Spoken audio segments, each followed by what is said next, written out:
And the last kind of couple of years, seeing that really migrate towards social and digital platforms.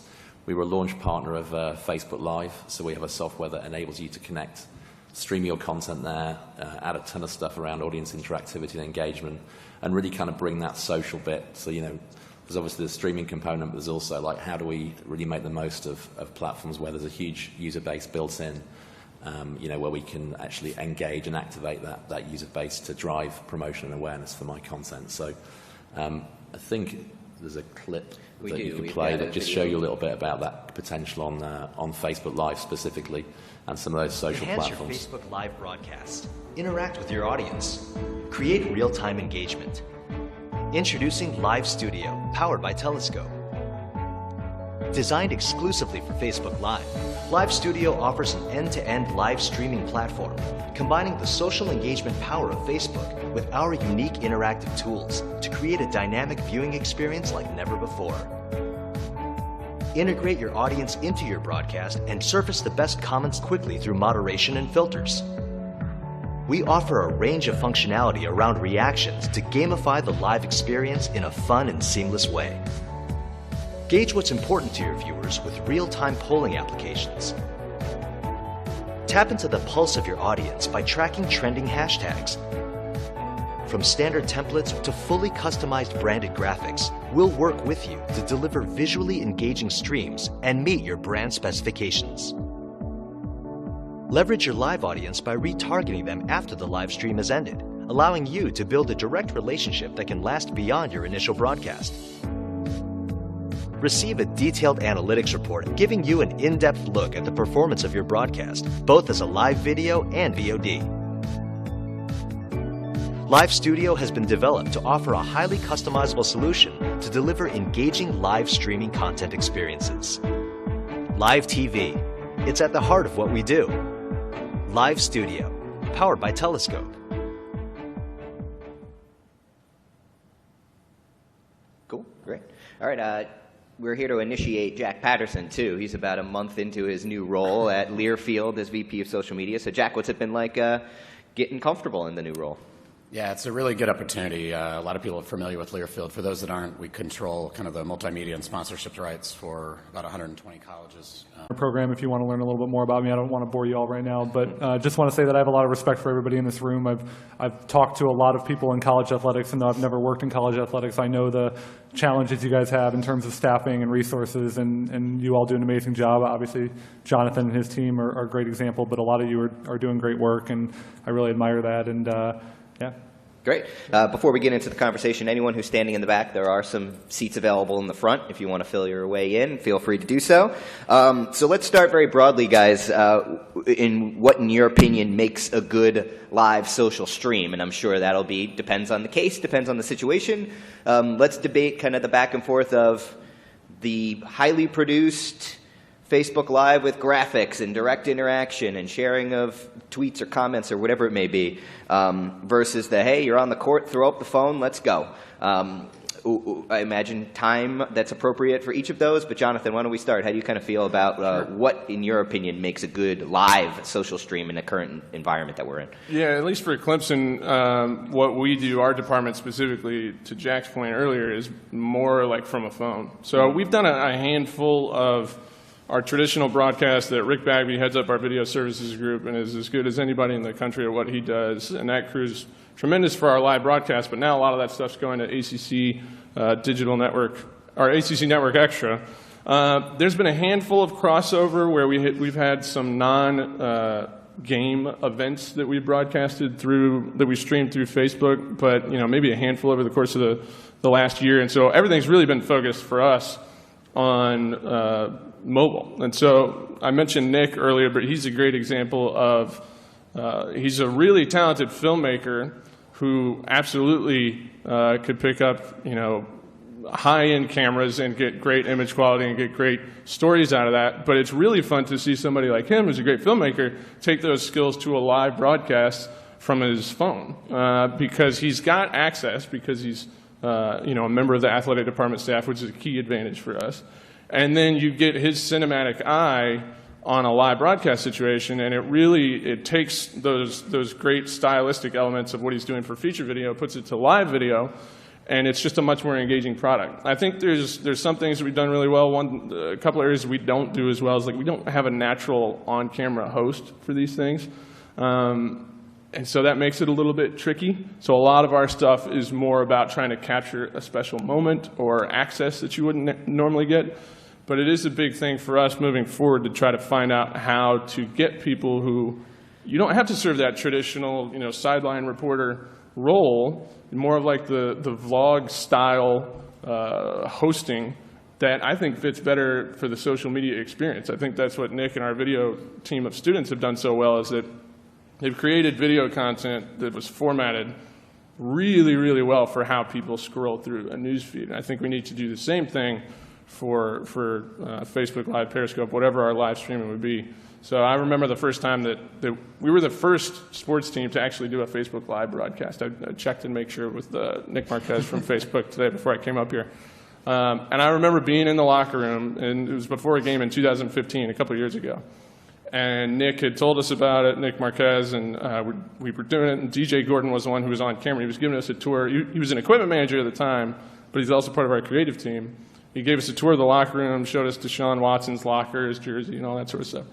And I remember, like, for you guys, for broadcasters, you probably had this feeling a long time ago, and it's maybe not the same now, but, like, it was exhilarating because I'm looking at my phone, and it is like the number keeps going up of people who are watching this, all from my phone, which was both scary and overwhelming and exciting at the same time.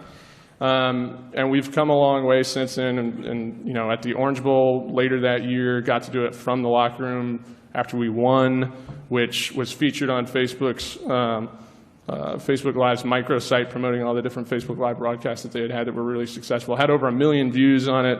People got to see Coach Sweeney dancing, but also giving a motivational message, which was really cool. So there's a lot for us to be able to focus on and try new things moving forward. For us, the biggest asset, the biggest key to success has been access, really.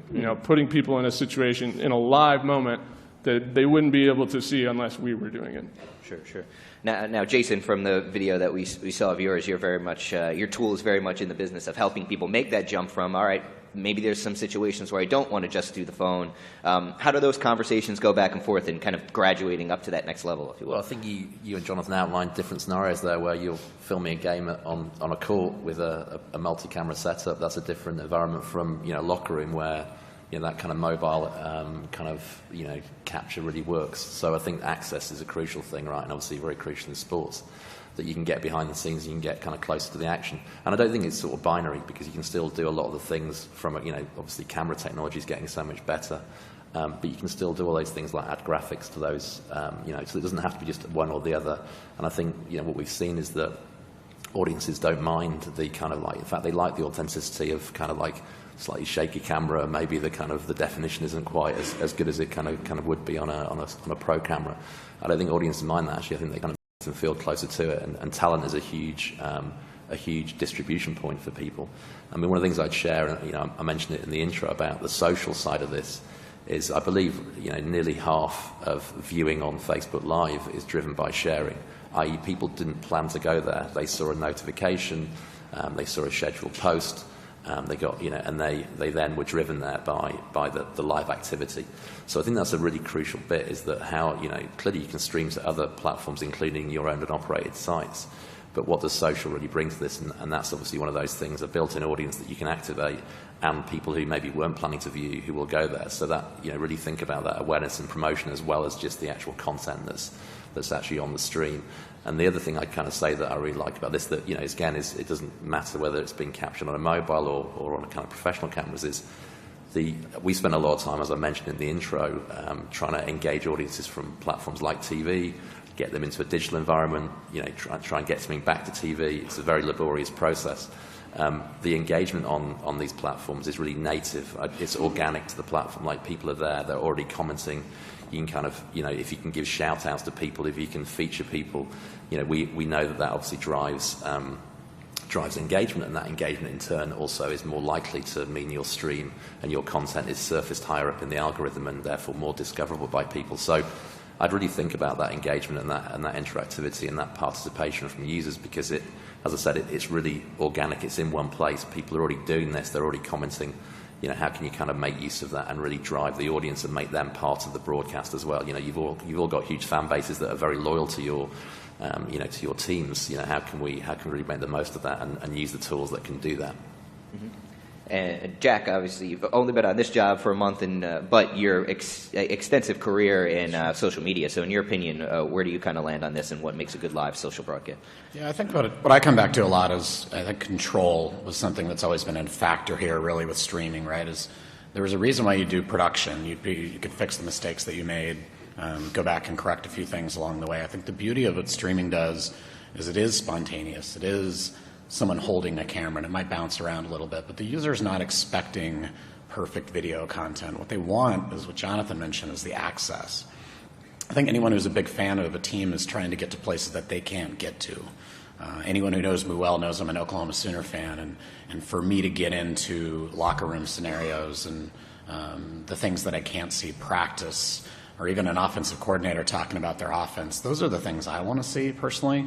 So I like when, and I know Nick from Facebook is here, he likes when teams are willing to kind of take the chances and kind of let the camera roll a little bit. And I think Oregon during the Final Four certainly stands out as someone who's just pushing out so much content. The beauty of it is I don't think fans were ever getting sick of it. It was just growing and growing and growing. And I think that kind of the sharing and just overall buzz that it creates is super refreshing, because I think there was a time on social where it was very controlled, not only in the posts that you're doing, but then in the content. And certainly, again, not to just push this back to Clemson all the time, but if you're not following some of the things they're doing, you should be, because there's an extraordinary amount of video coming out. I think their views and the engagement they have reflects that. And I think that's some of the things that we're talking about with some of the schools that we work with, is letting go of kind of some of that control that you want to have, that it needs to be pre-produced. All that stuff's great. You can still create beautifully produced kind of hype videos and so many other things. And there's definitely a place for that, no question. That shouldn't go away.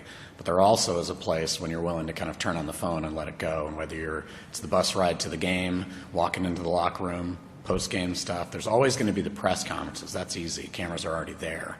But I think the challenge for everyone in this room on the streaming side, and there's a ton of schools already doing it, don't get me wrong, is just kind of everyone's trying to do something first and do it best. And I think that's the thing, is there's a huge group of smart people who are trying to do that. So it's definitely a challenge to kind of go beyond what everyone's doing. But I think as both from the athletic side all the way up, and then through the the kind of creative people on the bottom, if you will, constantly challenging that, do we need to pre-produce this? Can we do it live? And what is that going to mean to our fans? Is this the things they're craving? So it's just a huge opportunity, really.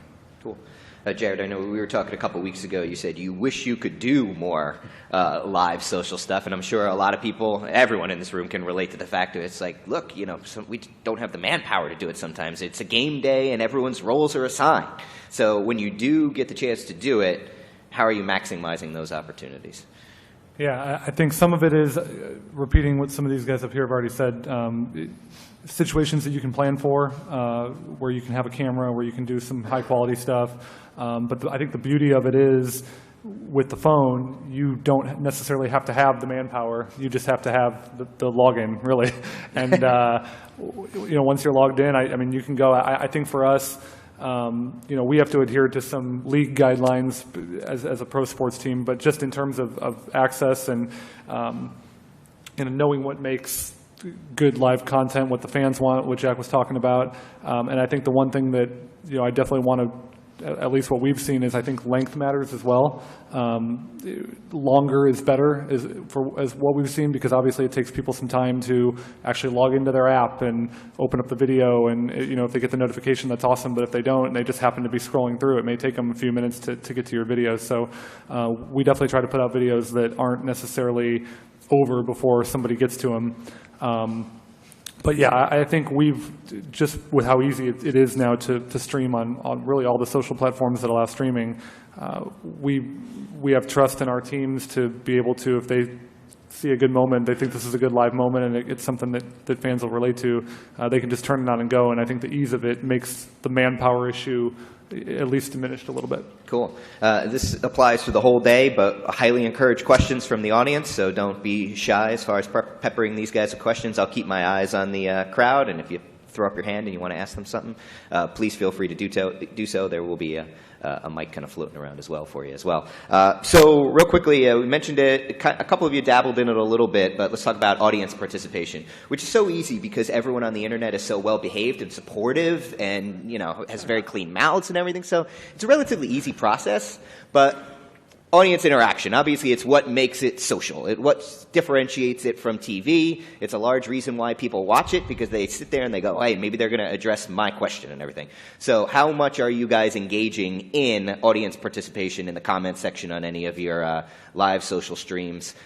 Jack, you guys did some really good stuff at Learfield this year with the coaches show, and that was obviously built around the idea of people at home being able to ask questions of the coaches. So how do you find yourself kind of moderating that process and letting the people at home feel like they're a part of this thing? Yeah, I think a couple things. Social media inherently is based on interaction, and I think there was a time, and I used to work on the pro sports side, I worked for the Washington Redskins, and let's just say that we were not the most aggressive in replying to people. We were a little bit timid, if you will. We were also 4-12 the year that I arrived there, so maybe there's a reason why you don't reply to people. But I think that's changed so much over the years, and there's a big progression into where social is, that there is kind of a two-way conversation going on in a lot of cases. But I'll also say that, if you're coming in kind of timid, I'm not sure social media is really the place for you. I think there's going to be a lot of comments that are going to come in a lot of different ways. Just as much as when you send out a post, people have the ability to reply. It doesn't mean you shouldn't send out posts. I think the video and live streaming is very similar.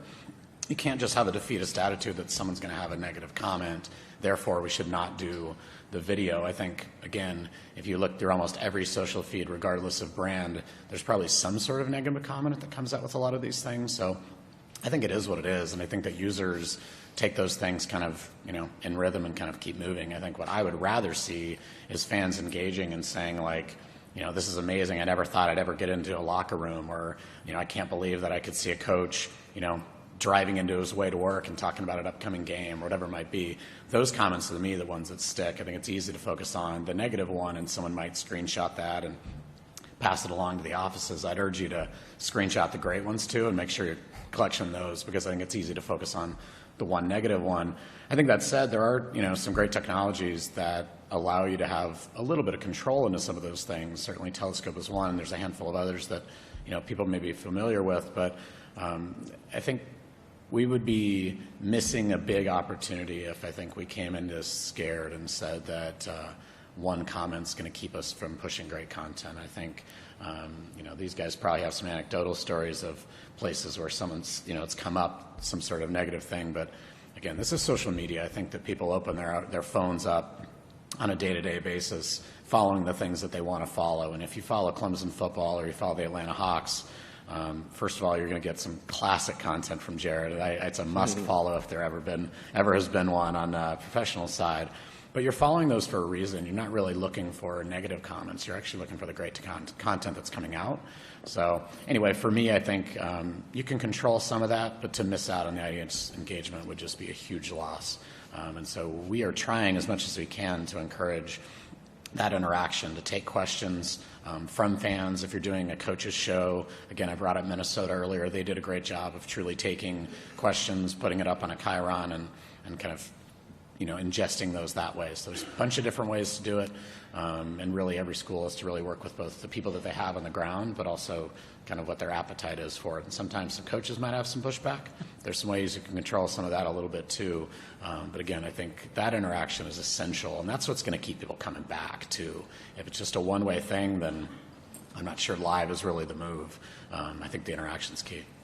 I think Jack brings up a ton of good points. First, of understanding going in that you can't have full control of it. You're going to have some people that say ridiculous things, and it's just part of the deal. But I think, to his point, I think it's kind of self-policing at this point. People know when somebody's just being a troll and trying to get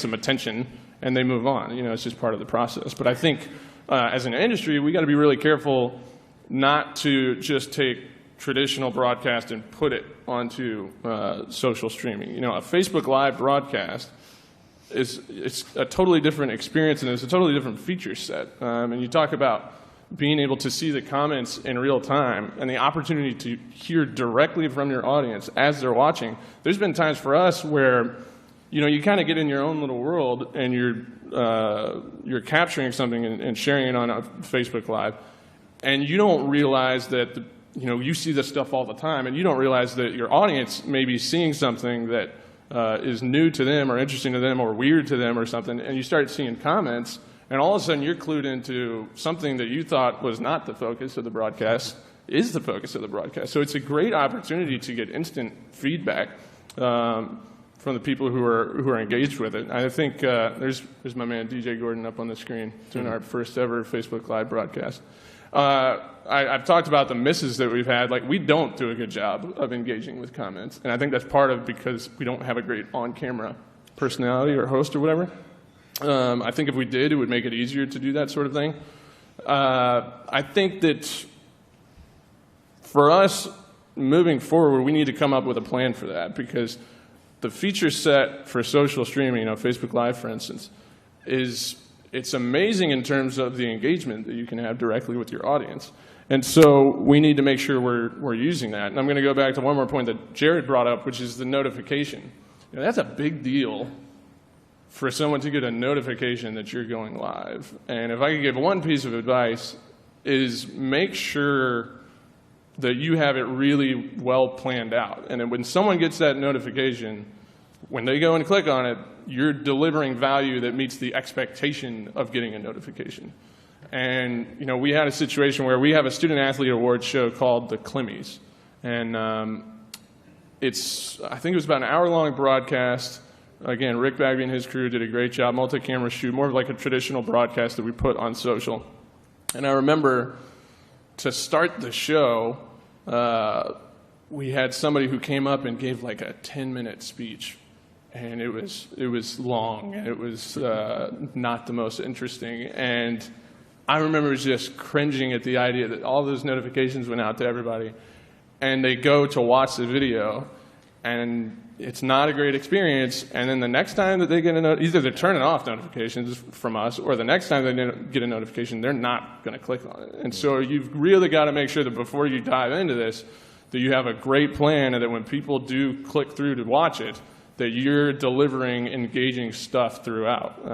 Obviously, longer broadcasts do work better, but we've had a lot of those situations where we've got huge reach because Facebook's prioritizing it in the algorithm, but the views don't match up with the reach, and it's because the content's not good enough. So we've got to really come up with a way, a strategy that maximizes the use of being able to ask for comments, respond to comments. If someone's interested, if we're taking somebody on a tour of the field, like, where do they want to go, and then direct the broadcast that way.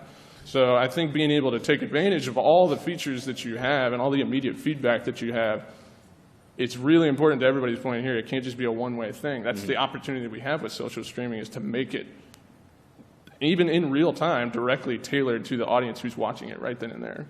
I think that's totally right. It's actually that power to adjust the content, like live right there, and hear what people are interested in. And I think the 2 points on, like, you want an element of control. We can't control what goes onto the page, but what you can control is anything that's featured on air, and via moderation, anything that your host is seeing. I mean, one of the things that we saw very early is that when hosts were reading stuff off the page and seeing things that were disconcerting, or kind of trolling kind of content, obviously that's very off-putting for them. So they're kind of trying to present a professional, quality stream, but they're kind of looking down at a comment and seeing kind of criticism. So, what you can do is then moderate those comments and have your production team be kind of feeding those into the host to make sure that they're guiding the content in the direction you want to go, but also that they're seeing the comments that you kind of you're not showing them everything that they're kind of getting. So, and obviously they can be featured on air as well, as it were, in stream. So you can kind of give people recognition that way. We've seen a ton of things like Q&As. They're very popular on Facebook Live, especially. So we've seen a lot of that sort of stuff. I think you saw an example there from Fox Sports as well, where they were kind of taking those sort of questions and then using that as a panel discussion. So, I think to those points, exactly right, is that actually it's the opportunity to have something differentiated from what broadcast is, and, you know, the frustrations of broadcast that it is by and large a one-way medium, or if you want to get anything into the on-air experience, it's actually very complicated and kind of costly, whereas here it really is organic, and actually people expect it. So to that point about being bold, I don't think you can go in there with an attitude that we're just going to talk to people, because I think people, you know, your audience is actually expecting to participate and expecting to kind of have their comments heard, and if used in the right way, it's incredibly powerful, and it's incredibly powerful in also driving, you know, driving engagement and then driving, you know, more discoverability of that content. So, you know, my kind of guidance there is to try and harness it as much as you can, not to kind of like try and put it to one side. All right. In the spirit of audience participation, let's take our first question from the center of the room.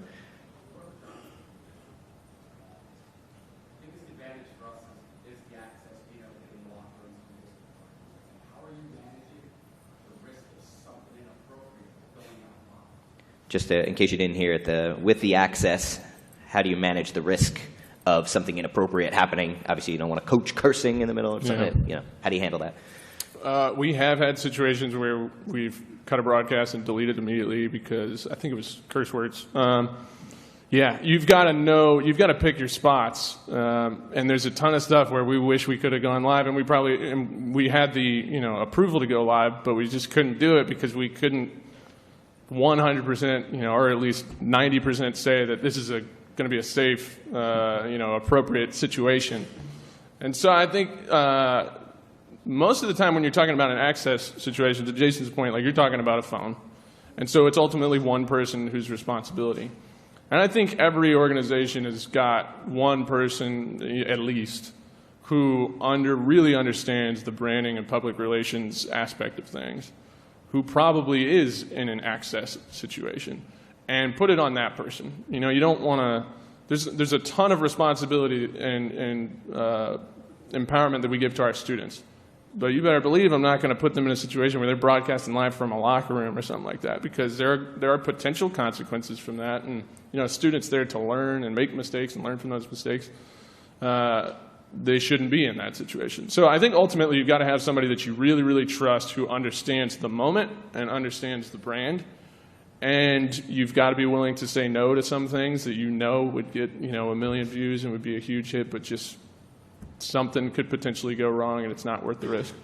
But if you've got that one person who you can rely on to make those decisions, and also be ready to pull the plug if something does happen, that helps a lot. And there's been plenty of situations where we either said no before we started, and then you know, 1 or 2 situations where we cut in the middle. I think one thing else I'll say is that there was a time where there was things very siloed within athletic departments in a lot of cases, that football was kind of doing one thing, athletics was doing another, that kind of branding and PR side was a whole other world, and someone has a pretty big brand background. I think you always have to be aware of it, but I think kind of trying to get everyone on the same page is kind of the things that you're trying to do. Here's the things we probably should try to do. Here's the things we should try to avoid. And then I think, obviously, there's an empowerment thing. And I think really, you know, one of the things I think Clemson set up so well is when Dan Radakovich came in, he really enabled Jonathan to start creating things and owning the process. And I think for anyone who's in social, it's refreshing that in college athletics that's starting to happen. Because for a long time, it was more down the line, people were just sending out kind of social media posts by sport. It was really just anything that links back to some press release pretty much, or some sort of final score kind of thing. And I think where that progression is going is just a larger conversation about brand and marketing and engagement and all the things that go with it. So I think when this same type thing is, there's always going to be a little bit of a risk that something's going to happen. But I think when everyone's aligned on kind of to that point, you probably don't want to walk into the locker room live after you know, a winning right when the win happens. Maybe when it calms down a little bit, you're certainly setting yourself up for that. It'd be amazing content, don't get me wrong, but there's a little bit of risk there. But again, I think if everyone's aligned on kind of what you're trying to do and the places you want to be and not be, I think you're probably in a better position. Okay. Next question right here. How are you guys handling running up against like the TV rights, and when you want to go live on the internet, and you know, the moments that the fans want to see are either right before or right after a game, and especially when you start talking about covering postseason and championships and stuff like that, I mean, you may still be within the TV window. How are you handling that? Yeah. For us, it's obviously a huge thing with the NBA. You know, these networks are paying millions and millions of dollars for rights to this, and we have to respect that.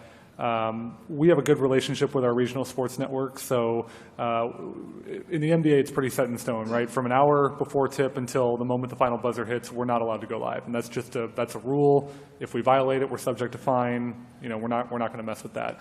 But in and around that window, if there's something we want to do, we can reach out to our regional sports network, and if they say it's okay, then we're in the clear to do it. So I think building that relationship with that regional sports network is important for national networks. I think it's more, again, just following I don't know what the collegiate guidelines are or any of that stuff, but for us it's pretty black and white. There's really not a whole lot of gray area there. Yeah, we're exact same situation. So very black and white. We have great partners at ESPN, but at the same time, they've done a great job of explaining what we can and can't do, and so that makes it easy for us to know what we can and can't do.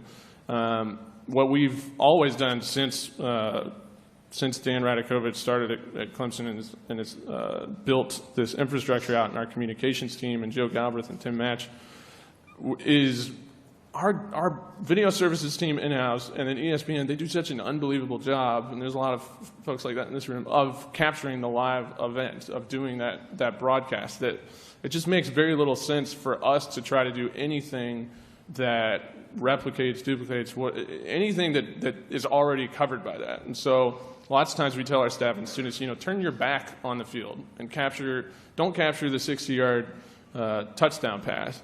Capture the reaction of the student in the student section going nuts when there's a 60-yard touchdown pass. So that's, for the live broadcast, is kind of the same idea for us, is that we can't do a better job. We can't even come close to doing a better job than what our video services team and ESPN does. So where can we be that supplements that complements that? And so, yeah, we have really clear guidelines to follow, which makes it easy. And then our strategy also kind of pushes us to, we wouldn't be pushing up against that most anyway, because our strategy is something different. Next up. When integrating sponsors into your live video, how do you find the right balance of giving the sponsor good visibility within the content without sacrificing the organic nature of the content itself? Yeah, for us, we run into this all the time too. Sponsors want social, right? That's they want social, they want digital, that's what they're asking for. I think we explain to the sponsor that you're going to get more value out of something that the fans think is organic and not an advertisement, right? I mean, most people in this room, as I look around, well, maybe not everybody, but a lot of them are either millennial or in that gap. We don't look at ads, right? We look right past them. Billboards, commercials, I mean, we fast forward, we look past it, we flip the page. So explaining that to a sponsor and saying, hey, let's integrate you in an organic way, whether it's native branded or something, product placement, whatever the case may be. Getting you and your message integrated with our content is a lot better than slapping a logo on the screen, and it feels like an advertisement. And we've been challenged in a lot of ways, and we still need to improve in that area of how do we integrate sponsors in ways that make sense? How do we use our players when we can, or other talent, or showing their products in ways that tie in with the Hawks brand? And so we're still working on it, but ultimately explaining to the sponsors that they get more value out of doing things that way, like you described, than making it feel like an advertisement. It's beneficial for both parties. Yeah, and I have many thoughts on this topic as someone who's constantly thinking about monetization. But I think Jared brings up a great point. I think too often the trap is to want to do 30-second pre-roll, because that's kind of what they do as commercials, right? And then there's some sort of middle ground where you're like, okay, 15, okay, 5, it's a logo, okay, it's a logo on the bottom right. Or is there going to be integration? I think, to Jared's point, if you get back to great content, and you're able to deliver great content, in some ways you're going to get some benefit of the doubt. I don't disagree with what Jared said, but I brought up Minnesota earlier. They basically track PJ Fleck around a lot of different places, and he's given their team tremendous access. Really cool stuff, really good behind-the-scenes things that really few coaches are really wanting to fully embrace. And anyone who knows anything about him, I mean, that guy is a quote machine, and he can go viral without even trying. So he's a tremendous kind kind of subject to film, if you will. So Cub Foods is the sponsor there at our property. And I think fans, in some ways you could say, does that logo really need to be there? But I also bet there's a group of fans that are saying, okay, whether it's PJ or it's Cub Foods or it's Minnesota Athletics, regardless of who it is, that's what's providing us that access that we want, that cool stuff behind the scenes that we didn't do. Now, does that mean they need to have a massive logo or a commercial that goes with that? Probably not. But that association with that content, I think, is the key. And what we talk about a lot, or we're starting to talk about, is creating content series, if you will, and being able to have consistent things that are coming out. And so in this case, PJ is doing a lot of things throughout the week. Cub logos featured there. Great. That's the grocery store. There's a natural connection to that. But when you look even at the sponsors themselves, is in a perfect world, you're finding sponsors that have some brand alignment with what you're doing. If it's a local-based company, how could it be something that talks about local players that started in that market? If it's someone like a Gatorade, and you're talking about people that have worked through, perseverance or injuries or something like that, that's a natural brand fit. So in a perfect world, you're doing some of those things. But I also realize when people come with money, you got to get creative sometimes to make that work. So we're going to try to find that balance. And I think, again, that's that conversation really from our side, from a sponsorship perspective, but then the super creative people in this room who are thinking, okay, football season's coming up. Here's the things that we're going to do during the season. Here's the thing we're going to do even on Tuesday and Wednesday, right? It's easy to focus what happens on Saturday, but what are we doing midweek? So I think there's kind of ways that we can find sponsors and integrate those in a positive way, but also not completely dilute kind of what we're doing. So I think the balance is key, and I think there's kind of ways to nuance that, and we'll see that. I think you guys would probably agree with this. The esports industry is really good at this kind of stuff. The one example that they always love to throw out is Arby's is a big sponsor, and there was one group, it was like a Counter-Strike team or something like that, and they took them to a gun range, and instead of shooting like outlines of a person, they were shooting up Arby's sandwiches, and there's just slow motion shots of sandwiches exploding everywhere. And that was the integration. And so if you've got a good-natured sponsor who will do something fun with you like that, Arby's got a mile and a half out of that. It's pretty wild. It's also just very early. I mean, if you think about, there's a reason why soap operas are called soap operas. And, TV's had a long evolution of those things. And I think, we're very early in the stages here. And, I think there's a big opportunity around branded content. Facebook, gives 100% of that revenue to the content providers.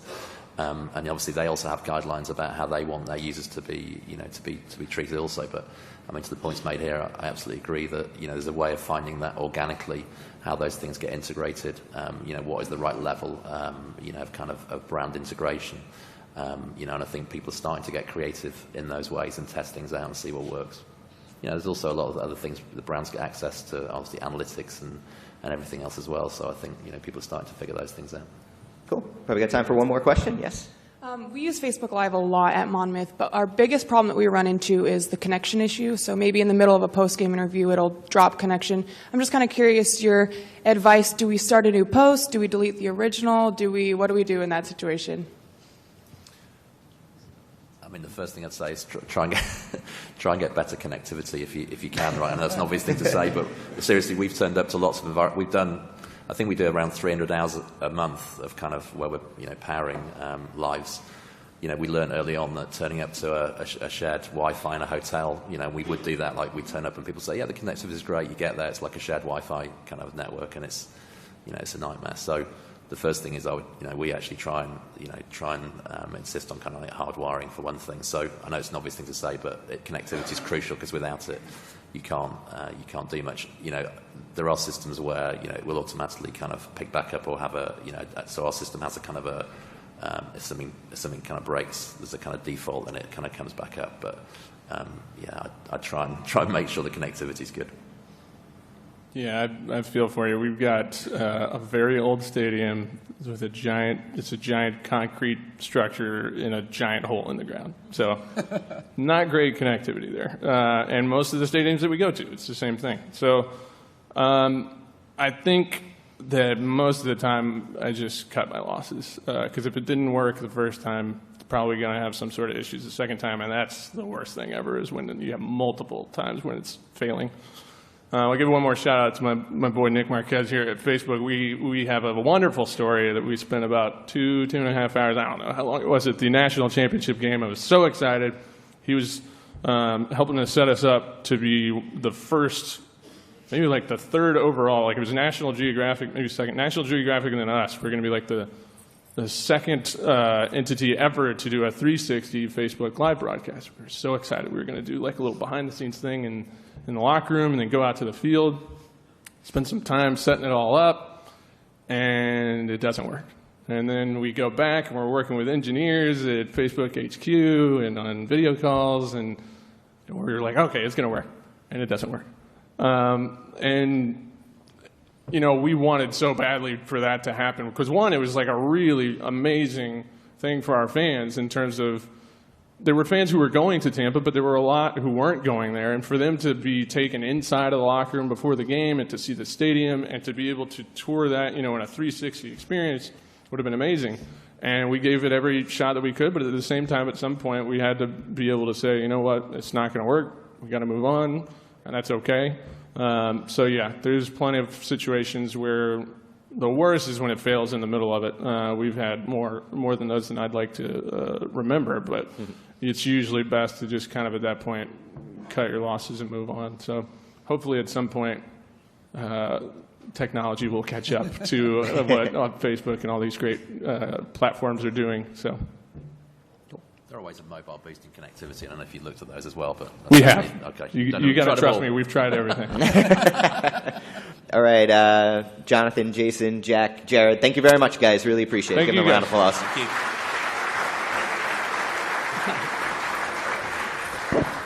All right, as those guys make their way off the stage, we'd like to take the opportunity to welcome in our first of 3 tech case studies that you'll receive over the next day and a half from Gerling and Associates. Please welcome to the stage Mr. Fred Gerling. Fred. Thank you. Thank you. Thank you.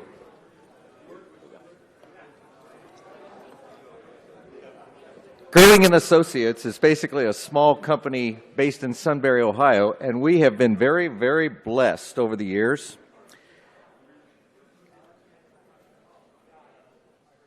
Our core business is broadcast television. And in broadcast television, I mean the high-end broadcast television. That has brought to us, of course, a lot of the industry from the standpoint of smaller trucks and so on. And that's what I want to talk to you a little bit about today. I've got a few minutes here that Sports Video Group has given us, and I'm very thankful for them for doing that. Basically, Gerling and Associates right now is building 9 out of every 10 television production trucks used in the industry. The compound that you see here is a compound at NASCAR. Basically, typically, it takes about 102 cameras to do a typical NASCAR race. This is very exciting, and I got to tell you, it freaks me out. Yeah, we're very blessed in that we get to build all these great trucks. But the thing about building these trucks is there's a lot of responsibility that comes with it, a lot of responsibility. And when I talk to a group, especially in college, it's so fun to talk about the high-end side because we are bringing a lot of the technologies you see here for exactly what you're doing. But I got to tell you, it's interesting, and it freaks me out. One thing that I do is this. I don't watch a lot of professional football or anything because you got to think about all of a sudden that screenshot that comes up and says, due to technical difficulties, blow up. The first text was from an engineer in Russia, a guy that I don't really like. He was always very difficult, very demanding and everything. And first text, Gerling, you took the whole World Series off. Way to go. Would you guys screw up this time? Wow. You know, just what you want to see on your phone. And I'm sitting here, you know, I'm sitting up now. Next one was from a really great engineer, works for Diversified Systems, Dwayne Yaslov. Fred, did you guys take the World Series off the air? The next one, and then another text, and another text. About 8 texts down, praise God, here's my service engineer, and he says, don't worry, big guy, it ain't us. Whew. Let me tell you something. That's the kind of text that you want to see. But anyway, that's the thing about high-end sports. High-end sports means putting together a product that is very complex. We deliver, on average, at Gerling & Associates, about one broadcast truck every week. And what that does is it gives you a great deal of expertise, a great deal of expertise. And what you do with that expertise is really incredible. We see all these great engineers come through our doors. They come through our doors all the time. We listen to them and they give us all these great ideas about what they're doing in the field and how they're doing this and so on and so forth. And what we do is we plagiarize the heck out of those ideas and we take them to all of our customers. And what that means is people get a good truck from our business. And that's what brings me here to you today. You know, when you talk about basically doing broadcast sports, universities today have this wonderful opportunity. Not only the streaming video that was just discussed here in the first hour of the show, but also to take a lot of Olympic content that people don't watch a lot, but now it's available. And a lot of the networks have given you the wherewithal to stream that video, and they're giving you time to put that on. And the question is, of course, well, how do you do that? Well, there are really two choices. When we're talking about basically a good production, a classic production, something that really looks good, something that meets network criteria, good graphics system, great switcher, good cameras, good picture, and so on. There are two ways to do that. You can wire up the entire campus, run fiber optic cable everywhere, and bring it back to a central control room. Or, and I like this idea, you can come up with a nice little production truck. Now, there's a big advantage here to the truck side, the way we see it, in that, let's face it, our industry is obsolescence prone. How many people have a 4K TV at home? Yeah, I just got one at Home Depot, big Sony 65-inch, beautiful television. I think about $1,100. It's great to watch like 3 channels I can get in 4K. But anyway, the thing is that we're obsolescence prone. And what we've come up with, I think, for universities is a phenomenal concept and a phenomenal idea in working with some of the financial institutions that we work with in our industry. And basically, it is the second option I want to talk to you about. And that's basically putting a truck on campus. The networks give you all these hours, but they are not going to roll in a truck that has something like this in it for you to do swimming or for you to do basically soccer. What they do is that they say it's up to you to come up with the content. What we've come up with is a great concept for college. Non-CDL truck. Anybody can drive it. That means for those of you that haven't been behind the wheels of an 18-wheeler lately, that means you don't have to have a commercial driver's license. Anybody can drive it. You can put it anywhere on the campus. Now, that's a great idea. The question is, of course, funding it and basically what's available in that type of a truck. What we've done is basically put together a package that ranges for purchase at around $1 million. And people say, well, that's why I don't want to go into a truck. But the main thing is we've worked with some financial institutions and we've come up with a plan that for the number averages about $15,000 a month, we put that truck on campus for you. We build that truck, we put that truck together, we bring it out to the college, and we teach your staff how to use it. Not only do we teach your staff how to use it, but we service it for 5 years. At the end of the 5-year period, and this is what's really neat, you can either buy it for a small residual amount, or we come out and pick it up, or, and this is the neat part, we update it. New cameras, new switcher at that time, new graphic system at that time. And basically what that does is it keeps the truck current. And it helps with this issue that we have in terms of obsolescence.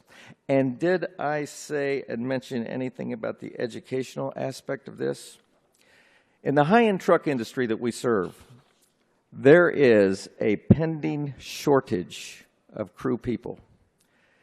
Now, let me tell you, that's a great business to get into. I talk to a lot of crew people, and you know these crew people that work in a lot of these systems today, and a lot of these trucks, they travel Friday night, go to a show for rehearsals, work the show on Sunday, and then go home.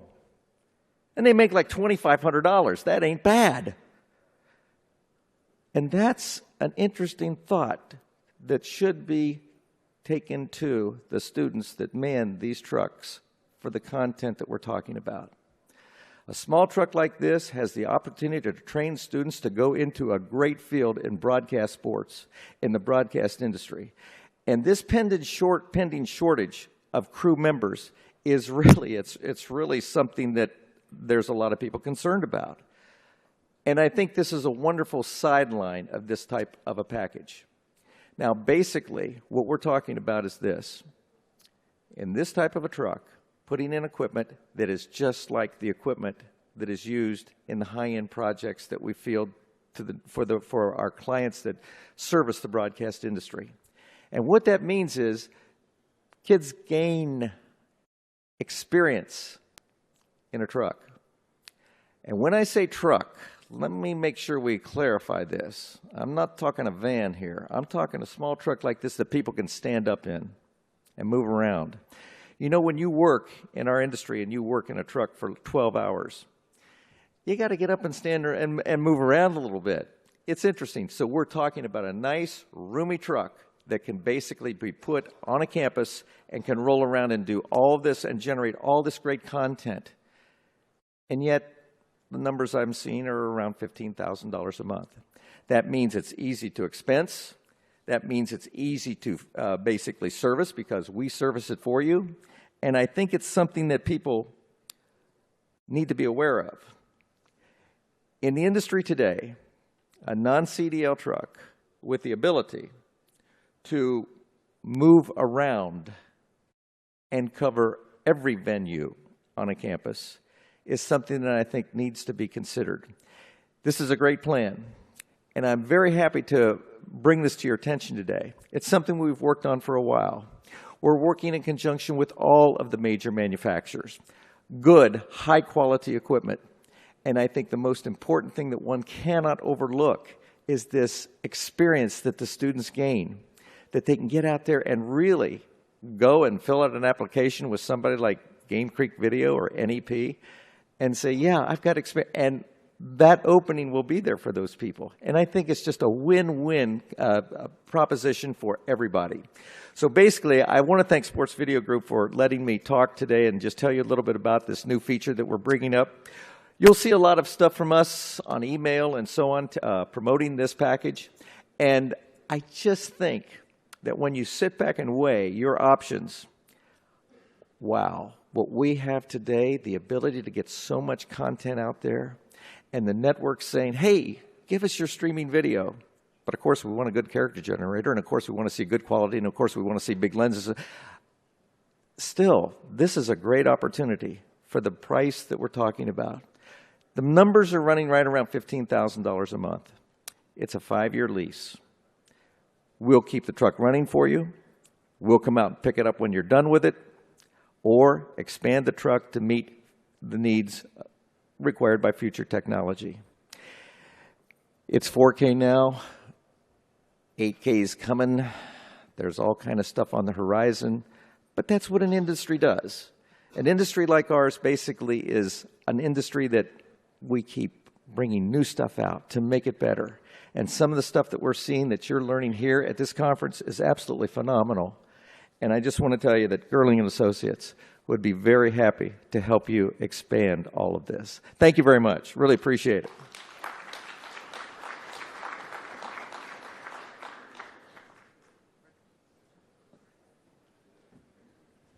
Well, thank you, Fred. Hey, Brandon, is this your iPad? No?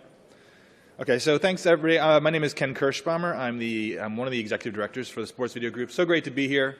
This is the 9th year, which is amazing. I think back to the first one, we were trying to convince schools and athletic departments to expand their video departments. I think now we're talking about running their own networks, and there's no question about why video is important for any sort of athletic department.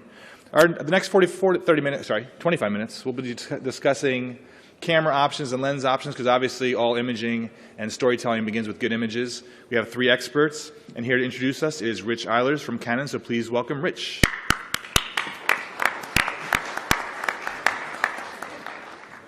Good morning. I'd like to thank all of you for joining us today and the Sports Video Group for allowing Canon to sponsor this very important session.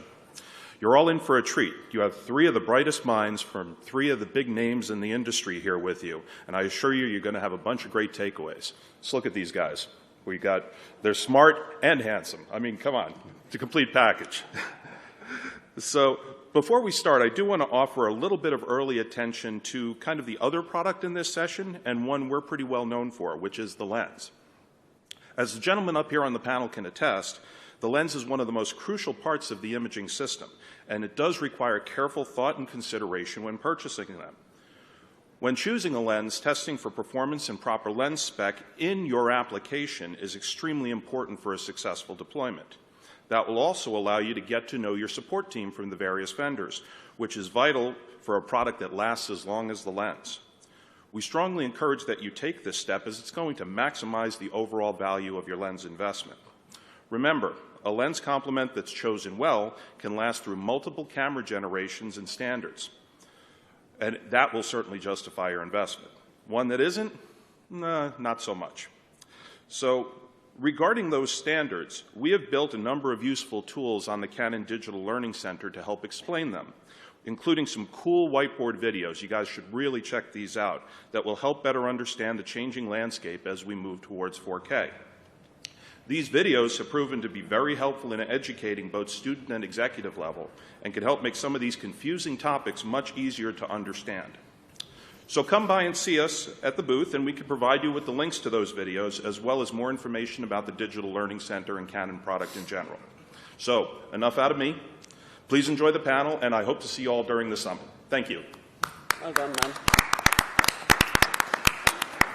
Thanks, Rich. I'm going to sit down at the table since we have enough space here. Yeah. Fill it out a little bit. Wanted to begin with brief introductions. Give us an elevator pitch, if you will, about a minute, your name, title, and then introduce yourselves, and then also maybe what's new technology-wise from each of your companies. Mike, with kind of my name is Mike Bergeron. I'm product manager for our system products, including the broadcast cameras. And what we've been doing in recent years, and I think we've been similarly to what the other vendors have been doing, is first off proving that we can do 4K and HDR and accomplish all the things that we've done with HD for 4K and HDR, and that's been exciting. And more recently, we're also in Panasonic, we're looking to get those capabilities out, even if they're not going to use them right away, to a wider group of users. So just beyond the Olympics and the Super Bowl and people who are doing a broadcast for their stadium and in schools, and for them to be able to do 4K and to do HDR, we introduce some new technologies in order to do that. With, for example, using a large imager in a 4K camera with resizing, so you get that large imager 4K performance, and you can still use the 2/3 inch glass. And same thing with HDR, trying to get that more usable. And then finally, bringing high-speed shooting for super slow-mo for most of the people in universities who weren't able to deploy that last time around, and that's becoming more attainable, and we're putting that into more cameras so that more cameras can do a high-speed playback. And we're seeing responses there where in our booth we invited our friends at Variant Systems, a new product which is trying to get a lower cost, more affordable high-speed playback server. And then we just recently learned that Convergent Design is doing a high-speed playback server for the VariCam LT, which bears the raw image and lets you do a playback. So that we're really excited about that. And then also we just putting IP streaming outputs on all our cameras, so in addition to feeding the truck, you can send something over to your live stream or to your separate show for the live stream. Excellent, great. Mike with Sony, Mike DeRoche. So Mike DeRoche from Sony, actually in charge of sports for the western half of the country. And prior to this, I was an engineer for about 12 years and working closely with a lot of people and friends in this room. One of the things that Jonathan mentioned in the last panel that stood out to me was the idea of not everything needs to be on the phone. There are places where you need it to be done properly in a broadcast environment. That's very much true. What Michael just mentioned relative to sports, high frame rate is a big deal. High frame rate does not have to be done on a hard camera. Not everybody can afford that. Now, the reality is on the high-end side, we pretty much own that high frame rate, high-speed market between our 4800 series cameras and our 4300 camera, but not everybody can afford that. What everybody can afford is something that we've come out with not too long ago, the FS5, the FS700. Those cameras have that high frame rate capability. They're $5,000 to $6,000 cameras, but everybody in this room can benefit from that because now a camera that actually has an end trigger that allows you, provided you have proper glass on there, that gives you that cinematic look, but the ability to basically frame your shot and wait for something good to happen and then hit record after the fact and kind of trim on the fly. And, oh, by the way, you can be either tethered into a channel replay live and getting a slow-mo off there, or you can be using like a Teradek Bolt or something that's doing a wireless so you're untethered, and the camera can actually do a live conversion with a hot SDI out to this that's sending back into tethered replay. That's a $6,000 camera with a roughly $10,000 transmitter and receiver kit. Pretty much everybody in here can do that. With one of those trucks that the gentleman was just talking about, that could be great, right? You have a trailer, whatever. So there are solutions like that Jonathan mentioned. All right, yeah, you don't need the big thing. I would consider that FS5 to kind of be the social media version of high frame rate replay that everybody in this room needs at some level. So you don't have to spend $100,000 for a camera chain if you can't do that. Or if you already do, great, this is another add to it. So what you'll find on this panel and across these vendors in this room on the other side is great opportunities and offerings from each of us where you can't really go wrong, but the nice thing is there are certain things that each of us bring to the table that you probably should take a close look at. So the FS5 is one of those things for us, but there's also not just cameras in our organization. We also have content management software that's brand new that a lot of people are taking a look at. The ability to search into closed captioning information with a Google level of search, or even text information within PDFs in a content management system. You do a search, and within a second, there it is, with the ability to browse inside. That's something called Navigator X, which you should all kind of try to swing on by and take a look at. But I want to hear what this gentleman has to say, because he's the real rock star of the table here.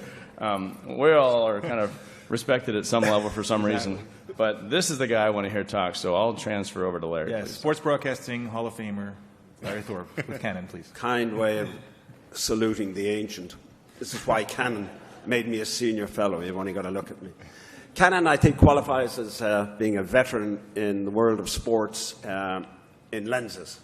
We've been in lenses since the 1950s, and globally we make pretty well any type of professional lens for studio, portable, handheld, and then the great long lenses for sports coverage. Compared to my colleagues on the right, we are the new guy on the block, relatively speaking, in terms of cameras. We've been making small cameras, video cameras, for perhaps 15 years, but only about 6 years ago we formally entered the cinema world. Our in-house technologies had matured to a level where we felt we could make it all, lenses, sensors, everything that goes into a camera lens system. And since then, for the last 5 or 6 years, we've been branching out what we call our cinema EOS system. Now, it's an interesting time because we're living in a time where there's raging debates going on about high-definition television and then the looming ultra-high definition, or 4K. And all of us are now starting to build multi-format cameras. And they have to be multi-format for HD and UHD, but they also have to have an eye on the cinema world because those guys have different standards, and they are into 2K and 4K. So now we're all making multi-format cameras that can switch between any of these, depending on your application. And in the world of sports, it has been interesting to see a rather rapid adoption of these cinema-type cameras, because I think you're seeking that cinematic look in some of the coverage. Obviously not the big systemized trucks going out with the long lenses, etc. But there's a tremendous amount of other sports coverage that can be done with these cameras and give a certain look. And that's an arena in which we're increasingly playing, and we'll show you a lot of products in our exhibit next door on that. Thank you. Excellent, great. So we have about 15 to 20 minutes. So I wanted to actually zero in on, I think there's two topics that are obviously top of mind for a lot of people in the acquisition side. There's UHD/4K and HDR. Quickly on the 4K front, I think it's a little bit more straightforward maybe than HDR as far as the understanding. If someone is looking today to purchase a new camera that they plan on using for, let's call it 5 to 6 years, is UHD definitely a requirement? Should they definitely be making the move to 4K, or do you think they can, even if they went with 1080p, for example, they'll still be able to get plenty of legs out of that over the next 5 to 6 years and not risk any loss in monetization opportunities and what have you? So, Mike? Well, I mean, I think it varies for, and I think you mentioned it in the lead up, that depends on how long you want to keep these cameras. I mean, if you're, as we've noticed, there's very little interest in, say, ENG News in getting 4K because those cameras turn over quite quickly. But when you are building an arena, when you're putting in a new arena, or you're putting in a new system, 4K is something that ought to be considered, and not even just for for some 4K broadcasts that may or may not happen, but also scoreboard. I mean, a lot of the broadcast stuff is coming from the truck, and the arena cameras are for the scoreboard show, and now those scoreboards with those tight pitched LEDs. Those can easily be 4K, and so it is worthwhile to think about having that for that application, but also in the future for a potential 4K stream or over the top, which tends to be where a lot of schools are sending their content anyway.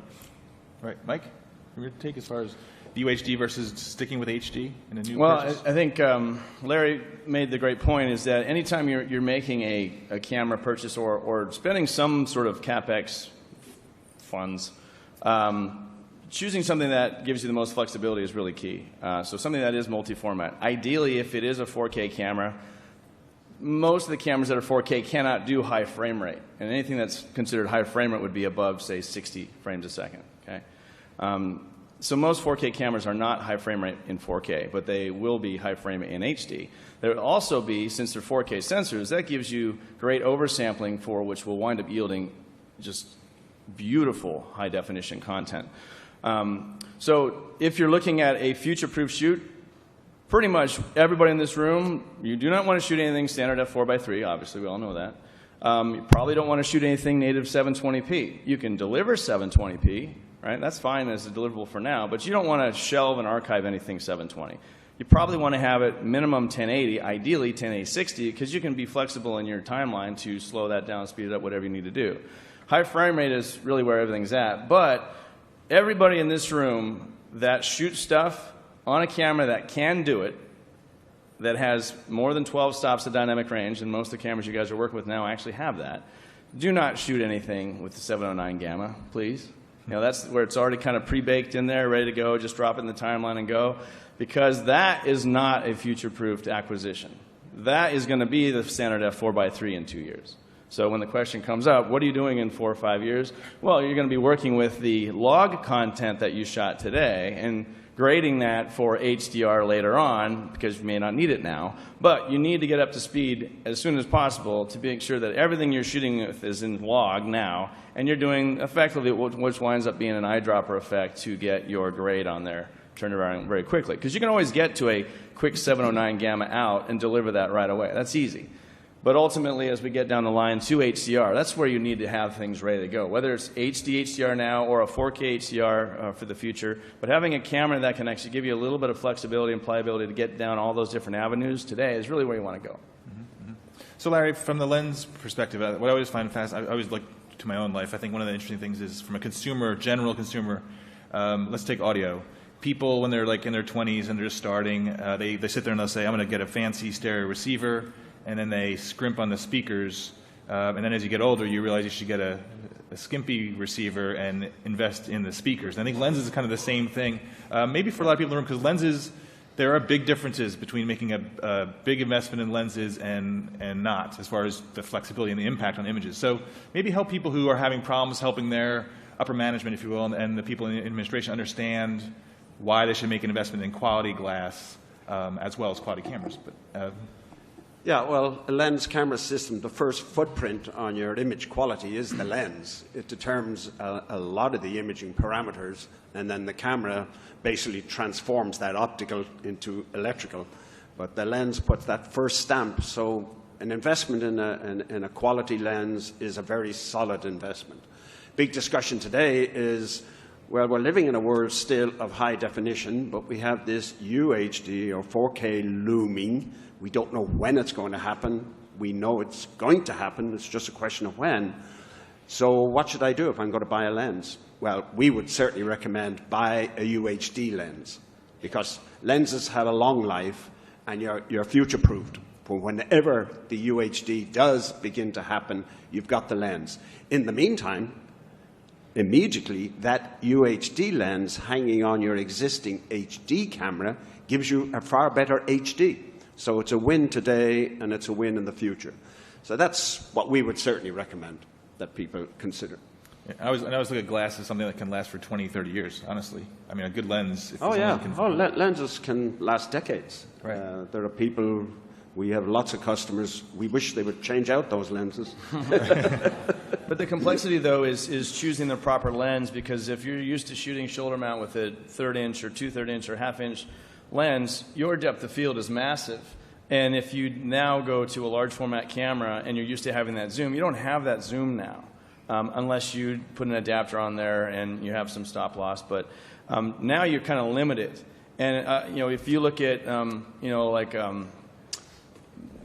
Bourdain show, Parts Unknown, that's been a show shot on F55 and F5 for the last number of years. It wins cinematography awards. They used to shoot on servo zoom, not servo, but cine zoom type lenses. Well, they wound up making a change, I think 2 years ago, and they went to prime lenses, and the shooter became the zoom. And it just created a little bit more of an intimate environment, and they just kind of made a change.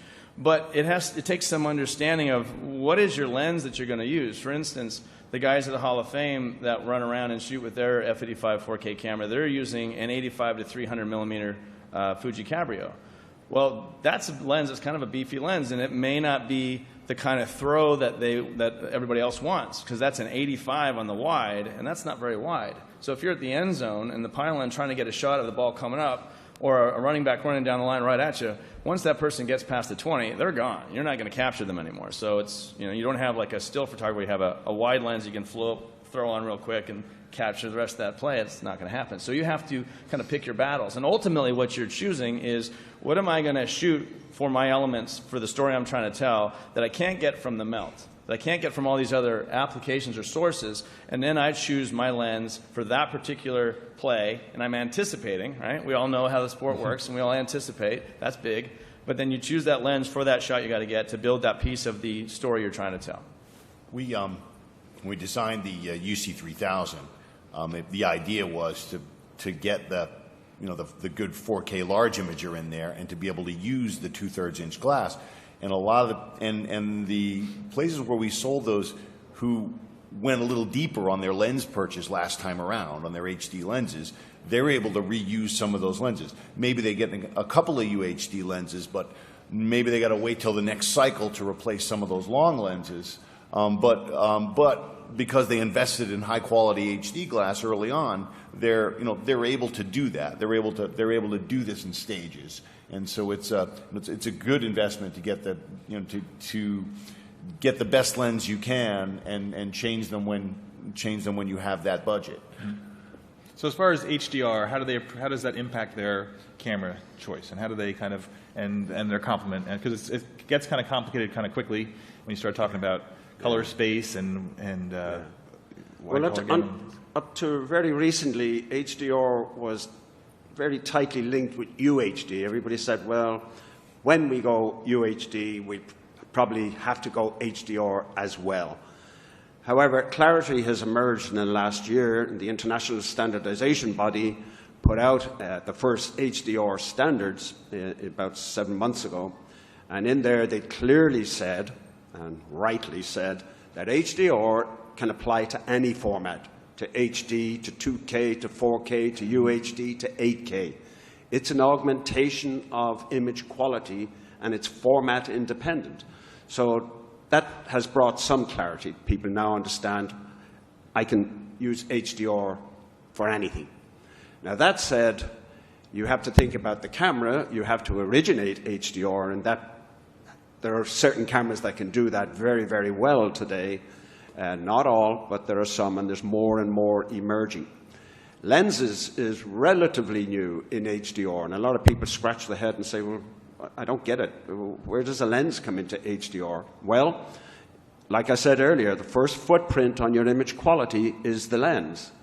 And HDR is all about getting increased detail in highlights, but also increased detail in deep shadows. You're expanding the contrast range in both directions. So the lens has to be able to deal with blacks much better, and that's one of the great challenges in lens design, is how deep a black can we reproduce optically. It takes a lot of science and a lot of coatings and a lot of money to do that really, really good. So our recent lens designs have been very cognizant of HDR and making very, very good blacks. Now, in the higher end, optics can do funny things with speculars. They can distort a specular, and you want to reproduce the specular with great detail in HDR. So you want to make sure your lens doesn't change the color of the speculars and doesn't distort them. So we have to be cognizant of the higher end in our optical design as well. So that's a new science, relatively new, the last 3 or 4 years in lens design, is being cognizant. And everything we build from here on out will be very much HDR sensitive, that we have to do HDR, because there's an emerging consensus. Even though we're discussing HD versus 4K, there's an emerging consensus that HDR is good, and we need it soon, and we need it in all formats. So in general, when I hear conversations about what's going on with the distribution mediums and the streaming and obviously YouTube, there's also, and watching on smaller devices, there's this theme that probably for the first time in the history of the world, people don't care about having better quality images. You can keep hearing things like, it doesn't really matter. But I've never seen anybody watch a stream and say, well, there's too much resolution or there's too much dynamic range. I mean, what's the sense on where you guys fit in and how it impacts, the buying decisions? So I'll answer that question, but I want to finish up that topic in a little bit too. But can we all agree that vertical video should go away at some point? Can we? Okay. Now, we know that you all get it, but anybody watching out there, where's the camera? Which one's on me right now? Take a picture. Hold on. God. Hey, everybody, please. Horizontal video. Okay. This room gets it. Yeah, cool. And it's funny that some of the actual applications are actually outfitted for non-horizontal video, which is like, oh, okay, they clearly don't know what's going on, but that's okay. They're making more money than I am, that's fine. Right. But to finish up on the HDR, and then we'll get back to that, is what's important to understand is that what you acquire is as good as it's going to get. So having a great lens is great. Having a good camera is great. Whether it's the Vericam, say an FS5, F55, whatever, or a C300, C700, C500 anymore? 700. Anyway, 500. New 200. So anytime you get above, say, 12 stops of dynamic range, mostly these cameras are 14, maybe 15 stops of dynamic range. If you're shooting in RAW or if you're shooting in a log space, you have the ability to acquire and keep that dynamic range in there. And therefore, if you're acquiring that and then grading that later on, you can actually derive an HDR, whether it's in HD resolution or in UHD or 4K resolution. It's important to understand that. That's your baseline. That's why I said earlier, if you're shooting in 709, Larry gave his scale. Here's your highlights and your shadows. And let's say this is 14 stops. Right? If you're shooting in 709, you basically have about half of that dynamic range. And yeah, you kind of see it and it's still good, but your highlights are blown out. Your shadows are crunched, and you have nothing there. That's your SD video of today. Don't shoot in 709. Shoot in log, shoot in RAW, whatever you can afford with your storage, but that's the direction. Have good glass, choose a good multi-format camera, and then you're kind of cooking with gas at that point. But you need to learn the wherewithal to work in log space from an editorial standpoint, and that's what's going to turn your stuff around. The people that are actually going from shooting in 709, that's what we know, and then they scratch the surface of working in log space or shooting in RAW and grading that, they're like, oh my God, we have actually really nice tools that our organization has bought for us. We just didn't really know what we had here. Mm-hmm. And all the cameras across this group here can provide that, but you need to know what you're doing. You need to listen to us and come over and visit us. We're here to help you. In 5 minutes, yes. Work with us. Yes. Well, one of the things that is becoming increasingly apparent is that, with all due respect to broadcasters in the room, the main TV broadcast channels are not going to continue to be the center of the universe. The over the top is not. I mean, you will hear traditional broadcaster will be like, well, maybe we'll do 4K. We're thinking about HD. And when you talk to someone who's focused on over the top, they're going to do it. It's just a question of whether it's this year or next year. And that's just because it's easier to deploy. And so this creates a big, and just from a company, and I think you guys as well, that also have a consumer division who likes to sell devices and things, they're always looking for another feature to put in there. So, an HDR tablet, an HDR phone screen is going to happen. And so there's going to be a need for content. Now, I know a lot of that's going to be BS because they'll say it is and you'll look and it won't be, but that's a whole other discussion. There'll be HDR delivery onto all of devices that we've never heard of yet, and so you do want to be able to satisfy that. And even if you're starting at 4K and the bandwidth drops, it's going to drop the resolution, and that's okay. But you'll maintain that quality of the high dynamic range for a screen that can reproduce that. So as far as if someone's still trying to learn about HDR and 4K, should they be spending most of their time really understanding HDR? And because the resolution obviously is important, but as we know, there's more to be learned there. Right. I mean, more pixels is more pixels. Right. We've done this. Right. Yes. It starts with the display technology. Cameras have been able to do HDR for years, but the displays for the last couple of years now are finally able to resolve the 10 bits and then the brightness levels and color gamut response that we never had before. And the human visual system, and Larry will say that HDR is all about television brightness. I'm kidding. Actually, that's what he would say. It's not. I don't think anybody else in here ever read his white paper, but of course we all did, right? It's fantastic, by the way. You're a legend. So it's important to understand, though, on the HDR side, as we go forward, if you protect it, you'll have it, okay, potentially. But everybody in this room here is lucky because we're in a space where we have the time to turn stuff around in general to do the HDR, and where it's cameras that are affordable, editing and tools that are affordable, or in some cases free, and being able to turn that around for your audience. So the OTTs like Netflix and Amazon that are already doing 4K, that are already doing HDR, that's packaged content that you could stream to an HDR-compliant TV today. You guys are able to do stuff and at least protect it, but live is a different story. Those of you that are here doing live broadcast content, Brandon's here from the Sooners, and a lot of other people that are in charge of groups that have to do it in a potentially live situation with trucks, that's a totally different deal. There's a lot still to be determined there, and there are a lot of discussions going on right now. What's the best way to do it? And right now, it seems the consensus is not in UHD for HDR. It's pretty much going to be HD HDR because you can still maintain the same amount of camera coverage you would need. It's just a matter of some metadata acquisition and turning that stuff around for high dynamic range. Same bandwidth. Exactly, and that's the point you just made. It's just really understanding your audience and where you're working in. So just understand that you guys are in the proper space for this. So good glass, good cameras, protect it in your RAW or log, and learn how to edit and grade and log if you're not already there, and all would be much better. Excellent. Great. Well, we're going to wrap up there. Obviously, the exhibits are outside. We're taking a break for exhibits, so please be sure to head on outside. Talk to these gentlemen and follow up. We are in an amazing era as far as imaging and flexibility, so I really appreciate your time. And there's much more that we didn't even discuss, some of the other use of 35 millimeter and DSLR cameras versus other cameras, so there's plenty to learn about. So be sure to stop by and talk to these guys because we are in truly the golden age of imaging, at least as it stands now, so far. So thank you, gentlemen, for your time. Thanks. Please head out to the exhibits, and we'll reconvene here in about 25 minutes. Good discussion.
brought a gun with her, pills and some rum with her. Took me on the balcony, telling me to jump with her.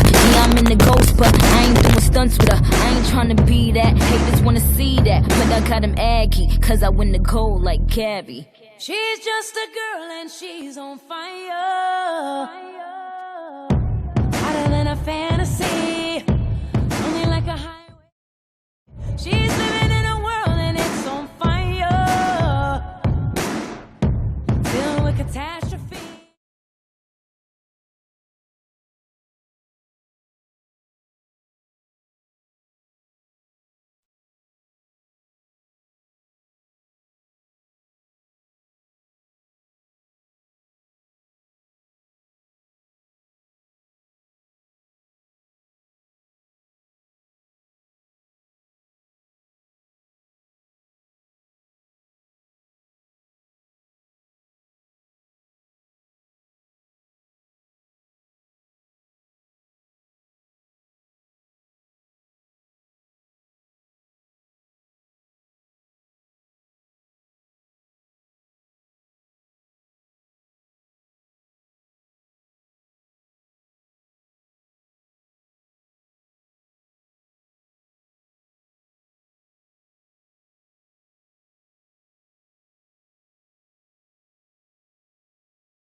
to the middle portion of the day. We've got a really interesting conversation coming up discussing video board production and the relationship with the marketing department as those lines continue to blur in the future. And we hope that you'll stick around following the session for a very special segment of awards where we will be honoring a very special person and a very special group of people.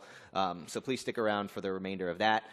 This next session is sponsored by Ross Video. They are also the title sponsors of our event. So again, we appreciate their continued support. But to begin the conversation, let's bring up our chairman of this year's event and the director of Gamecock Productions, Paul Dana, and the rest of his crew. Come on up, guys.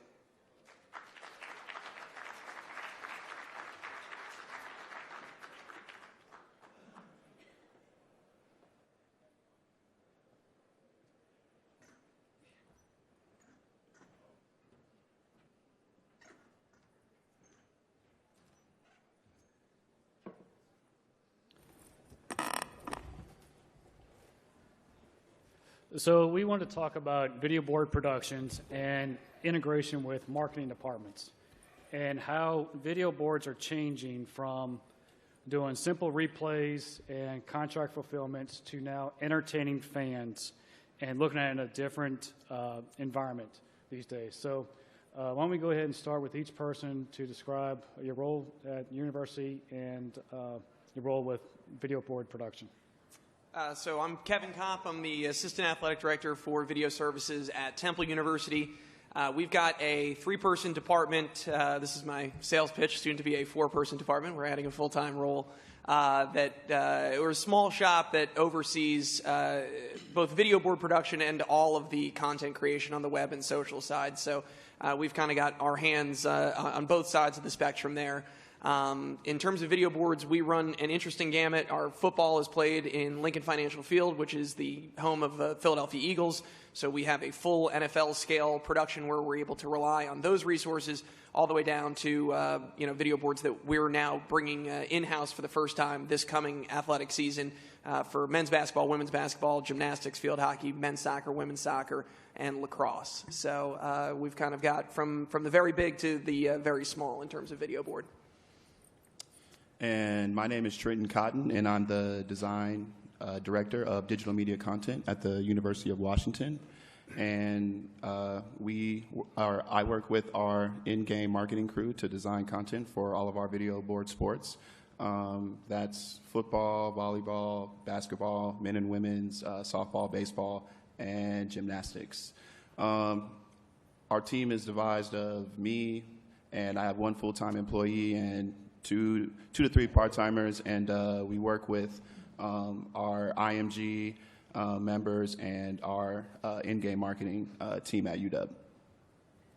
Hi, I'm Kirk Hartman with University of Nebraska, Executive Director of Video Production. I've kind of had a unique opportunity to see how marketing kind of integrates with big screens because we happen to be the first college stadium to put it in, and we didn't know what we were doing at the time. It was pretty much going to professional sports, trying to figure out how they do it. As it is involved, it's grown bigger. Our IMG now is our corporate sponsors come through there. We also have a marketing department we work with.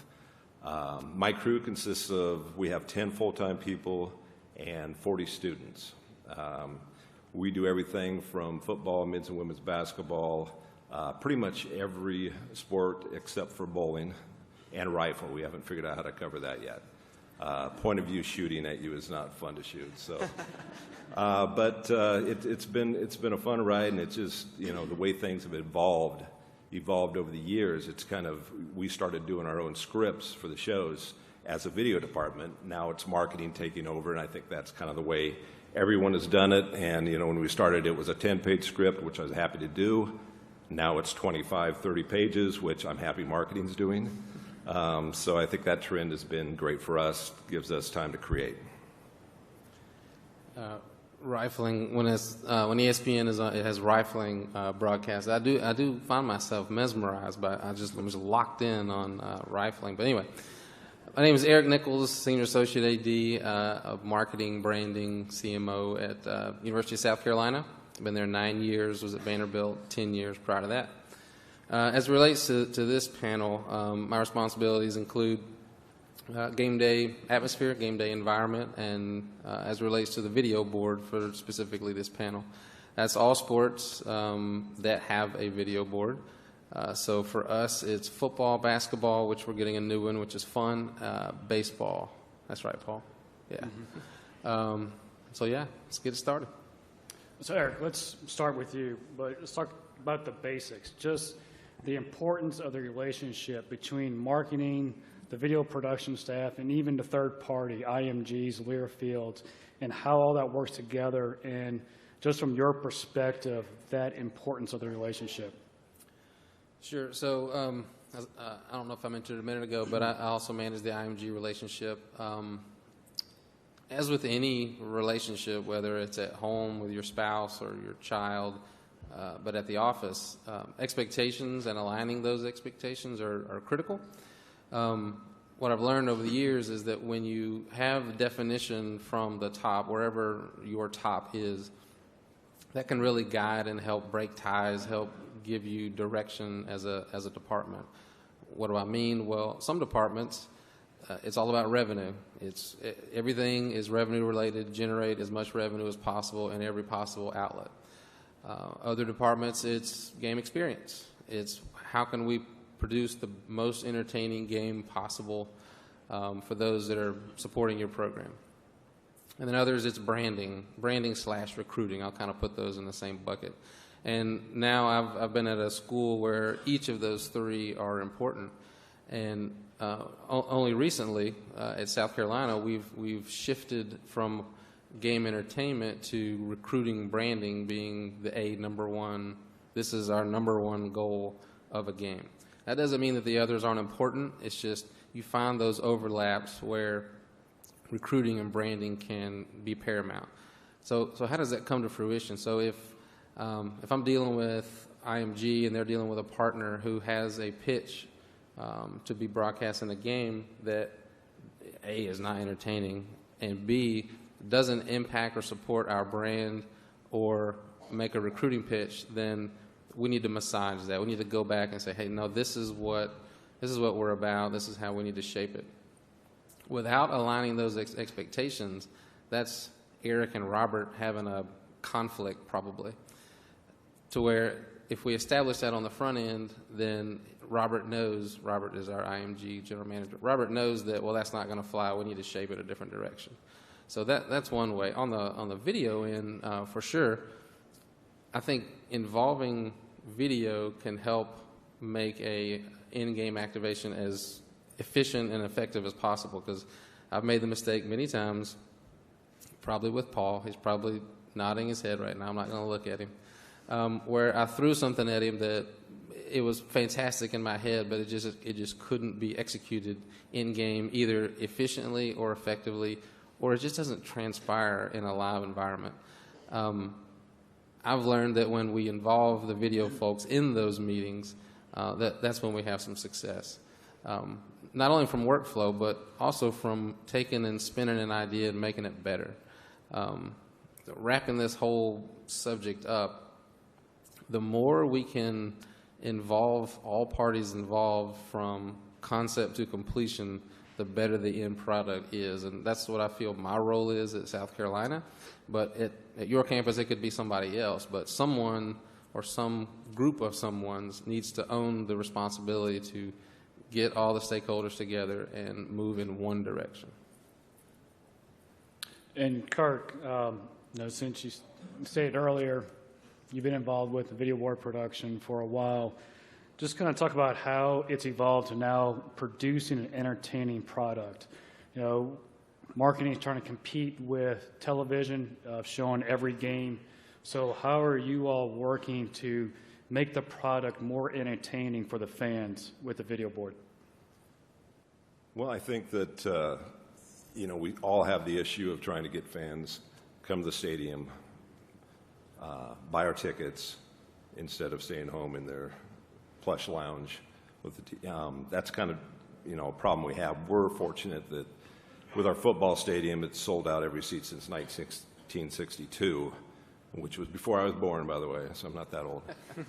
So we're fortunate there, but still we're seeing, we're pushing for some different seats to get filled this year, and I think that will continue, and the trend is all over the place. So to try to get that feel of TV, but yet you hear the roar of the crowd, I think the fan wants to be entertained, but I think the way we're moving, with features and things like that is to do more, we call it DOG, which is a horrible dog, but it's, day of game features. So we try to get more of a broadcast feel that, we'll have a feature on every scoring drive and do a drive summary, sponsored. We'll have halftime highlights, sponsored. We'll have plays of the game. We don't get the announcer that you have at home, but you can get that same feel as a broadcast and have people more involved with the game itself, because, that is the most important part of this, is the game itself. So we're trying not to get away too much with, different features outside, come up with a feature and a sponsor that they like, but try to get more in-game involvement. And I'm finding that's our fans like that. You throw up a 30-second commercial and your fans will sniff that out right away and hate it. So the more you can package it in-game with plays and excitement that way, that's kind of our trend and the way we're going. I'd like to hear some other ideas on that. Trent, you have a different background coming from commercial television. So I'll talk about how that's influenced what you're doing at Washington. Yeah, so I know I didn't mention in my bio, but this is only my first year being in the marketing of athletics side of things. I came from a PBS affiliate out of Seattle, and I was building promos for Downton Abbey, for two and a half years. So this is a different world. But I think Kirk mentioned, I feel like, one of our biggest challenge is, making entertaining content but not being too commercial. I think pro sports, if you go to an NFL game, NFL fans might almost expect to be sold things in a very commercial way, but something that I learned, very quickly, being on the college side of things, is that college fans are, there's a lot of tradition wrapped around a lot of these teams, these programs, and it feels more sacred. So, if you throw something like a 30-second feature up there that feels like a commercial that's trying to sell your fans a product, they might not like that too well. So I am a content creator, so I brought a little content that we created and played in our football stadiums. Brad, if you could cue up my BECU video. I think it's on the second slide. Yes, this one. So before we play this, I just kind of wanted to preface it a little bit. I think Eric was mentioning working with IMG and your in-game marketing crew on how these features kind of come up. But I sat down with our IMG members and a few BECU members, and they wanted a feature. And they were, describing what they kind of wanted. And so we were, towing that line and kind of make them happy, but also try to create something that wouldn't necessarily anger our fans. I'm not sure if this was the right way to do it, but this is just an example. I'll kind of let you guys know, entertaining or too commercial. Go ahead and play it. What's up, Brooklyn? What's up, son? What's up, Fabo? Hey, man, I got that black Amex with me, a.k.a. that gold in the back card. Yeah. I know you ain't over there staring at my girl. I know you ain't over there staring at my girl. I know you don't call yourself hollering at my girl. I know you don't call yourself hollering. I keep putting Louis Vuitton, Gucci down to her feet, yep, just like me. I'm the one with them ones, the price on the tag, just throw it in the bag. Ladies, y'all ready to go shopping? Just throw it in the bag. Neiman Marcus on me and all that. Yeah, come on then. Just throw it in the bag. Look at price tags, where they do that at. Heard that in ATL. Okay, Brad. When I'm in ATL, just ask my baby girl. So again, I think at the end of this, to tie into like an entertaining, feature, an in-game element, when you see the Make Noise dog pack, our in-game marketing crew would go out to our student sections with slingshots and like launch out T-shirts and hats to try to combat that, you know, commercial feel. But I know some programs, they'll place like logos that don't go anywhere on their boards, but at UW, our partners and sponsors get features like this. So at the end of the year, we always throw out those surveys where fans can complain about, you know, hey, don't stop selling us stuff, things of that nature. But this is just an example of something that we're trying to constantly get better, because we don't want to sell our, you know, we don't want our fans to feel like we're selling them products. But at the same time, we also have partnerships and sponsors that we have to take care of. So. And for the record, I don't think that was too commercial. You asked the question, I figured I'd give you an answer. Thank you. And Kevin, you know, y'all a little different at Temple. You use the Eagles Stadium, Eagles production crew, but how you interact with your marketing team is still the same of how you do a presentation for game day? Yeah, I'm going to reveal how uniquely unqualified I am for this panel, because we just get to outsource a lot of that game day production to the Eagles, and we have, you know, this great NFL crew that takes care of much of the work for us. So at least with football, our video board process is a lot more content creation during the week. And so, of course, that ties in then with marketing and corporate sales. And we were in a little bit of an interesting position, and I'm sure a lot of folks out here, you know, everyone's org chart is just a little bit different in terms of where video is. Is it its own department? Is it under marketing? When we got here, our department started in July of 2015, so very late for, you know, a mid-major Division I program to be bringing this in-house. We were housed under sports communications. So we had all of these various stakeholders, and it took us a while to sort out. I always use the analogy of, are we the architect of the piece, or are we the contractor on the piece? And so it's a matter of defining sometimes how those departments relate to each other. I think when we came in, our marketing team sensed an opportunity that every idea that popped into their head, we were there to fulfill, and we weren't really there to ask a lot of questions. Just get it done, send it to us for our approval, and we'll tell you what the changes are, and we'll put it out. And so as we've gone on, you know, we've had to, you know, find those moments to perhaps assert ourselves a little bit as a creative video department and say this is, you know, what we're finding that works or doesn't. And it's just a matter of having some honest and some tough conversations. And the other factor in all of this for us is we don't have the resources or the full-time staff to be able to devote an entire week's worth of production just to the video board. So we're in a position of again, working with marketing, working with some of our coaches of our teams that want all of this social media content, that also want this video board content, to find where that nexus is, that it overlaps. Is this something that could go out on social media day of game, day after the game, that will work for that audience, that will also work for the video board? Because then we've done 2 videos for the price of 1, which more often than not we need to be doing. You know, with video boards now, it's almost like it's a new arms race with college athletics.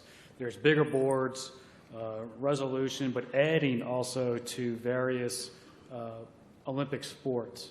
So, Trent, I know you've only been there for a year, but kind of talk about, we start the conversation with how the approach is at Washington of viewing the various new ways of doing the video board.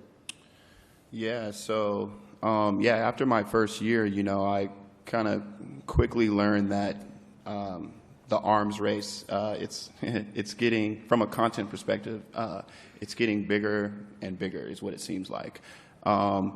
We just got, or this new fall season, our soccer field just got a new video board. So condolences. Yeah, as excited as I am about that, because it lets me know that, hey, well, we're going to need content, so I guess my services will still be needed. But, you know, it's going to be happening during a fall football season, and we're already creating content for, you know, volleyball and football and things like that. But, you know, I got a really good opportunity. My colleague Jonathan and I got to go down to UGA yesterday and met with Rick Freeman and Elisa. She told me not to mention her name, but Lisa Cherry, and got to walk through their facilities and really learned that, you know, because of, you know, it's not really the different teams or programs or stadiums that's pushing this arms race, but to me it seems like it's these conference networks that's kind of pushing the arms race, and having to put in a lot of money to facilitate their needs, and just seeing how UGA, they've added their ribbon boards that go, all the way around the stadium. Got a chance to meet with, I believe her name is Markeisha from Georgia Tech, and she kind of mentioned that, they're throwing $10 million into their facilities to meet the ACC needs. So, and like I mentioned, I think earlier, our Husky football stadium was renovated 4 years ago. This will be our 5th year. I mean, everything got bigger, but we have 9 video boards in that stadium that are all visible from different vantage points within the stadium. Our main video board, if you could go to my first slide, Brad, our main video board is, I want to say, 180 feet long, 31 feet tall. Our softball field is in its 2nd season with its new video board. Baseball, our baseball stadium was just built, I want to say, 4 years ago as well, and they have a brand new video board. So with our soccer stadium getting new video boards, again, I just see it going, it's just getting bigger and bigger. So it'll be interesting to work with our athletic department to see how we're going to facilitate personnel level to keep up with the demand of these video boards and content that, from after my first year, it doesn't seem like it's slowing down anytime soon. I think the arms race is really driven by recruiting, at least from where I'm from. Anytime a player comes to visit or anything, it seems like everything's fired up, and we're using our boards that way, and it's across all sports. So I think that's kind of where it's going, and it will continue to go. But we just kind of have to remember it's for our fans on game day also. We're doing a new video board install this summer, and we were talking about the tickets that didn't sell. Well, one of them is up in our North Stadium. They kind of get a partial block view, and so instead of expanding giant boards somewhere else, we now have these 4 towers, and one of the towers we're wrapping a 90-degree angle screen around for the fans. So it's bigger, better, brighter and everything, but it's also for the fans. So you got to kind of think that way too. And Eric, I was actually going to stop you, but I want to say, for video people, we view it as this arms race as worry. We got to worry about the content, worry about the staffing, worry about how we're going to do this, how we're going to do that. But for you all in marketing, it's opportunity. So let's talk about how you view this as opportunity with marketing. Well, first of all, it's good to be in Nebraska that you can just find a empty corner and wrap a video around it, a video board around it. That's pretty cool. I'll say your question. Oh, so I've come full circle. I've been around the block a little while, and I think what younger folks in my position will do is, just because the tool is available, they feel that they have to use it, but it needs to make sense. It needs to add value. Either it needs to entertain or inform. That's the two that I hope that they do. So, for instance, our basketball video board, it was a dinosaur. We're getting a new one this year. But you couldn't do many of the modern technologies. Heck, it was SD. It was awful. And that's about as technologically as I can speak in this conference, so I don't embarrass myself. But there were many elements that we couldn't integrate. There were sponsors coming to us wanting to have promotions on the board that we just literally could not do. Well, now that we can do, doesn't mean that we should do. And I think that's, at least from my talking to my brethren, we need to control ourselves not to do it just because it's capable. As far as video people, what I would say to you is try to put yourself in our seats or the sponsor's seat and show us, don't tell us how it can affect the game, because we're not in your mind. We can't really see what's in your mind. So we need to understand what you're talking about. I was in a couple of the earlier panels, and I had to ask Paul, okay, what are they talking about? I don't really understand this, but he explained it to me, and I think my advice to you guys is take the time to dumb it down for people like me. I'm glad you put a chair in between us now.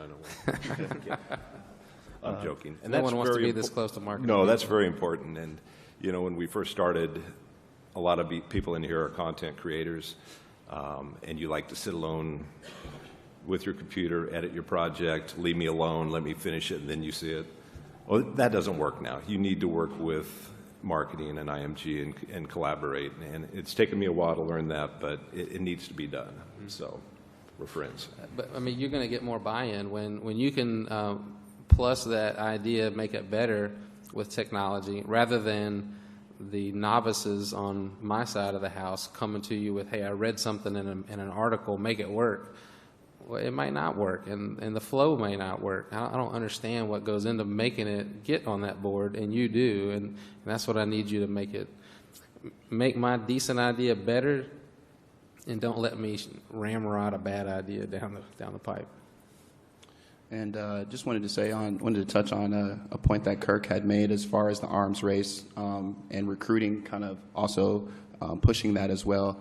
I definitely agree with you. I know with our baseball team, it's kind of hard to get recruits to go play baseball in the Pacific Northwest, especially in Seattle, where I want to say about 10 of their games this year got rained out. But I'm always getting compliments from their coaching staff just on how some of the content that looks on the board, that maybe a recruit might be coming in to watch that game and can see some of that stuff on the board.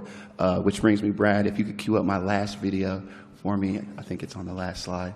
Sorry, Paul. This is a video that we put together. You know, baseball, it's a slower game, so as a content creator, I kind of get excited to be able to create something fun that can get a fan engaged. And this is a segment that we did with a few of their baseball players. Go ahead.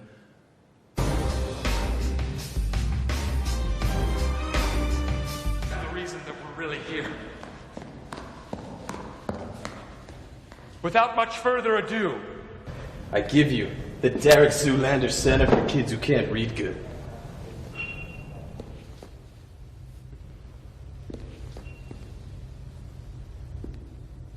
What is this?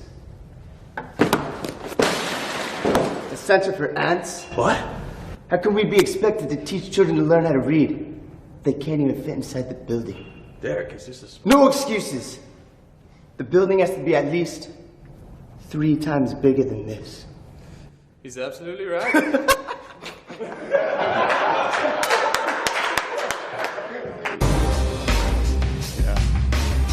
This is a fun little segment we did with our baseball team where they are recreating movie scenes from different movies. And again, maybe something like this wouldn't fly at a football game, but at a baseball game it's a little slower where you have that time in between innings. But again, a recruit coming in, seeing that kind of production definitely helps the baseball program out. And let me add to that just a little bit. I felt a little bit arrogant in my answer a minute ago to suggest that only great ideas come from marketing people. I think we need to encourage all of you to push them any direction that you can. Like, I don't know where that idea originated, but that's hilarious. That's good. And we get stale. All of us get stale. And we need more ideas. And we can flesh out the good ones from the bad ones, but push it up. Thank you. Actually, Eric, stay with you, but since the show runs through marketing, how do y'all handle the requests from every department within athletics and then now from campus and put it into the show? That seems to be something that's happening more and more. People want to use that real estate now to advertise themselves. Well, I've been talking mainly about football just because that's the next sport, but unfortunately, people see football as a 4-hour opportunity. So that's 4 hours of opportunity for our development, our ticket sales, our recruiting, our university, our sports science, #1 in the world. We want to talk about that. Unfortunately, obviously, we all know it's not 4 hours. So we need to back to establishing expectations. We have to drill that down to say what are the number of interruptions that we're okay with. We call them elements. And then let's farm those out and give them to those people so they know what they have to work with. For instance, we give our university president, okay, you can have 1 honorary captain and 1, what do they call it, the flip the coin person. So they know that they got that, and that's it. So don't come to us the other 6 games because this is your 1, make it count. They know that when they have a special fundraising celebration to cross $1 billion. Okay, that's a unique ask, and you need to make it, and it needs to be made in consultation with our athletics director. It's not my decision, it's a departmental decision. Same thing with development, our fundraising arm. They could have 10 different requests that we could put on the board, but we need to, okay, you have 2 elements in the game. Use them wisely. And if everyone knows that, and not knows it in August before the season, but knows it in February as they're starting their planning for the next season, then they can align appropriately and make those uses as effective for them as possible.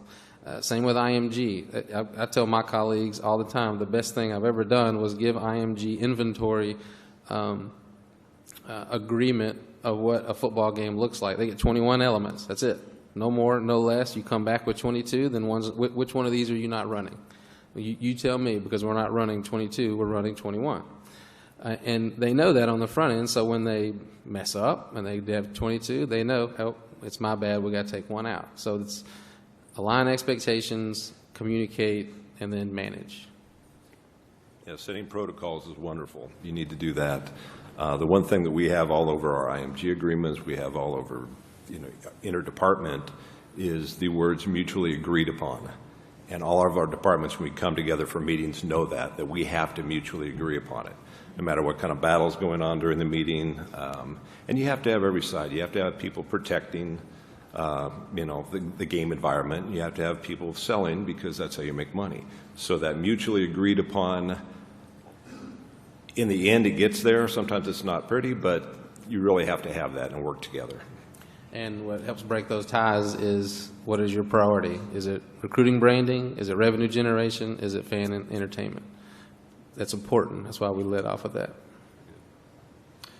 And Kevin and Trent, y'all kind of had this, but kind of look into the professional leagues, the NBAs, NFLs, MLB, in-stadium shows. Those seem to be trickling down to the colleges and influencing the show. Just kind of talk about, Kevin, it is unique for you all to be at the Eagle Stadium. How do you all see the leagues influencing what's coming down the line?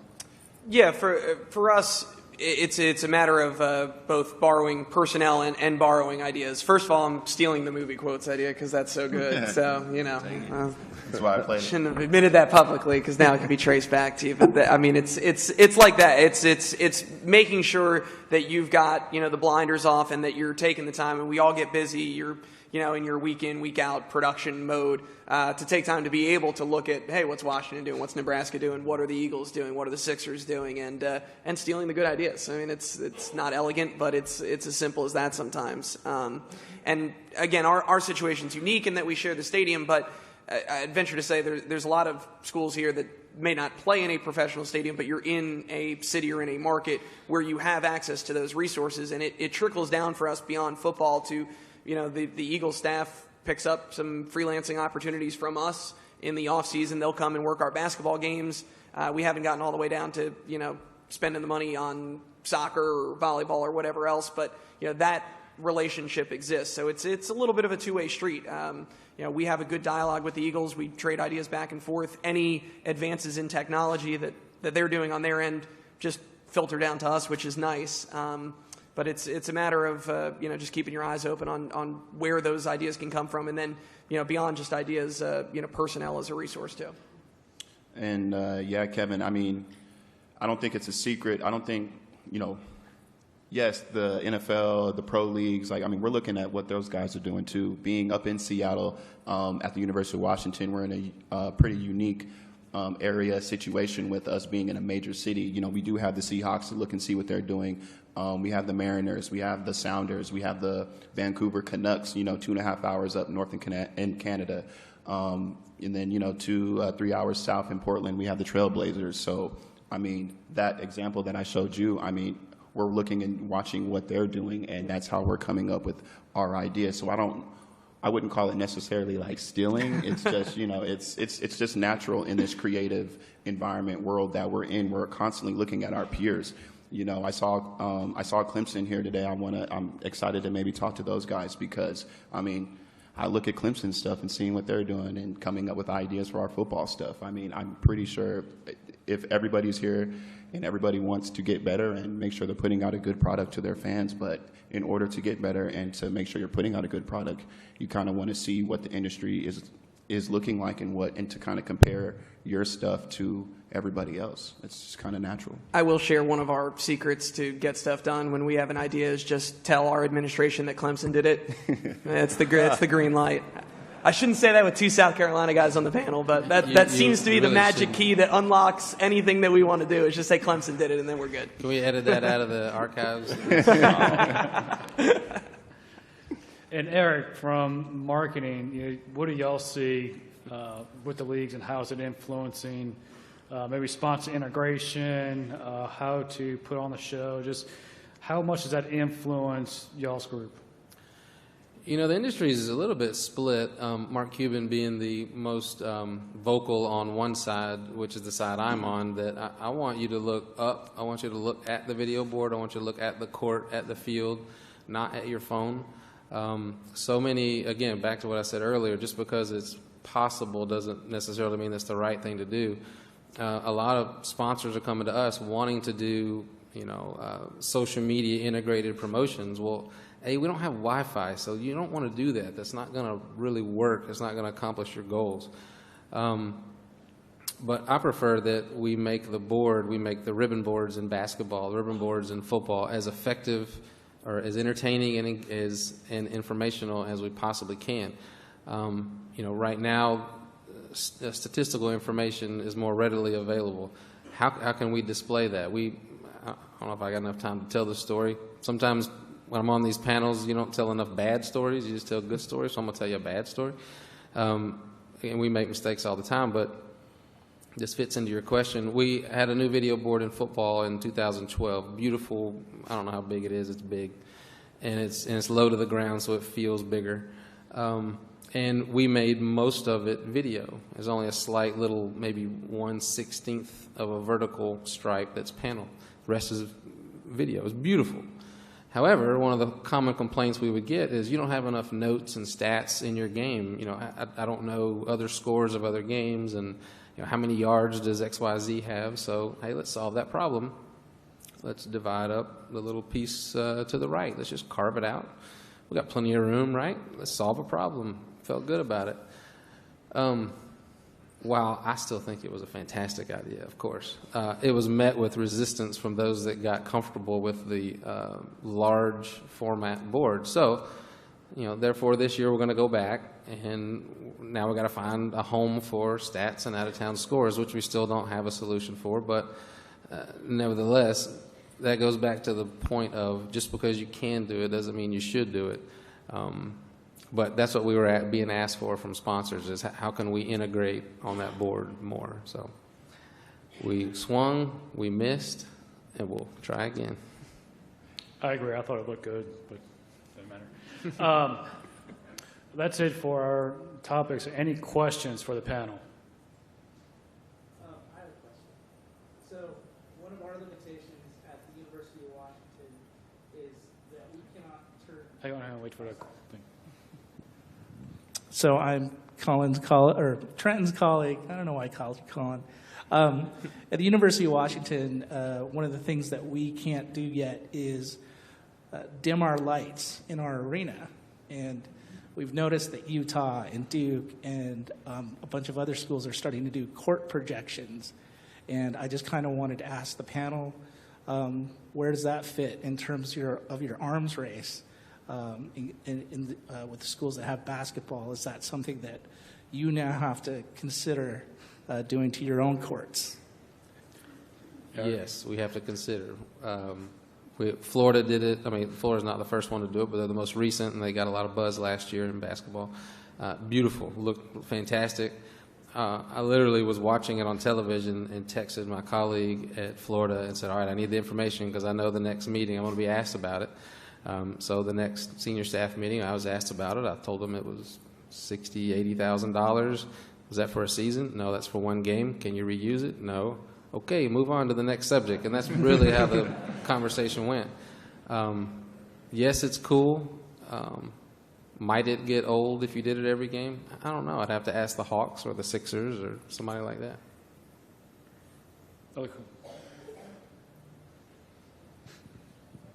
Yeah, mine's for Trenton. Go back to that video with the baseball players. About how long did it take, like hours-wise, to put that together? What kind of manpower were you looking at? Just kind of take me through the process. Yeah, so for every sport that we have at the university, we conduct a marketing day. Those marketing days are usually split into two, I want to say 4-hour periods. We work with our in-house marketing crew who works with that team's, in the video that you're talking about, worked with that baseball team's director of ops to put those dates on a schedule. We use the first day to shoot the team intro, which normally takes about 3 to 4 hours, and then maybe the following week we block out another 4-hour period that conducts our marketing day, all our green screen stuff, headshots, special messages, videos like you see there. Myself, my full-time guy, I have 2 part-timers that also help out with those shoots. Also, the in-house marketing team has student interns, so about 3 of those interns show up and help us shoot what you see. But I mean, I'm also working with our in-house marketing staff who helps me come up with those ideas, helps me script those things out, and gets everything ready. So by the time that we do show up for our marketing day, everything's in place, and just a good relationship with the baseball team's director of ops, reaching out to the players, mentioning that, hey, we want to do this movie quote idea. What do you guys got? So the team actually knows beforehand, and they're prepared when they show up.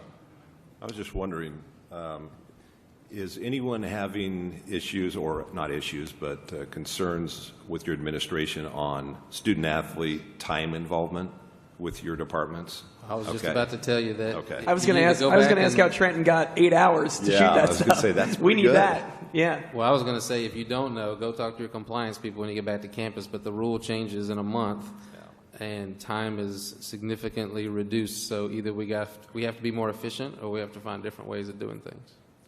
Yeah, we've talked about, relationships with different departments and a lot between video and marketing, but the coaches or the operations folks, that's another constituency as well that you're massaging. And as we're getting more video boards trickling down through more sports, they want the stuff, but certainly they don't want to give up preseason, especially your fall sports. They have such a compact preseason that they're very reticent to give up that time. So it's being able to show when you have the time to make a product like that, you can tell a difference between something like that and something that was just, well, we asked you 10 rapid fire questions because that's all we had time for, and then we got to move on to the next thing. So that's huge. Yeah, and again, I think that starts with, just having our in-house marketing staff has a really good relationship with our director of ops in our different programs. I can tell you now that we're shooting for our fall football season. Their marketing day is on June 20th. And that's, 2 months well before their first game in September. Ours is That's next great. week. Oh, see? Yeah. Brandon, we have time for one more? In the corner.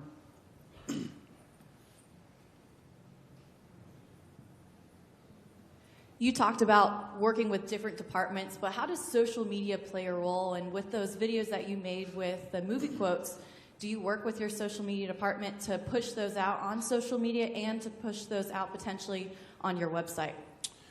Yes, as long as obviously the one that we just showed has some copyright issues. So I know in game so it just depends on that. But yes, our social media team, we all work in the same office. We utilize this program or this software called OneHub, where we upload all of these videos that you see in game. They're online, where their director of ops, their social media team has access to it, so they're able to post the videos that we create on social.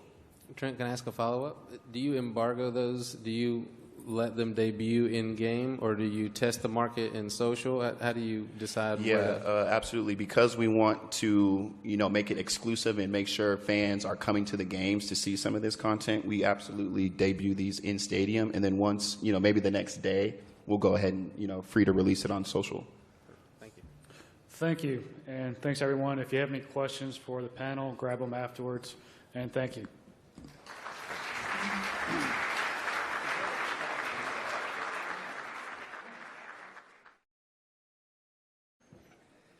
All right, gentlemen, thank you very much. That was great. Before we go anywhere, we're going to move on to our awards and honoring section portion of the program. We're going to begin with our Tech Leadership Award, Technology Leadership Award, that we present in coordination with our friends at NACDA.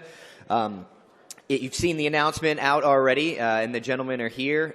This year's honoree, we are pleased and honored to celebrate the University of Nebraska. You just saw Kirk on the panel here. As we mentioned, University of Nebraska is the first university to have a video board. It was back in the early 90s, and they've continued to innovate year after year after year. Again, this is not a lifetime achievement award. It's more of a continuing to move the industry forward, set positive examples. To help us present the Technology Leadership Award, I would like to welcome from our friends at NACDA, Mr. Chris Green. Chris. Thank you. NACDA is very proud and pleased to be able to be here today, and we've got a long and proud partnership with SVG. Video clearly is one of the central tenets of all of us on campus, and NACDA and our convention next week, video is one of the central things that people talk about and are trying to get right, and it's so good to see and hear panels like we just heard. We're thrilled to be able to present the award today to the University of Nebraska, who have got a proud history of being on the cutting edge of everything to do with technology and video specifically. I'd like to welcome to the stage Executive Director of Production, Kirk Hartman, Assistant AD for Husker Vision, Shot Clean, and Chief Engineer, Scott Guthrie.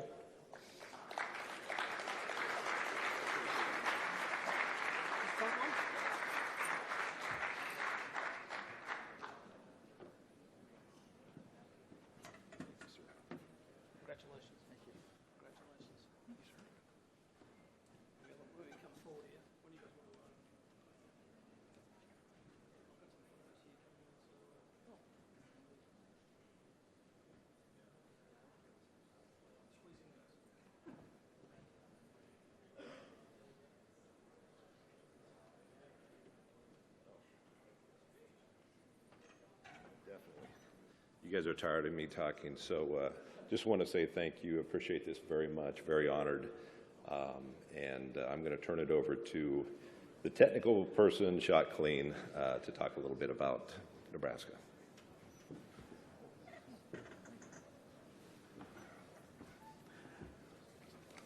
Hi, everyone. I'm a man of few words, so Husker Vision started in 1994, and I was in the broadcast industry at a local TV station. And our athletic director, Bill Byrne, and Jeff Schmall called me and asked me if I'd be the engineer for the project they were doing. And I said I would. And we put the big screens in and the control room in. And our first game that fall was UCLA. And the Friday night before the game, we decided to have a pep rally and just to test things out. And I thought that'd be a pretty good shakedown. And went out there on Friday night. Keith Jackson was the MC of the pep rally. And there were 40,000 people in the stands watching the screens. And I turned around and thought, this is a pretty big deal. So that's the way it started. But we've had great support from our administration through the years, and now we have 10 screens on 10 different venues, or screens in 10 different venues, and they all feed back to our two main control rooms in the football stadium. We've always had a dedicated full-time staff as well as student staff through the years, and probably one of the my most enjoyable aspects of the job is seeing the students work hard and learn the trade and go out into the industry and perform their jobs well. And there's a lot of you here today that went through Husker Vision, so thanks for that. And also I'd like to thank the equipment vendors and the integrators and the suppliers for their cooperation, their great support through the years. And we've made a lot of great friends through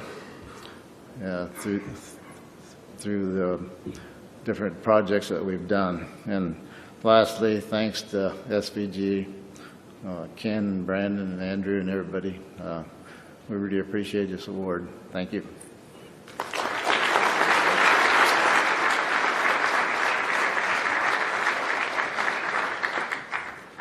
All right, thank you very much, gentlemen. Congratulations. We appreciate you being here. All right, and our second award before lunch, we're going to move on to our SVG College Sports Summit Pioneer Award. This is an award that, for a lot of us who work in the SVG office, has become very special to us, as we've honored, I think for now, maybe 5 or 6 years, people in the industry who have had a profound impact on not just the technology and the advancement of video, but in the people that work in it. And this year's honoree is a very close friend of ours. He's been a great supporter of what we do at SVG, and we've always appreciated that. He also, I stressed to him when I called him up to let him know, and he was a little at a loss for words, which if you know CT is rare for him. This is not a Lifetime Achievement Award. He's still got a lot of pioneering to do, decades probably. You hear a lot in sports the term thrown around that, the Bill Walsh coaching tree. If you haven't noticed it yet, you can look around in this room. There's a lot of people who have come through Ball State Sports Link and have worked underneath Chris Taylor, who are in this room working for other universities, networks, independent production companies. I could list them, but it would probably take a while. And it's probably only a matter of time before that continues to happen.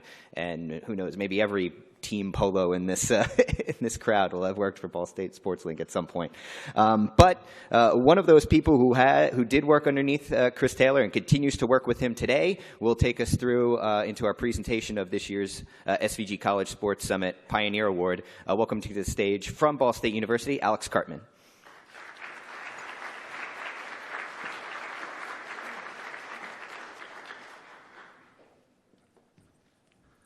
So I've had the distinct pleasure of working with Chris since he started at Ball State in his current role in 2009. Chris, if you don't know, began his background in the other side. He began in athletics and got the call in 2009 to move over across the street and become academic, however academic he claims to be in his current role, and to lead this small pilot program that had began a semester prior in SportsLink, and to see if that could work and build a lasting relationship between academics and athletics.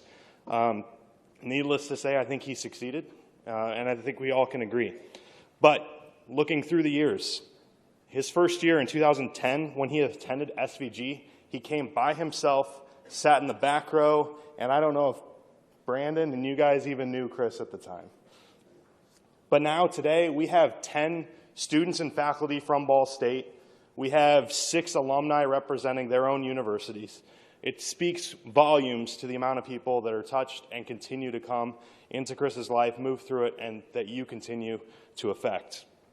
So this program that began with 8 students, 1 SD DV cam that probably jammed more times than I can remember, and 1 ancient Mac that took hours to render, has grown into an academic program with 40-plus students, with countless opportunities to create professional and profound content. It's not those things that matter, though. It's the environment that Chris has created. He allows students to expand their creative boundaries and to explore different areas of production that they find interest in, whether it's behind the microphone broadcasting a soccer game or sitting in their first ever directing gig in a production truck. Those opportunities are all students, and Chris makes sure that they have as many opportunities as they can get. So, maybe that's just the beginning of why Chris deserves the Pioneer Award. But it also comes with other numbers, whether it's the feature storytelling we're proud of that has garnered 5 of the last 6 SVG student feature category awards, 3 professional Emmys, and countless other student awards. But he doesn't care about the awards. He cares about the experiences he gives students, the relationships we build, reaching out and working with Turner Sports, with March Madness, with the PGA Championship, with the Ryder Cup, creating content, whether it's working with the NCAA themselves to become a primary moderator and content creator for their social media platforms, and to now be incorporated under the ESPN umbrella for all of our broadcasts. Those experiences help drive everything and building the relationships. So now, without further ado, I want to turn it over to friends, colleagues, peers, alumni, and everyone else in a short video to share their congratulations and thoughts. We all have people in this industry that we admire and look up to. And for me, Chris Taylor is, and has always been, one of those people. CT is driven, he is student-focused, he is fun. He expects a lot out of his students, but he also expects a lot out of himself. Chris Taylor is inspiring, passionate, and caring. He's a relentless motivator. CT is all about the students. He's committed to his work and his students. He's wise, he's strategic, he's loyal. He is beyond genuine. He cares about each and every person that comes into his life. He is an innovator, and I think he does not say, do this. I think he says, try this a lot. He is always fighting for his students and pushing us to be our very best. So many professors you get to know on a one-on-one basis, but Chris Taylor is a guy that I've considered a friend now 6-7 years out of college. He was not just a teacher, he was my friend, and still is. CT has influenced the college sports industry by changing the way that academics interacts with the athletic departments. When Chris started the program in 2009, there were 8 students, and today the number is north of 40. He helped turn Ball State into a destination school for this industry by taking a 20 or so kid classroom and turning it into an entire major. He recognized the paradigm shift that was taking place in the world of collegiate athletics and in sports broadcasting. Other universities have saw what he has built SportsLink into, and they want to replicate that. The number one question I get asked at every school I work with is you know, what do we do to become Ball State? How does SportsLink work? Simply having the NCAA partner up. Is there anything more innovative than that? The way these students come out and the way they have worked during our events, the hours they've put in, the 18-hour days at times, and they still want more. It's extraordinary to see how much of, leaps and bounds they're ahead of the game before they even get into the real market. And there's a lot to do, if not everything, with where the teacher, starts. He really takes a backseat and guides the students. They do really all of the work.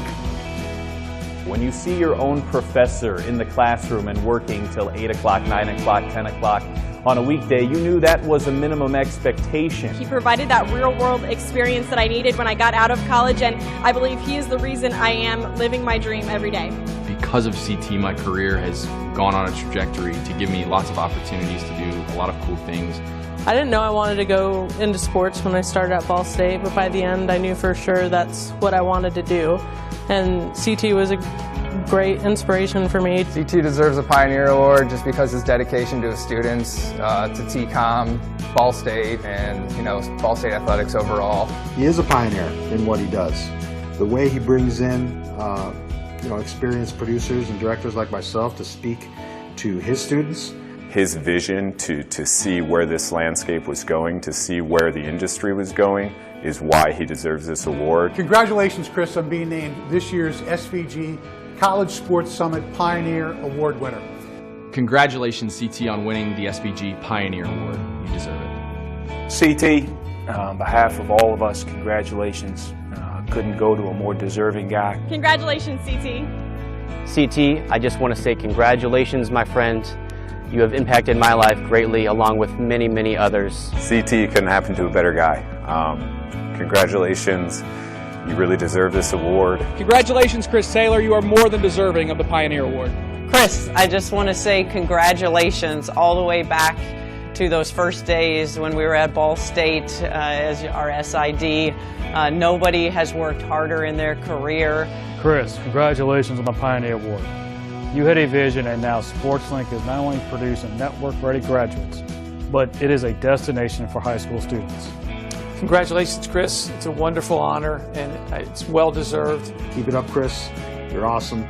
Congratulations, and let me know when I can come back. I need some more shirts. Congratulations, CT. You most definitely deserve it. So from all of us at Tupelo Raycom, including these fine SportsLink alumni, congratulations, CT. And you ought to be able to stand up very proudly and just say, thanks for the award. And at least to mom and family and others, I deserve it because you do. So congratulations, dude. It's well-deserved, and I'm very proud of you. Thanks. So, to my great friend, congratulations, Chris, on being named this year's 2017 SVG College Sports Summit Pioneer Award. Congratulations.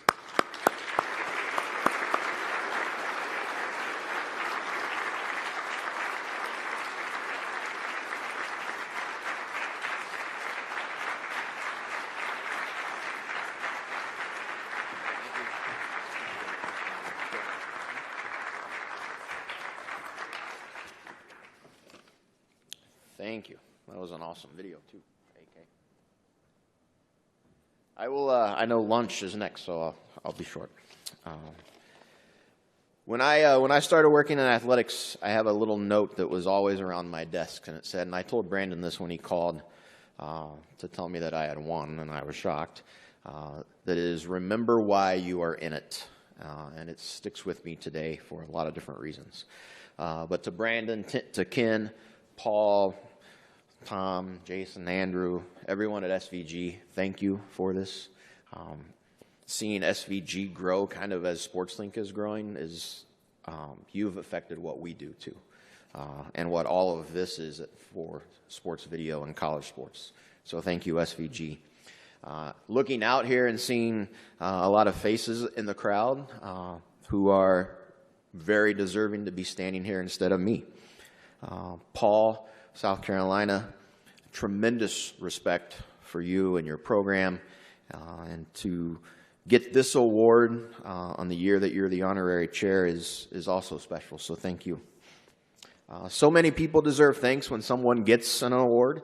I definitely want to thank my mom, who isn't here, but will know what's said.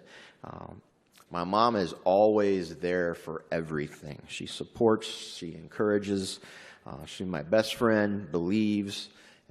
When I have whatever it might be, crazy student issues or truck issues, and she doesn't understand, she's always there as mom is to give you mom's advice. And she says it always beats a real job. And mom is right. My father passed several years ago. He wasn't around to even see any of what is happening, but I know today he's smiling down and very proud. My grandparents are also really guiding rocks in what I do. My one grandfather worked in the coal mines in Kentucky, hard work, and survived a mining crash and went back to work the next day. My other grandfather works for General Motors for 40 years and never missed a day of work in the factory. And I know that work ethic and the determination, I know my students will agree probably some of the stubbornness comes from both of my grandfathers, because they always said, you know, never take no for an answer. Remember why you're in it. I'm here as the Pioneer Award winner, but I share it with Ball State University because if I'm a pioneer individual, Ball State is a pioneer university to allow this to happen. Ball State is a place that continuously makes sure I have enough water to keep the grass that I'm standing on green, so the grass on the other side isn't greener, if that makes sense. And as you start to look in your career and you see things and you think about other things and other opportunities, and there have been some for me, Ball State has always allowed me to keep watering the grass and make it greener where we're at, and I'm very thankful for that. My chair, Tim Pollard, is in the front row. Our dean, Roger Lavery. You saw Mark Sandy, our AD, in the video. It goes to our provost, to our associate provost, to our president, even as high as the board of trustees. We get tremendous support at Ball State for SportsLink, and that's what this is also about today, so I share that with them. Alex took a lot of my notes, so my speech is even shorter, which is awesome. When I took the job in 2009 to come back and work at Ball State and do the 10-month contract and see what happens, there were two people. Dr. Joe, who was in the video, was my mentor, my TCOM chair. He's the one who hired me in that role. And I remember 3 weeks into that job teaching, I went to Dr. Joe, and I was like just a mess. I'm like, I don't know if I can do this. I don't know if I'm supposed to be doing this. I've never done this before. I don't feel like I have enough time to spend with every student the way I want to. I'm not really sure I'm doing the job right. And Dr. Joe, and in Dr. Joe's great way, said, youngster, sit down. So I did. And he's like, you are not a teacher. You are a facilitator and a mentor. And if you do those two things, you will be a great teacher. And that changed my perspective from that day forward. There's also someone in 2009 who's a friend who is no longer with us. His name was Bill Bryant. We lost Bill way too early at the age of 52, I believe, with cancer just a couple years ago. Bill, too, is looking down today, and I'm very proud of how Bill guided what we do as well. The other thing I would say is that in that 2009, one of the first people I met at the time in our little closet at the bottom of Ball Communications building that Alex described was a 6'7" student that could barely fit in the closet of the office that we had. And ever since that day, Cartman has been beside me every step of the way. And what we do in SportsLink and what we've built in SportsLink. So best friend, a coworker. I think we share ideas and we bounce ideas, strengths and weaknesses. It's the great thing. So Alex, I share this too with you and all. Brad Daly is a former student of mine who just this year we were able to bring back in a full-time position. So we have 2 full-time staff members plus myself. I pulled Brad out of an advanced video production class that I was teaching because I thought the kid had skills. He hadn't thought about sports at all, and we were able to bring him back after being in the program. So Brad, I don't know, I know you're here. Wherever you're at in the room, thank you. I share this with you too. Remember why you're in it. As Alex said, in 2010, my first year at SVG, I did. I sat in the back of the room. I didn't know anything about SVG. Tim said, you need to go. So I did. Just took it all in. I watched the award show that night, and I knew we could compete. And I knew after networking and being at this event, SVG College, that we could build something really special at Ball State. So when I left Atlanta, I was flying to Dallas for a wedding. And I remember this to this day. On that plane ride, I wrote a note to all of my students coming back that year that said, hey, I just went to this really cool event. Some of the things we met, some of the things we learned, and I kind of, in a sense, issued a challenge. And it was just like, I know that we belong here, and we can do something special. And it starts in the fall semester when we get back. Remember why you were in it. Worked in athletics for over 12 years. Final role was a director of communications and marketing. And the why at those times, after those, as we all know, long bus rides, horrible hours, thrilling wins, bad losses. You're in it because of the student athlete. We're all in it because of the student athlete in some form. And then when I crossed across the street, I left Ball State for 2 years, came back to do SportsLink. And then being across the street, I'm very proud of, I think, of what we've done and how we've grown it into whatever it is and the reason we're winning this award today. I'm very, very proud of that. But I sense it that I'm just doing my job. And when I remember the why today, it's the students and the student athletes. That's why we're here. That's why we have a job. That's why I'm here. And the final people that I want to thank is the reason why I'm getting the Pioneer Award. And that's the students.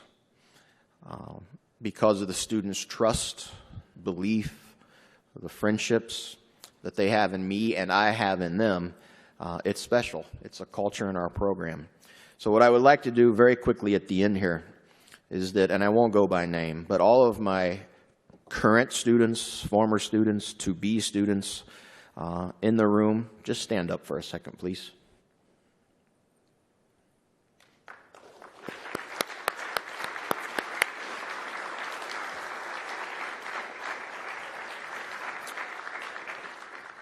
Remember why you are in it. You are the reason why I am in it. And I share this with you all as well. Thank you, SVG. I'm very humbled and appreciative of the award. Thank you.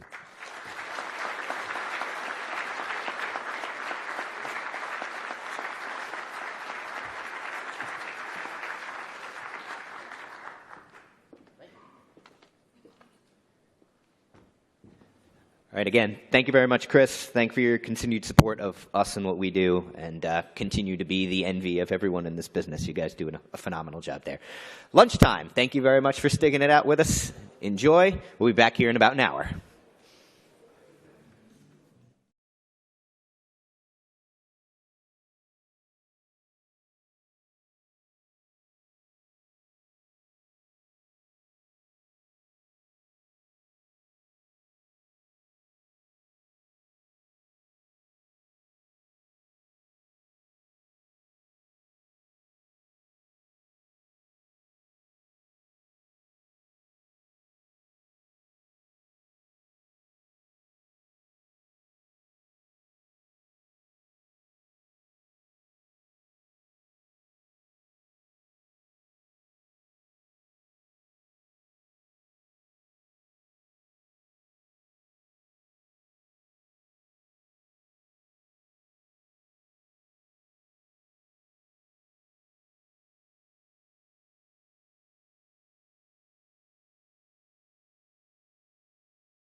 There's a line drive in right center field. It rolls to the wall. Wyatt rounding third. Wyatt slides in with the winning run.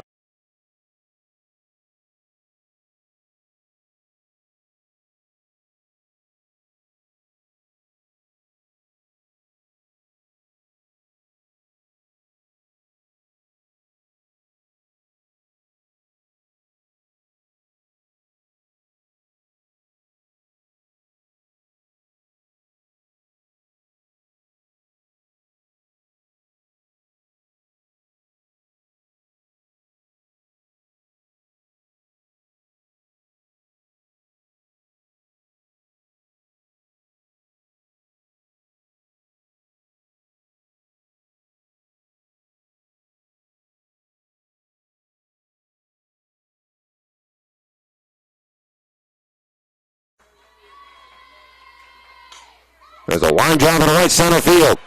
It rolls. Here comes the throw to the infield. Mackenzie Wyatt slides.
Five, four, three, two, one.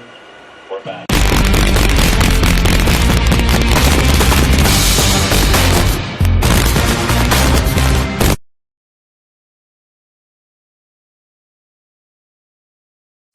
Five, four, three, two, one. We're back.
There's a line drive into right center field. It rolls to the wall. Wyatt rounding third. Here comes the throw to the infield. Mackenzie Wyatt slides in with the winning run. The big hit by Aaron Sunduk scores Wyatt all the way from first with a walk-off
There's a line drive in right center field.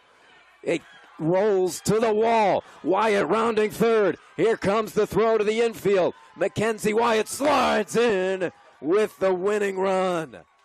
The big hit by Aaron Sunduk scores Wyatt all the way from first with a walk-off run for the Lynn Fighting Knights.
All right, everybody, welcome back from lunch. We're going to get started in just a couple minutes here. Getting started and resuming the program in just a couple minutes. Thanks.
All right, everybody, welcome back.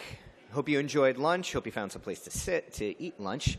But thanks for coming on back. Another organization that we are very proud to partner with and call friends is the BEA. Heather Burks and Michael Bruce are both going to kind of take you through a presentation from a series of professors, people who work in athletic departments and in the university environment.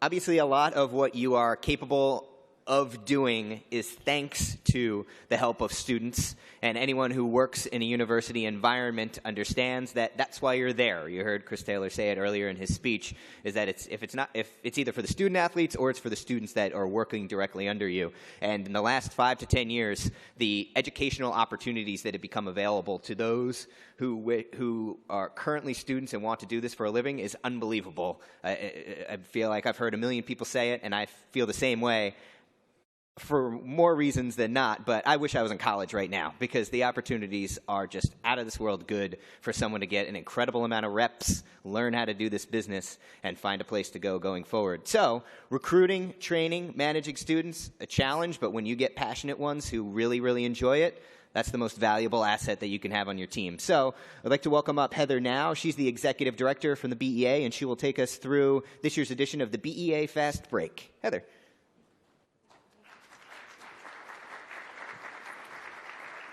Thank you, Brandon. Yeah, we're thrilled to be partners with SVG. As Brandon said, I'm the executive director of BEA, Broadcast Education Association. We are a media education organization for faculty, primarily for faculty and students. We offer professional development. We offer creative scholarship for faculty and students, and also traditional research. So we're kind of a nice blend of everything. We've been working with SVG for several years, and one of the things that we've been doing with them is bringing this, it's calling it Fast Break this year. We do it at our convention in Las Vegas every April as well. We call it Ignite. Has anyone ever been to a session like this before? So, right, so you understand, these are 5-minute presentations. Everyone's going to get up, speak to you for 5 minutes. And as Brandon mentioned, we're going to be talking about recruiting, retaining, training students to work with you. They have a 5-minute clock. So they're going to be looking, Michael Bruce is our creative producer here, teaches at the University of Alabama. He's also our president this year, so he helped us put everything together. But so they're going to be looking at the clock, and I don't know about you, I can't, if he had this on me, I would be in big trouble, because I can't. I do not do well when there's a countdown. I get very anxious, so I wish you all the best of luck today. So we're going to start off, just to keep this thing moving, we're going to start off with Denise Belafonte-Young. She's at Lynn University. We're going to move on to Melissa Cockrell, University of South Carolina, David Dealey, University of North Florida, Patrick McConnell, High Point University, Tim Pollard, Ball State University, and Susie Smith, also at Ball State University. Everybody here, with the exception of Marissa, works in academics. Marissa works for the production department, University of South Carolina, so she'll be taking a little bit of a different tactic on this. So before we start, I'd like to bring Ms. Denise Belafonte-Young up to the stage.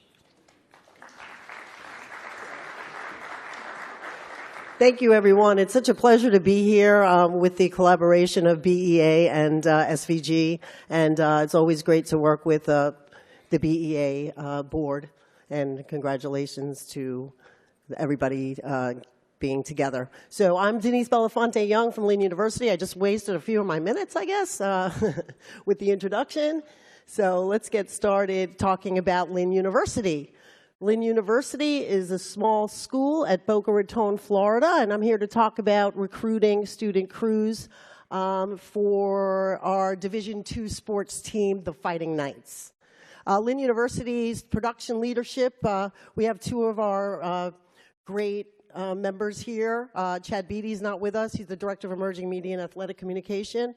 And in our front row here, we have Andrew Vermees. He's technical support, and he is the audio and video Director of Production and Production Supervisor. And of course, Joseph Hefferon is here. He's the TV Director and our Academic Web Coordinator. So they are instrumental in what we are doing now to evolve with our relationship with the athletic department. A little bit about the Fighting Knights. We have 6 men's sports, baseball, basketball, golf. They're right up there on the screen. We have actually 8, go women, 8 teams. And we're actually launching another a track team in the fall of 2017, coming right around the corner. And we're part of the SSC Sunshine State Conference in the Division II. And here are some of our constituents but in the Florida area. Florida's a beautiful state, so we love all the schools around us. We obviously love to win them, but here's just a brief look on some of the things that we're doing to outreach our production with our Stretch Internet interface, and that's kind of what our screen looks like. And we now have launched the Lynn Sports Network, LSN. So like I said, we're really trying to bring a lot of our production values, social media, and distribution to a really full-blown head in a Division II conference like that. So this past year, as we had started back in spring 2016, we started producing more multi-camera live productions of the home conference games, matches for soccer, volleyball, basketball, lacrosse, baseball, and softball. And a lot of our students majoring in film and television, where I'm the full-time faculty member for associate professor, and we were hired to staff the productions. Our full-time technical director was actually a graduate in our radio, television, internet media program, so he was instrumental in being the one chosen for the job. And we're distributed our content, like we said, on Stretch Internet, YouTube Live, and Twitter Periscope. And all LSN productions feature live commentary and I've got a minute 47. Our journalism students, we have a multimedia journalism major. They're reporters on the sideline. We're trying to get them more involved into sports journalism. And our commercials, we've been doing a lot of the behind-the-scenes type of productions, like the couple of the panels this morning were talking about our like big screen productions and digital signage and stuff like that. And we're looking into, boosting our graphics and visual elements, and we're adding them more to the broadcast. And so now with the collaboration of academics, we're getting more involved with our College of International Communication, and students are given the opportunity to participate in this production environment. And we've started, we offer certain classes. They're called variable content classes, sports broadcasting, sports announcing and production. But what we're trying to do is we're going to branch more into like a minor, and we'll talk about that. Here's some of the equipment we use. We're working with 4K, as one of our other panels talked about, on cameras and lenses for this up-and-coming life. And our media club started out becoming involved with them. We do pay the students $10 an hour. We are bringing back a sports, like a practicum class, where they get credits for the course, 3 credits for the course, and they can repeatedly take this practicum class. And we also have college work-study programs with athletics, and a lot of them are our MMJ and film and television majors. A sample of the 43 seconds, some of the softball. So it's starting to look really good. The quality is really nice. And some more of the graphics. So we're here shopping. So we really want to start making it like full-blown, great looking. And future plans, get better. And we're going to really rock this. And we're going to be the ones to beat in the SSC conference. And start more of the Facebook live streaming and all that social media good stuff. And that is me, 15 more seconds, thank you. And now we got Marissa Cockrell coming up from University of South Carolina. Thank you.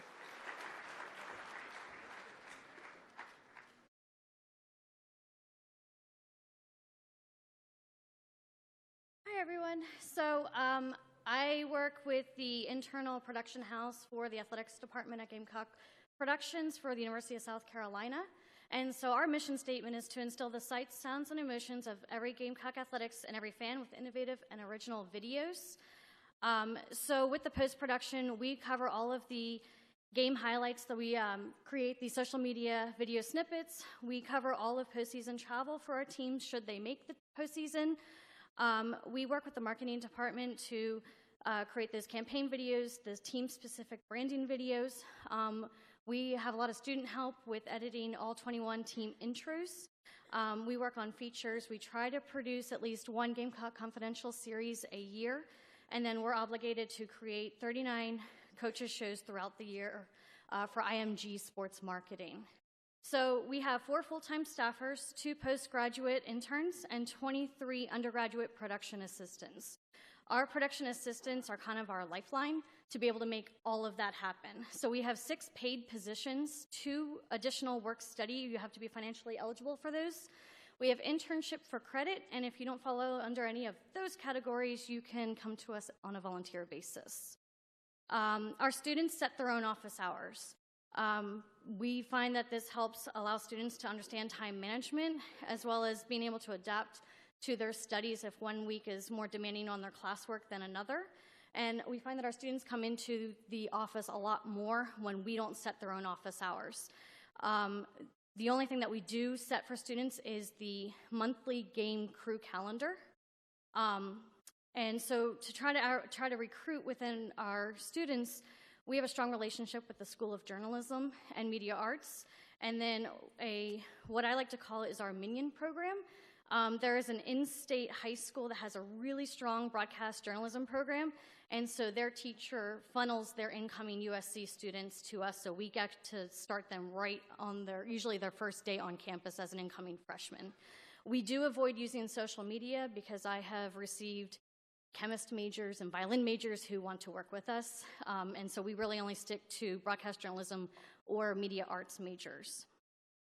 So the first 4 to 6 weeks for the incoming student is the learning period where they get to shadow the shooters, the game log, or melters, and then they also get to work with the social media person assigned for those games. After they understand our infrastructure and our workflow, we'll begin giving them easy projects and then move them up as far as working some of those crew positions, starting with shooter and working their way up to being the social media editor.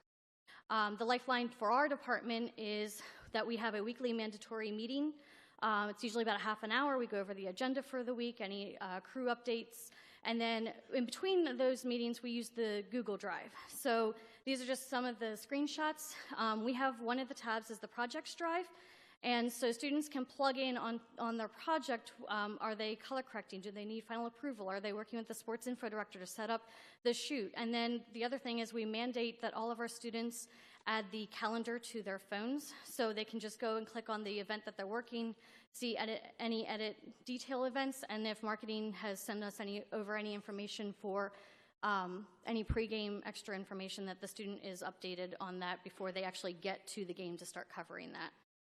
Last year we ran into a problem with the increase for demands of video began pulling away our staff, full-time staff, from training our students, and so to try to fix this, this past August, we split all of our students into 4 groups, 1 to 2 group leaders per group, and then the rest of the group is made up of junior, freshmen, and sophomores. And then we try to organize the students based on skill level, so each group still maintains that same quality when they're working games or on projects. The group leader, we wanted to give them a little bit more responsibility to prep them for the real world. So they were assigned with handing out student projects, training students within our workflow and our infrastructure. And then the one big thing that we wanted to give them more experience was management of students as far as the game crew schedule. And so all broadcasted games require 3 students. Football needs 8, usually full-time staff will assign those out. And then all other sports receive 2 PAs for coverage. And so the group leader was responsible for trying to make sure that request offs were granted, working around class schedules. Not all of our students have cars, so they had to figure out transportation, and then determining how to balance the crew to make sure every production is still working together to give us the same quality that we need. One of the big things when we're editing projects is we don't say this is student-based, this is faculty-based, this is Gamecock Productions. And this past year, between December and May graduates, they all had jobs before they actually graduated college. And we have a 100% graduation success rate that all of our students do place a position within 3 months of graduation.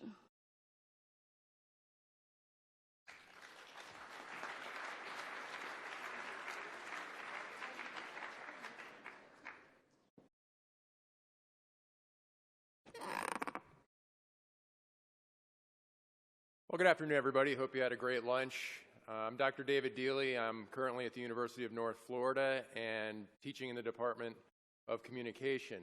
And thanks to the athletic department expanding into ESPN3, I also am the executive producer over there. My professional background before going into academia is 15 years on air as a sports anchor, director, and reporter.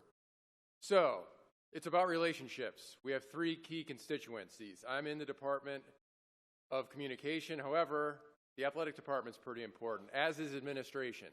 And as we go through this pretty quickly, the best equipment on campus now is in athletics, and I want our students to get access to it. So it's really not just about sports for me. It's about students getting the experience that they can then go on and get jobs in the industry. Our content is created through the sports athletic department. All of our events that we do so far are in the arena. On the administration side, in the ASUN, there's 8 teams. Currently, our administration funds our athletic department at the 6th level, so there's only 2 schools in our conference that are funded worse. We're a peer institution with Florida Gulf Coast. We should at least be their peer in support, and we're not. And I put ITS down as another entity on campus to worry about. If we go outside and start doing baseball and softball, there's a lot of dark fiber under our campus. We have to go through them to try and get it lit up and be able to use it. So one of the problems is going to be, that's probably going to be a presidential level, bring people together, or they're going to try and charge us, tens of thousands of dollars to use this infrastructure that should be there for the benefit of all. I opted for the club option rather than go right into curriculum for a few reasons. One, I wanted to get access to freshmen and sophomores because they don't take our classes until they're juniors. I wanted a much deeper pool to get into. So first day, we had 30-plus students show up, and we were off and running. The build-out, where to locate it. I wanted a hard silo so it could also serve as a classroom. So it's located in the arena, and we have the capability fiber-wise to connect anywhere else on campus once we decide to go outside. The installation schedule is very important, particularly when it comes to training. If your integrator's not done yet and Ross is coming in to train you on the equipment, it's really hard to train students. They're like, well, just plug them into the rack and set the cameras up, right there instead of at the positions. Well, you get a lot of great experience doing ClearComm communication when the camera operators are in the control room. It's just like the real deal when you're out doing an event. So sweat the small stuff and be on top of that, or it could come back to bite you. So the games finally begin. That's what it looks like. The students are all happy and smiling with their T-shirts on, and for the most part, they've been doing that for the last 2.5 years. How many games is enough? We do 50 events a year, and when a volunteer staff, we're probably not capable of doing much more than that, even though we're about to go outside and do some of those sports. So 65 is probably maximum. It's free labor, and at some point, if they're not having fun, that's going to trickle down, and when they graduate, you're not going to have any people coming in behind them because they're going to get that message that they just work us into the ground, and we don't get much out of it except worked into the ground. Have to remember these students also have part-time jobs and other stuff they're doing. Building partnerships is also something that I viewed as very important. It's a top 50 amenity market. We have an NFL team, lots of other stuff going on. The Jaguars, field trips. We go down there and guess what? Ross is powering those big boards. So our students realize they're learning on Ross stuff, and the Jaguars realize our students are learning on Ross stuff. Relationships are born. We also have PGA Tour Entertainment. SVG had an event there a month or so ago, a couple months ago, that you guys were able to tour their facilities. And they're just down the street, so getting students down there. We have the Jacksonville Jumbo Shrimp. Crustacean Nation has been born. We have students that are working on their network coordination for radio, as well as doing their scoreboard and streaming productions. We have the Jacksonville Sharks as well. And all this has led to freelance work. ESPN did the conference championship game in our venue at UNF Arena, and students volunteered and ended up getting paid. Opened doors a lot quicker than I expected. We had the experience of doing games in UNF Arena. ESPN didn't, so they're setting up their crow's nest cameras, and they're too low. They don't realize that that walkway down there, once there's 6,000 people in the building, you're going to be shooting a bunch of heads. So our students telling them you're going to need to raise the tripods immediately gave them some credibility and opened some doors. Recruiting, retention, and turnover. I wanted to improve the department's standing on campus. I also wanted to avoid burnout. We call it turnover. The students call it graduation. They leave. So getting freshmen and sophomores really important. What's next? Outdoor sports, maximizing the schedule, and trying to get students into leadership and management. And that's going to involve a couple of things. They need to be there longer than a year. Course development is in the future, and happy faces. How do I bribe the students? I bring them over to my house for dinners. That's my dog, Riley, and if he had thumbs, he'd be on the crew too, probably as a red hat. We have an ESPN3 Facebook page. The students keep up on it. One thing that they do is pick out mistakes on broadcasts all across the nation, and I've ruined them for life. Here's a look at what we end up doing. Hopefully it rolls. 2, 1, we're back.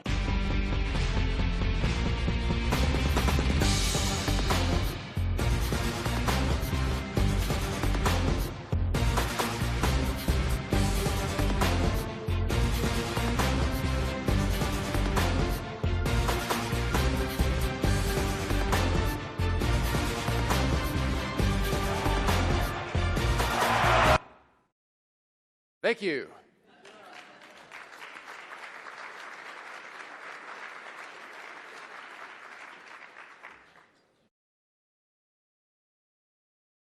All right, good afternoon, everyone.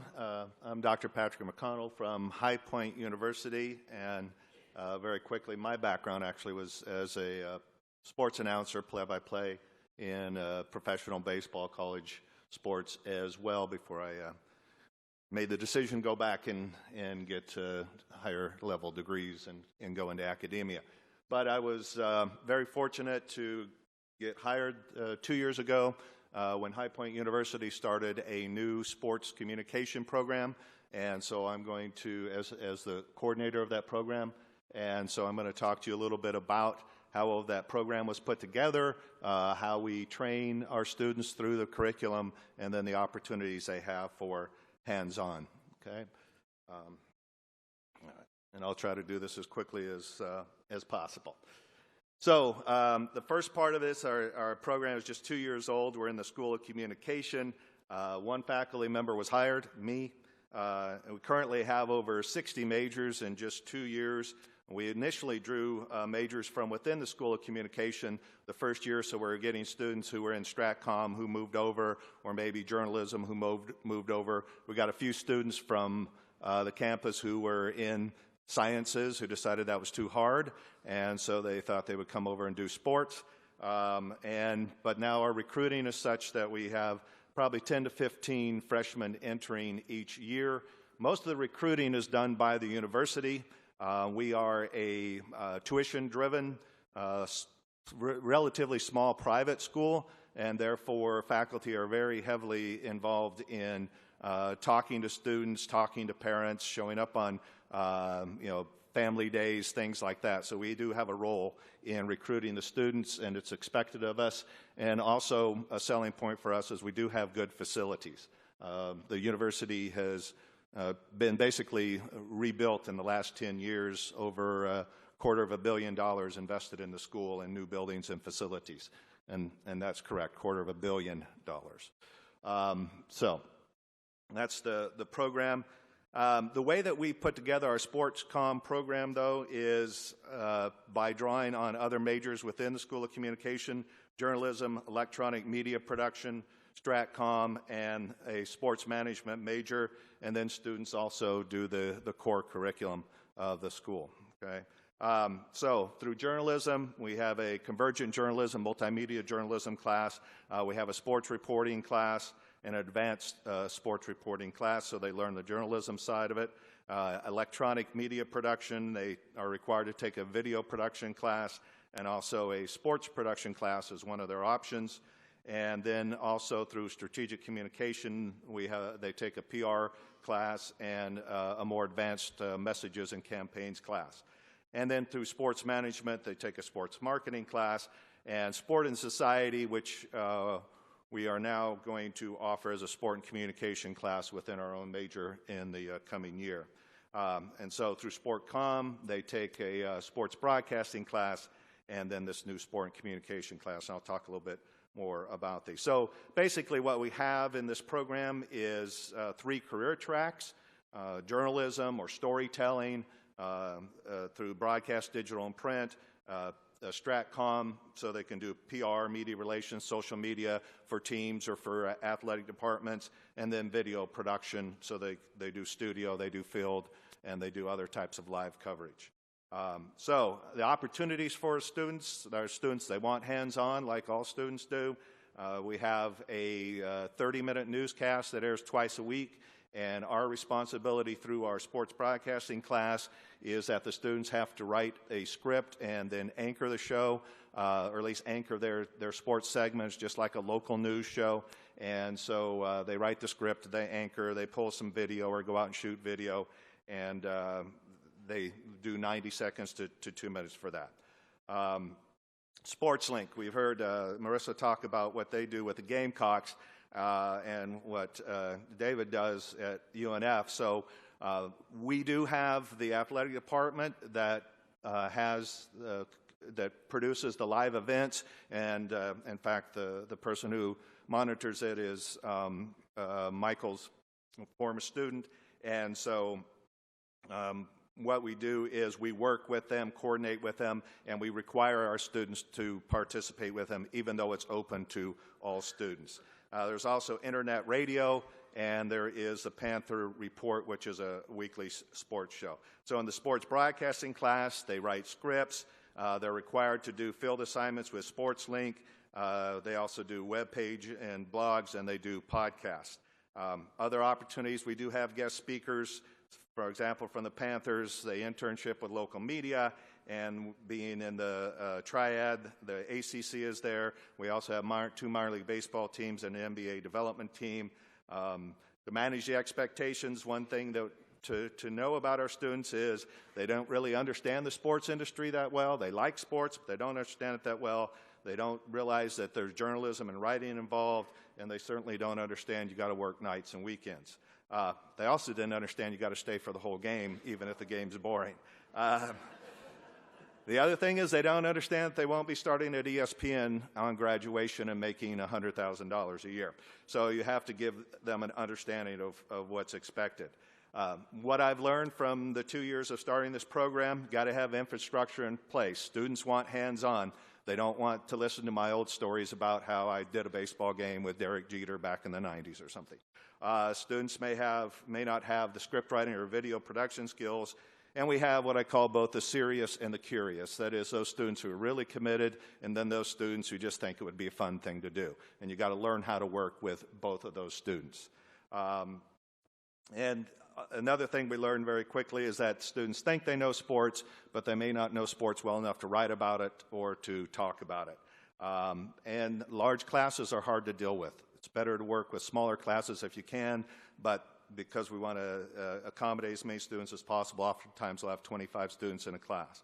And so very quickly, what we're going to do next is we're developing an advanced sports broadcasting class, and we're combining it. We're lucky to have Joe Michaels, 7-time Emmy Award winner and director at NBC, who's going to teach the sports production class and help out our students.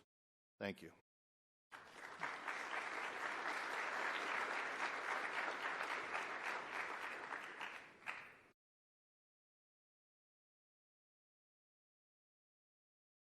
Hi, I'm Tim Pollard. I'm chair of the Department of Telecommunications at Ball State. We call it TCOM. And I'm here to talk today about athletics in the athletic department, or in the department in athletics. It's a two-way street. First is, we've been talking about Ball State Sports Link, and just to give you a quick history of how we integrated what we do at Ball State. SportsLink started in fall 2008 as a pilot program, which is very important in terms of academics. We have a very tight budget. The university did not want to spend a lot of money.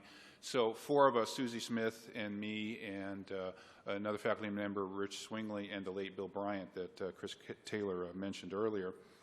We did this for free, which from an academic standpoint is heresy, but we did it because we had a passion about it. We knew there was an opportunity here.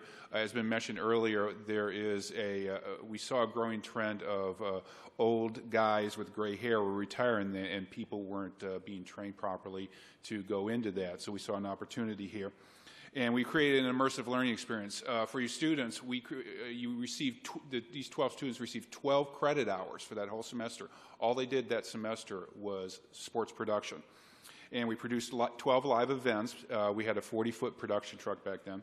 And we did multiple short stories, and we repurposed all the content for features and for a half-hour show that was seen on PBS. The relationship we had with the athletic department was they are Ball State's a member of the Mid-American Conference. They only had one full-time video production person, and they needed to feed the beast. They kept getting. We had to put more stuff on the website. This is before the ESPN contract. They had to keep getting things on there, particularly the Olympic sports, because they were only covering football and a little bit of basketball, but a lot of the Olympic sports just weren't getting the attention they need. And they needed a quality product. They needed it for promotions, they needed it for PR. Very important, they needed it for recruiting, particularly in the Olympic sports, where they needed to get video, audio assets onto the website in particular so they could do a lot of recruiting. And also for sales, another important aspect. They wanted to start getting more into digital assets. The relationship with the athletic department and the TCOM department was it had to be situation where you had to have a level of trust. For those of you in the academic side, particularly in the faculty, you know, there's this general understanding that you can't really trust the students to create a quality product. And they did not feel comfortable in many ways to put a student-produced content particularly onto their branded website. So we had to establish a relationship that we were going to create content that would be of a level of quality that would be acceptable to the athletic department. So we worked with the front office, we worked with the coaches, we produced quality content, and one of the reasons, and the reason we really appreciate SVG, is one of the reasons we were able to externally validate what we did with this student-produced content is we won awards. It wasn't just getting an A for that particular video. It was coming down to SVG and winning SVG awards. It's winning regional Emmys. Our university has 58 regional Emmys right now, and a bunch of them are from SportsLink. That helped our relationship with the athletic department because those folks, they get SVG, they get Emmy awards, they understand the reason we do that. And we also had to create a level of consistency. It couldn't be just we had really good students this one semester and it dropped off the next semester. And thanks to Chris Taylor and Alex Cartman and Brad Daly, we do have a consistent level of quality coming out of SportsLink every semester that keeps that level up to date. And like I said, we focused on the Olympic sports. At the beginning, because of contracts with football and basketball, we wanted to focus on field hockey and soccer and swimming and diving. For God's sakes, we did 12 hours of radio for swimming and diving. Think radio, swimming and diving, 12 hours live, okay? It was 12, wasn't it? Yeah, 12 hours live, radio, 200-meter backstroke on the radio, and you're describing it. Academics. Because we were able to build the quality of the student interest in this, we were able to create what we call digital sports production.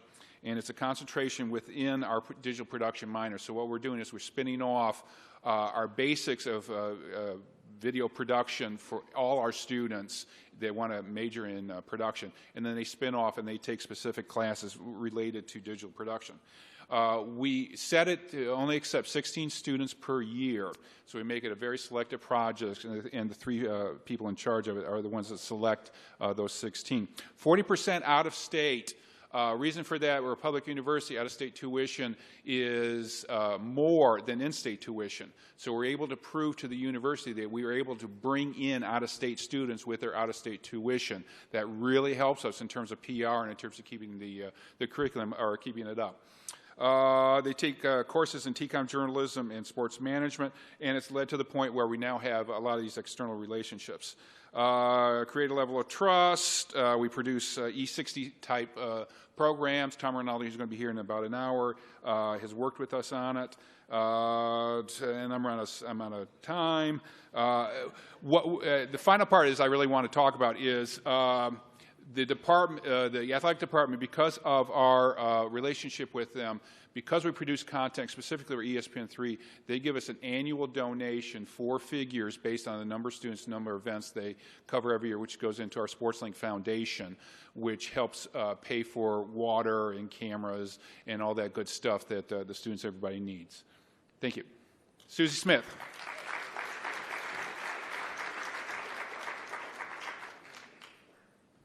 Tim's my chair, so I guess technically I can allow him a little bit of my time. I don't have the clicker, though. Oh, here it is. Do I just arrow? Okay. So you've heard a lot about the different programs and the way they're making things work, and that's wonderful. And you may have noticed through the whole presentations that there are many of us that have a background in sports in some way, whether it be sports production or, in my case, about 25 years in sports journalism, just across the way over here at CNN. And I like to say back when CNN used to do sports.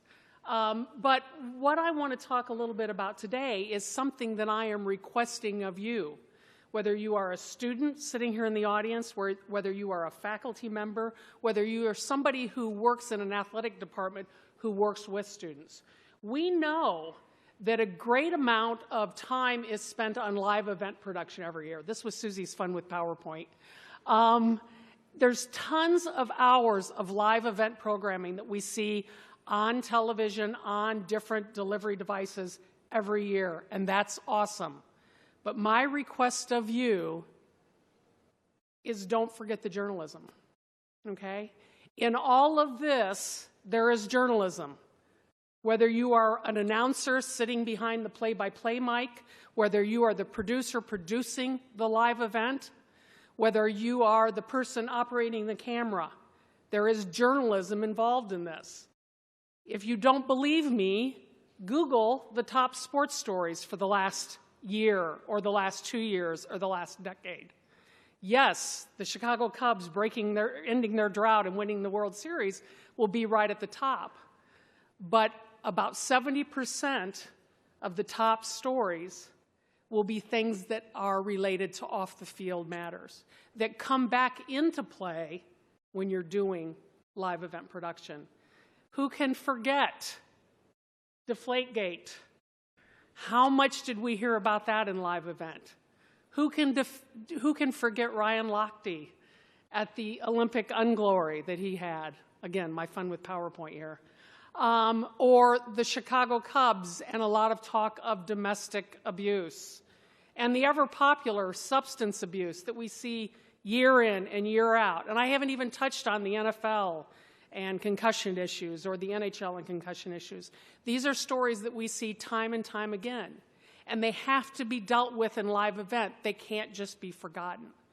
So you have to make sure that students coming out of these programs, Ball State Sports Link included, Lynn University, University of South Carolina, North Florida, and High Point, have as much training in the journalism aspect of it as they do in the live event production aspect of it.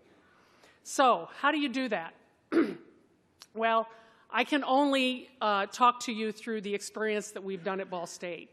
And some of the ways that we're doing is creating some, what I like to call one-off courses. Courses that may not be ingrained in your curriculum. Denise referred to them as like variable content courses. And we have some that I have helped create. One that I do every other year where I take students down to spring training. Now, they're not doing live event, but they're doing something sports related and they're doing it in a journalistic manner. I've done stuff with high school basketball in Indiana. We just finished a short one where I took students down to Indianapolis Motor Speedway, and we covered, we were just down there on practice days, but we're doing stories with that. You can do it with something like SportsLink that Chris and Alex and John and Brad, not John, sorry. I knew it, John Daly. Sorry, Brad Daly. Where you offer a concentration within your major, okay? And that is using some courses that already exist or creating some courses or maybe creating a separate section of a course that is sports related in and of itself. Or you could do something like what we're doing because SportsLink is a little bit, or is very selective, not just a little bit, but very selective. We listened to our students and said, there's still a need for more sports at our university. And at least to get things started, we're taking an existing interdisciplinary minor and we're recreating it to fit the needs that we have as a minor for us. I hope that all of this stuff turns into majors and a lot more students in our area. I hope that some of the things that we've talked about here will help all of you. But that's just a little bit of how I want you to try to remember that journalism in and of itself is always at the core of this. So thank you.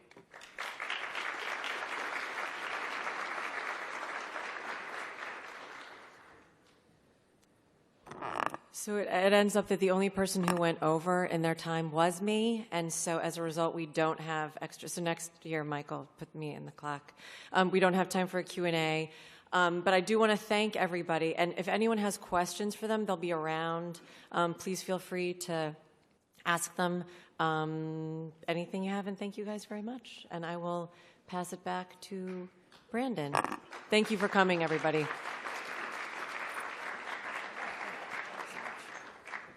Thank you very much. We really appreciate that, everyone. Fantastic presentations and lots to chew on. I'm sure they'd be happy to talk to you throughout the rest of the day as well if you have any questions for them.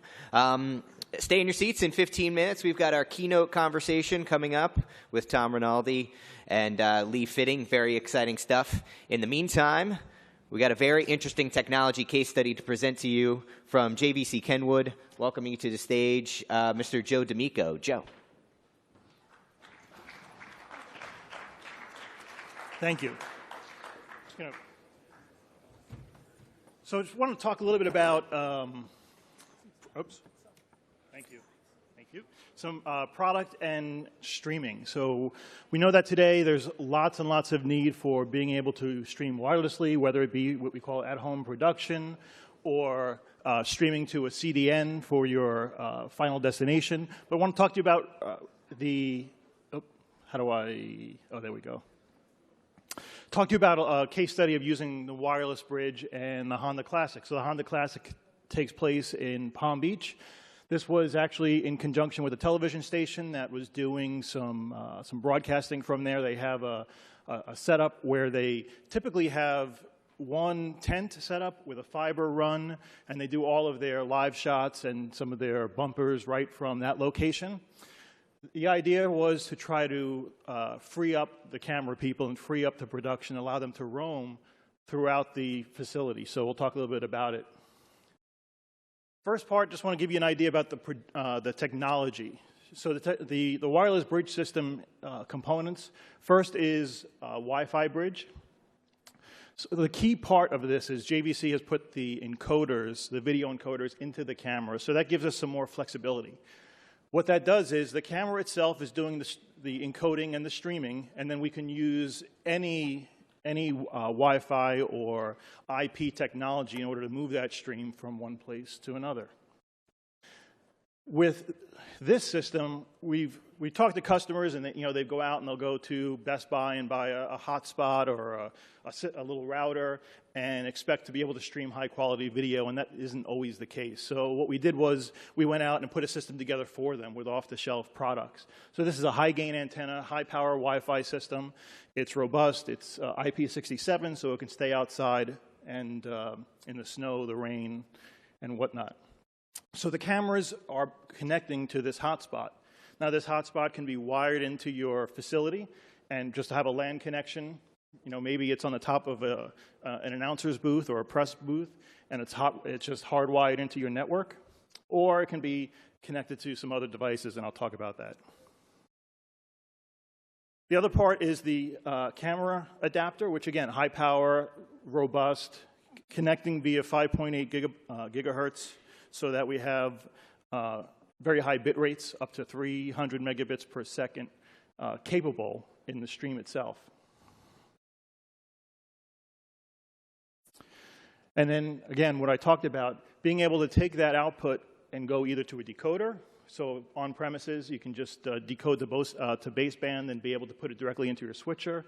Or you can connect it to a 4G uplink and be able to stream to anywhere in the world at that point.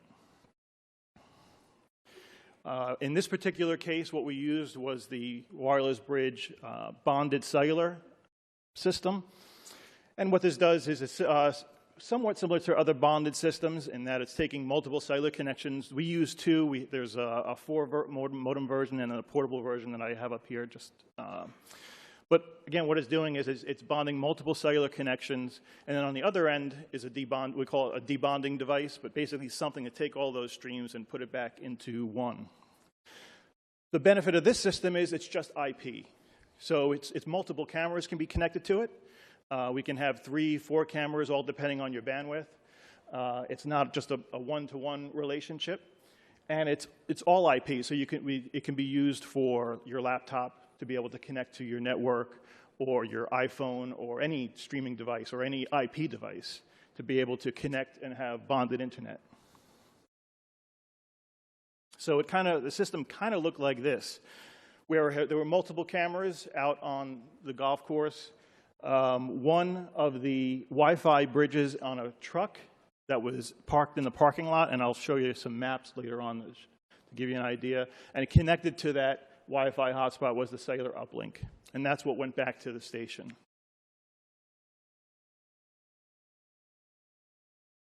Oh. Okay, so you can kind of see the loop now of how this was all taken care of. The cameras out in the field, the vehicle which had the Wi-Fi and the streaming, another device back at the station that, again, it's not a decoder, it's just taking IP streams and putting them back together, so you're able to have a secure VPN connection back to the facility. It doesn't have to be VPN. That's just the benefit of a VPN is that you can have access to your systems that are in your facility just as if you were in that location.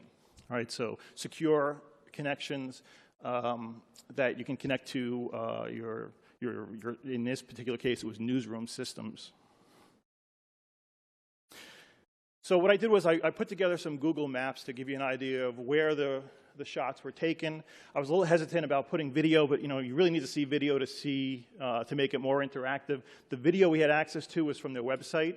So again, I was a little hesitant about putting website video up on a 40-foot screen.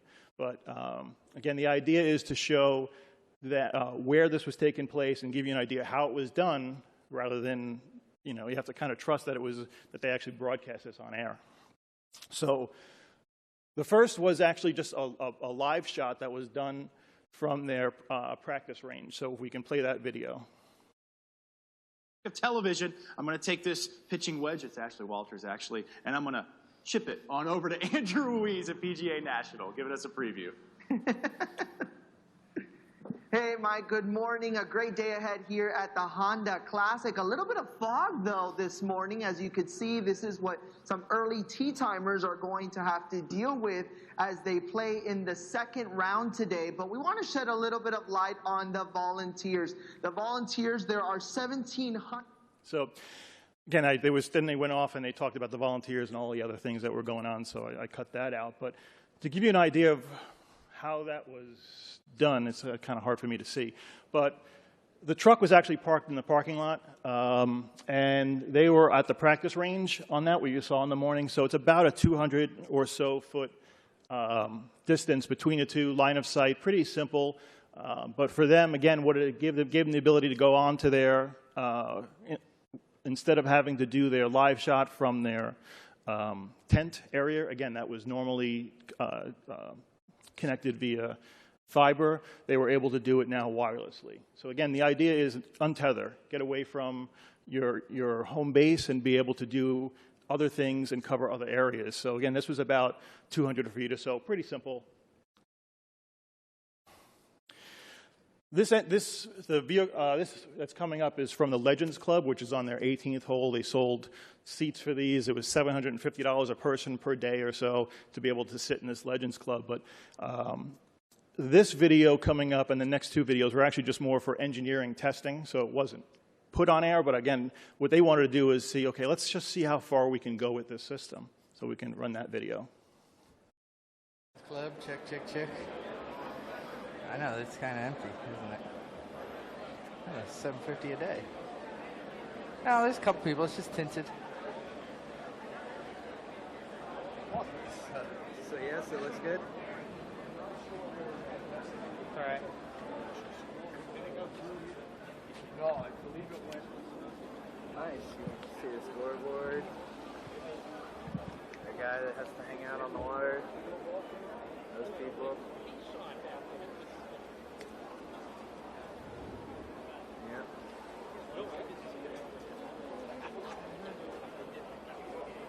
Kind of looking sideways.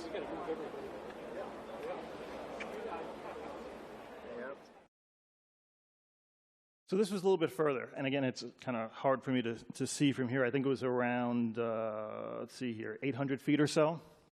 Again, totally untethered. Now we're kind of going through buildings and different terrains. So the truck was actually on a lower terrain than where this was. It was a kind of a little ridge in between. But again, the idea, let's see how far we can go and get coverage that normally we wouldn't be able to get during this this event. And lastly, there's a video of the first green, which is actually pretty far down along the the little waterfront area there. So we can just play that video. And again, understand this is from an engineering thing, just kind of testing and making sure that the system worked.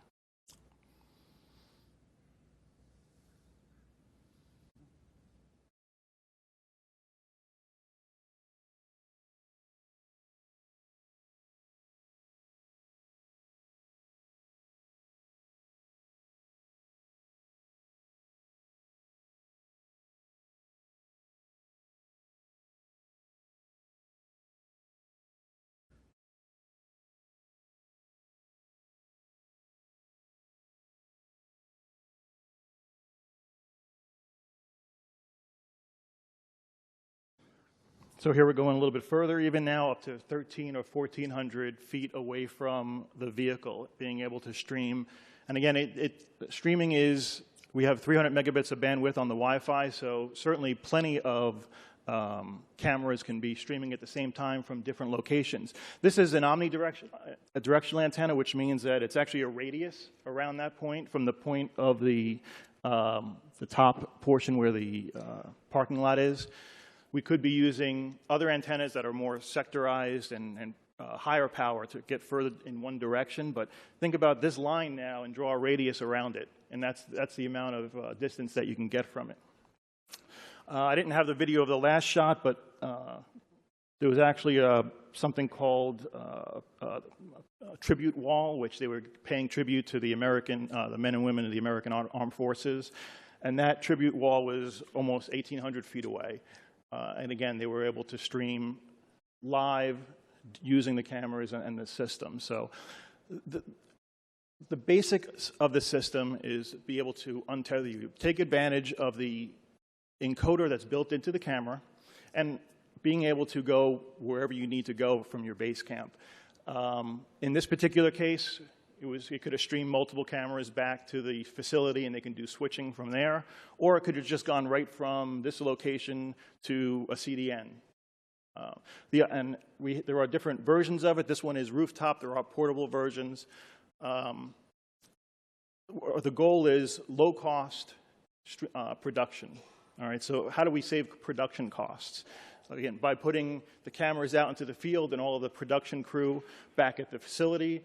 Or another way could be with, JVC has some cameras that you can actually put in scoreboard information. So one camera shoots, person goes out with a bridge system, and then they're able to stream right from there to a CDN, to their Facebook, or to any CDN that's out there that your final destination is going. So I think my time is up. Hopefully I didn't go over. I think I tried to keep it right at 2:30. But if there's any questions, please don't hesitate to stop by our booth. I'll be around here if you have any questions. And thank you very much. It was truly appreciate the opportunity that you've given us to present this to you. It's an honor to be here with everybody. And we really welcome your feedback, because everything that we do is based on your needs. So thank you.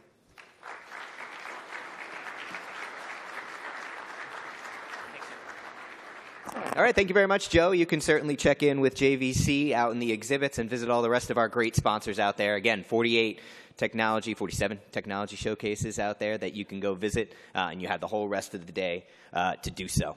We're moving on now to the keynote conversation portion of the program. We are very fortunate, privileged, all of the good adjectives, to have with us today two people that I know a lot of you in the audience admire.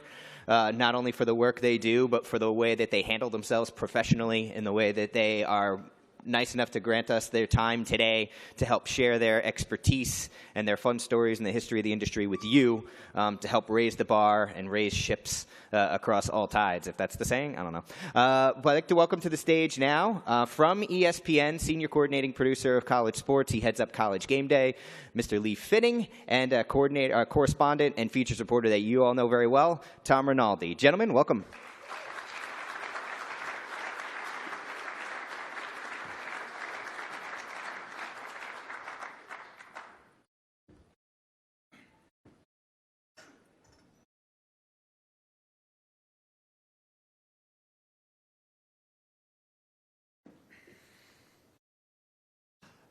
How's everybody doing? Okay. You want to try that again? That really didn't compare to kind of a college game. He deserves more than that. Yeah.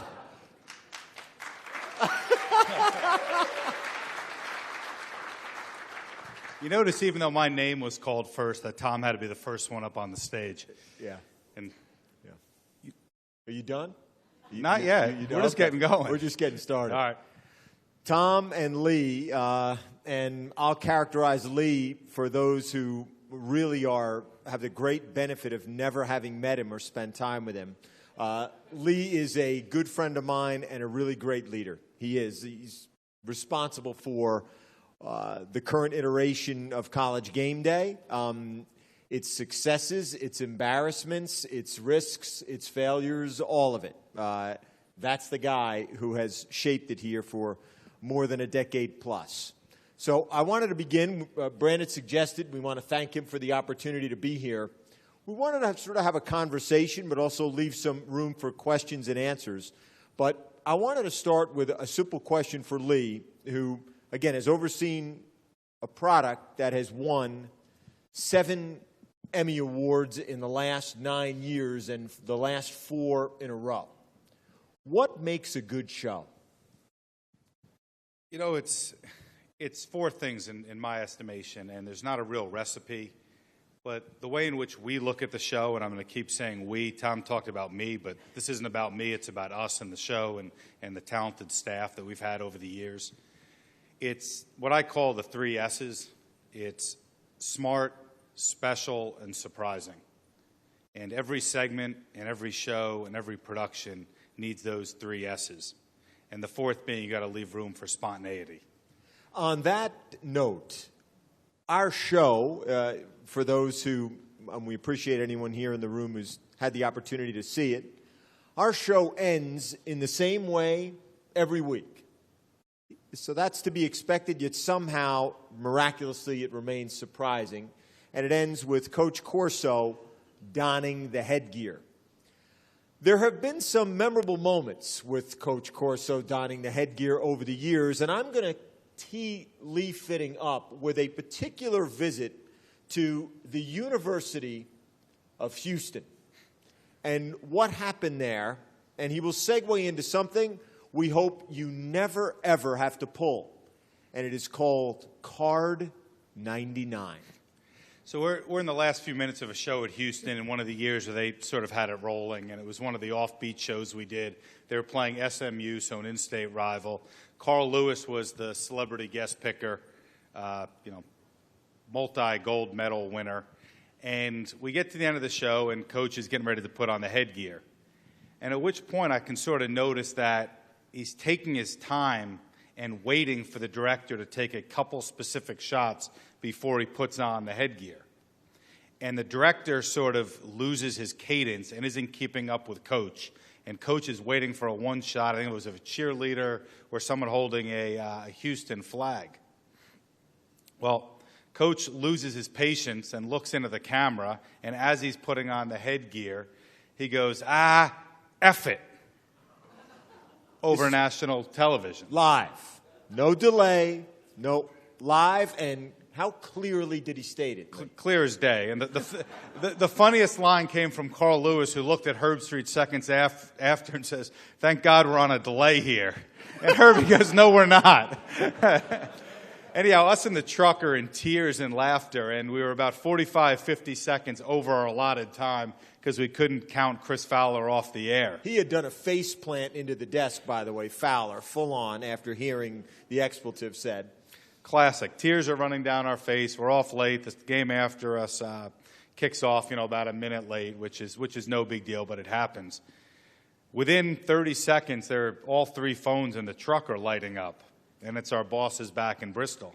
And they say that we need an apology on air, and I'm trying to contain my laughter as I'm being told this. We need an apology on all 4 networks by the bottom of the hour. So as Tom noted, so Lee now has the job of telling Coach Corso, Coach, we have received some phone calls in the truck, and we would like you to read a card for us and issue an apology for the language that you used. Coach was more than amenable with doing it. In fact, enthusiastic about the opportunity to do it. Lee, how did he first render the first take on tape of Card 99? Let me take one step back here. When I went out to the set and saw Coach, he was sitting on a chair over on the side of the set. And I come out and I'm sort of shaking my head at him like in disbelief. And Coach looks at me and goes, "Did it make it on air?" And I said, "Yeah, Coach, it did." And he looks at me and goes, "Good." and that's Coach Corso in a nutshell, and only he can get away with it. Then I said, "Coach, we're going to have to read this little script here, Card 99, and offer an apology for what you said." And he goes, "I'll be happy to understand, and, I'll make good for what I did." So he sits back in his seat on the desk, and we get the camera pointed at him, and he reads what is a 30-second script. You know the card. Earlier, and then you fill in the blank. Earlier, I misspoke. Earlier, I used language that, etc. So he reads it, and he gets through it perfectly. The only issue being he had this big smile on his face the entire time. So I said, "Coach, you got to help me out here. Like, serious, act like you're really sorry for what you did. Give me a straight face." And he ended up doing so and nailed it and ran on all 4 networks. And, for anyone else other than Coach Corso, I think they would have been absent from TV, for weeks after that, or had a more severe suspension. But he's the king, and he got away with it. He is the heart and soul of our show and sort of forever will be.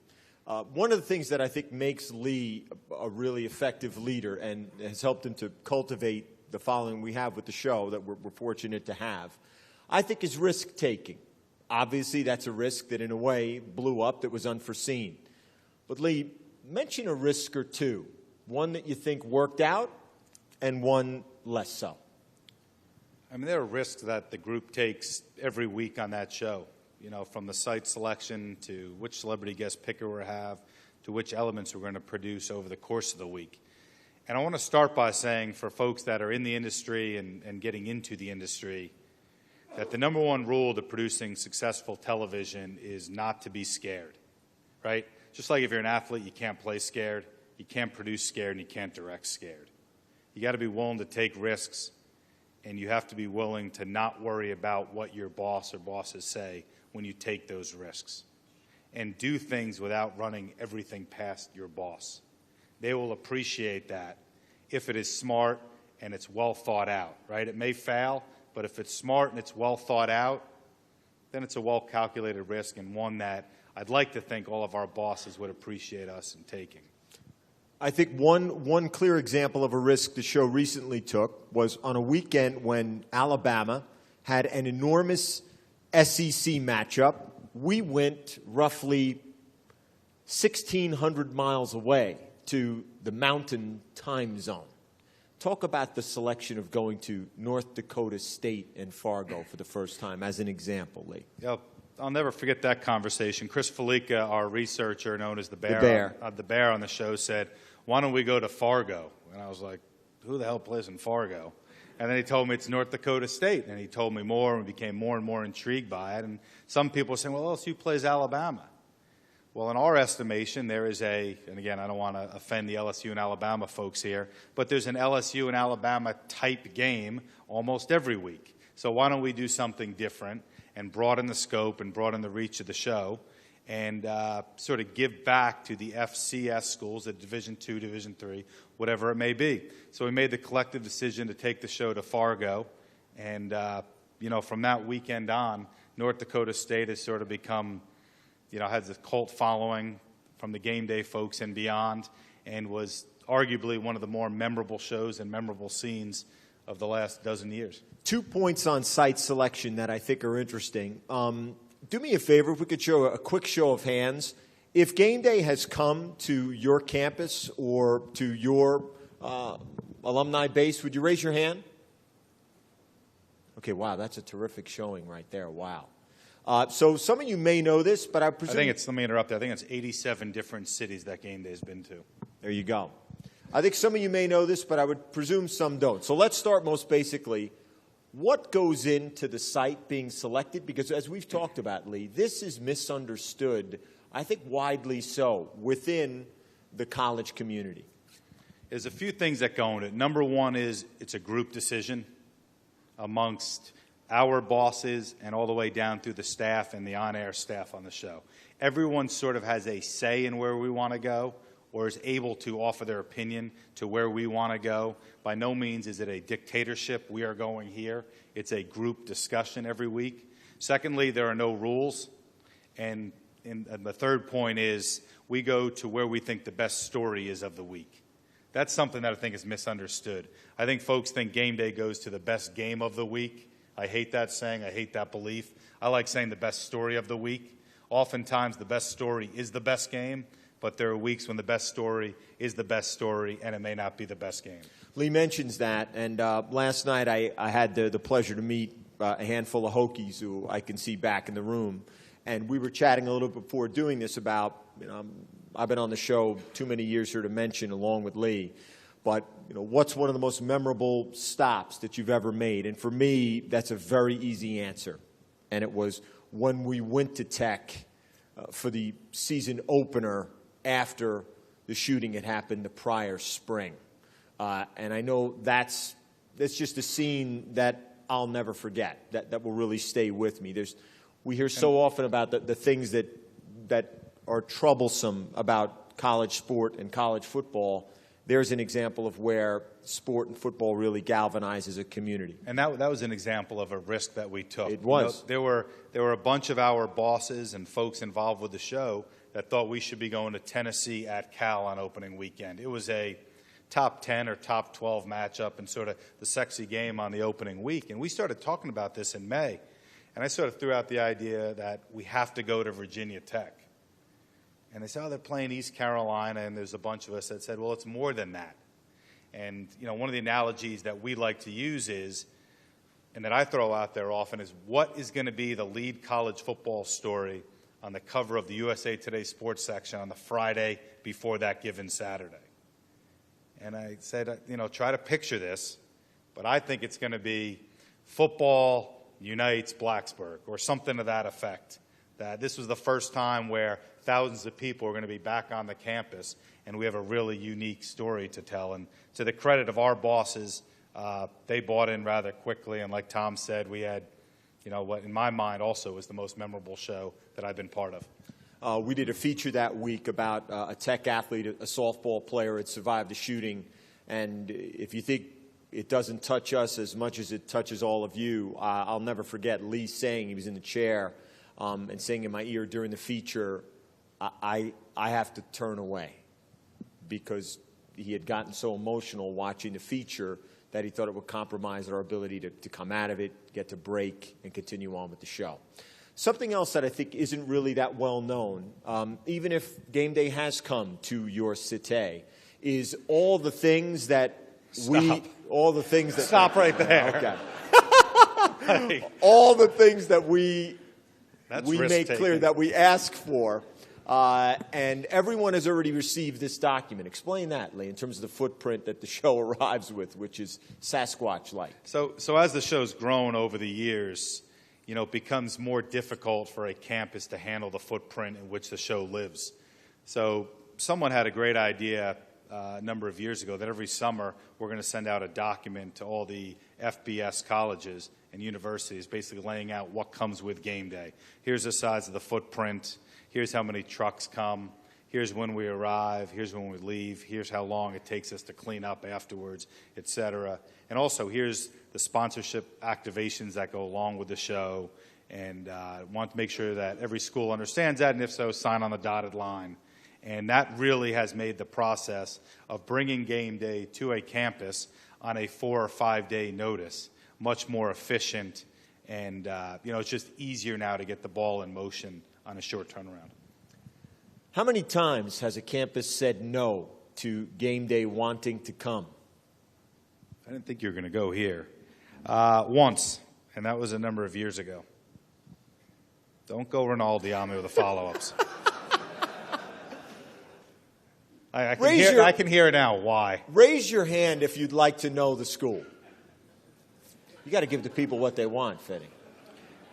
It's a Pac-12 school who is since under new leadership and has since been very cooperative to all our needs and asks.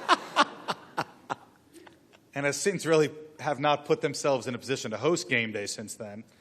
But the school's in Berkeley, California.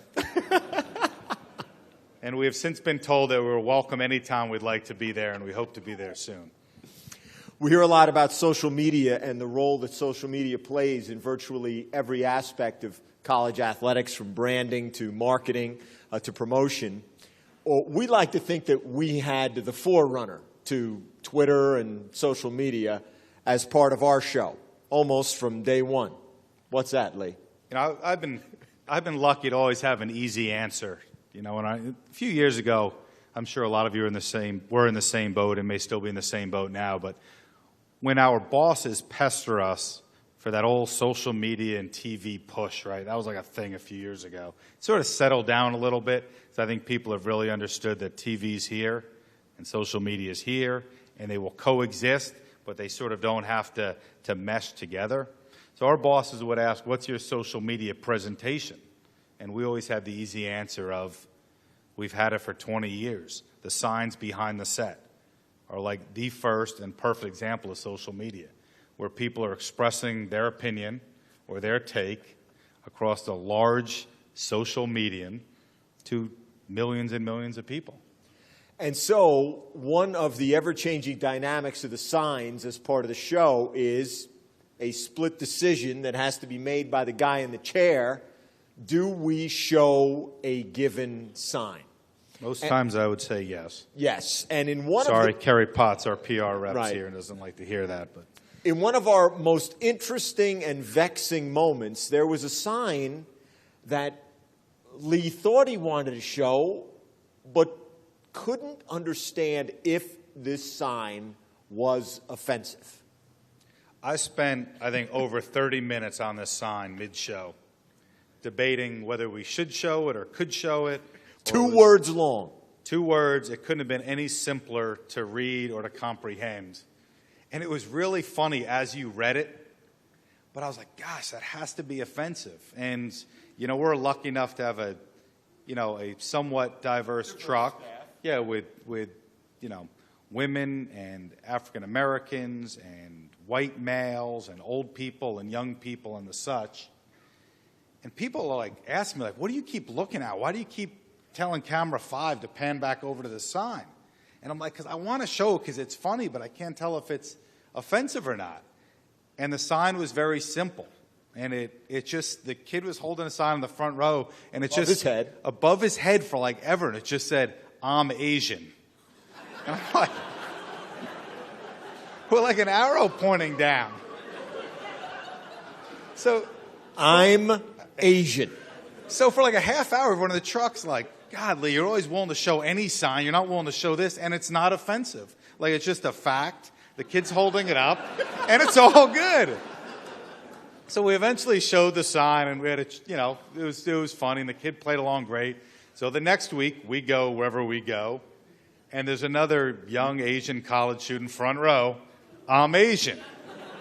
But by the time we get to week 3 or 4, you can guess it. Front row, arrow pointing straight down. I'm Caucasian. Yeah.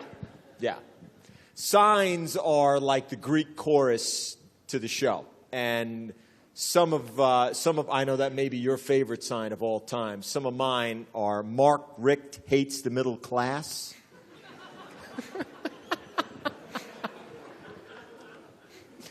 Tebow love me long time. Any other? Corso's not wearing panties. Yeah. But the reason that we bring up the signs, to circle back to risk-taking, is that those are split-second decisions that get made in the truck. And so often, for those of us who are involved in production of any kind, the clock can feel like the ultimate governor. And I know that that's a message you want to try to dispel, Lee. Yeah, for folks that are producers and are in production, the clock and the timing of the show is the number one thing you have to get over. Like, the worst word in studio television is there isn't time for it. Like, you are setting yourself up for failure if you utter those words, right? There's always something you can take out. And if you have something great, you ought to do it and not get consumed with the timing of the show and the clock, etc. Now, when you start out, and I did it for a long time, we all get consumed in that, and it takes a number of years before you feel comfortable and not worrying about timing out a show or a segment or an open, etc. But, Tom brings a good point there is don't worry about the clock. It's so rare in TV when you get a great moment. So when you get that moment, make sure you milk the moment and take that moment for everything it's worth. And game day, we're lucky enough with our cast of characters and the scene that we plop down in every Saturday to have a ton of moments. And we've all sort of collectively learned over the years, when you get those moments, first off, you have to know, you have to realize the moment, which not everyone does. And I've made millions of mistakes not realizing moments, but realize the moment, then take advantage of the moment, and don't worry about the clock. That being said, I think the reason Tom brought that up too was setting us up for this coming fall when he said one of his features has to be 8 minutes, when it was slated to be 4 minutes. And I was just saying, remember back in June in Atlanta? That you told me, don't worry about the time. Exactly. All witnesses. Thank you very much. All witnesses. Another aspect of the show that has grown over the years is the celebrity picker role. And I don't know that we have a count on how many celebrity pickers we've had now, but tick off a few, including our very first. First one ever was Charles Barkley at Auburn a number of years ago, and was just sort of a friend of the show for years and would hang out with us on the bus and watch games. And he said, how about I come on and pick some games? And said, I'm not sure if you've heard, but I like to gamble. So I'm willing to pick some games. And we said, so do we, come on up. And off we went. And then the next year it sort of took off. Or I think Chris Fowler had the idea of let's try to get a celebrity every week to come on in the last segment and add a little cachet and fun to the rest of that segment. So we've had the likes of LeBron James and Kenny Chesney and Lance Armstrong and Will Ferrell and Bill Murray and Katy Perry and Tom, I'm sure I'm missing some there that. But we've also taken some significant risks in terms of who the celebrity picker might be as well. It's a good point. A couple of those risks happened in Oregon.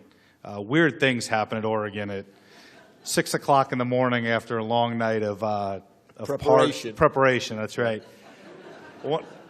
As you can imagine, it's tough to get a celebrity to Eugene at 6 o'clock in the morning on a Saturday in the fall. So we've had some challenges there one year. So we're sitting around on a Friday evening in our meeting room, and we don't have a celebrity picker. Well, the athletic director there brings in a family friend, I think is a donor, nice guy, has a 6-year-old kid with him. And the kid is sharp as a whip and knows everything about Oregon football. He sings the Big and Rich City theme song that Tom tried to mimic earlier. And he rattles off statistics and who's playing, whatever. And Fowler and I look at each other and said, here's our guest picker. And folks I have a 6-year-old kid up on the set, national TV, highest rated portion of the show. And we said, why not? What is the absolute worst thing that could happen? We'd already been there with card 99, so.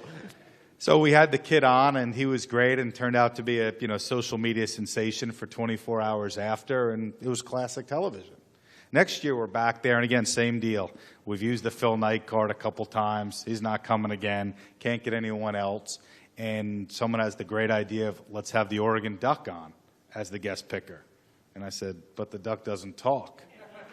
So the creative people in the room said, well, we have some ideas. He's going to hold up signs and props and this and that's how he's going to pick games. And as that year went, the duck was the most memorable picker that we had all season. It was a show on the stage when he was there, and made for some memorable TV. So it all goes back to taking those small risks, not being afraid. Don't worry about the potential negatives that may come with it. Look at the potential upside. Lee has also overseen a lot of cast change on the show, including really our bedrock presence, Chris Fowler, who was with us for 25 years. And just to take you inside the... Wow. Uh-oh. Can you pick up milk and bread? Yeah, exactly. Stand by. And, pardon me, everybody. And so... Who was it? It was a producer about a feature. He wants to know if we can get 8 minutes. Okay. Yeah. Got it. Doesn't matter if we say yes or no. So, in thinking about some of the risks that we take, and again, Chris Fowler being a bedrock presence, things that we don't see out on TV that happen in the truck, just to give you an idea of how quickly news can break and then have to be disseminated during a live show, something that I'm sure many of you can relate to.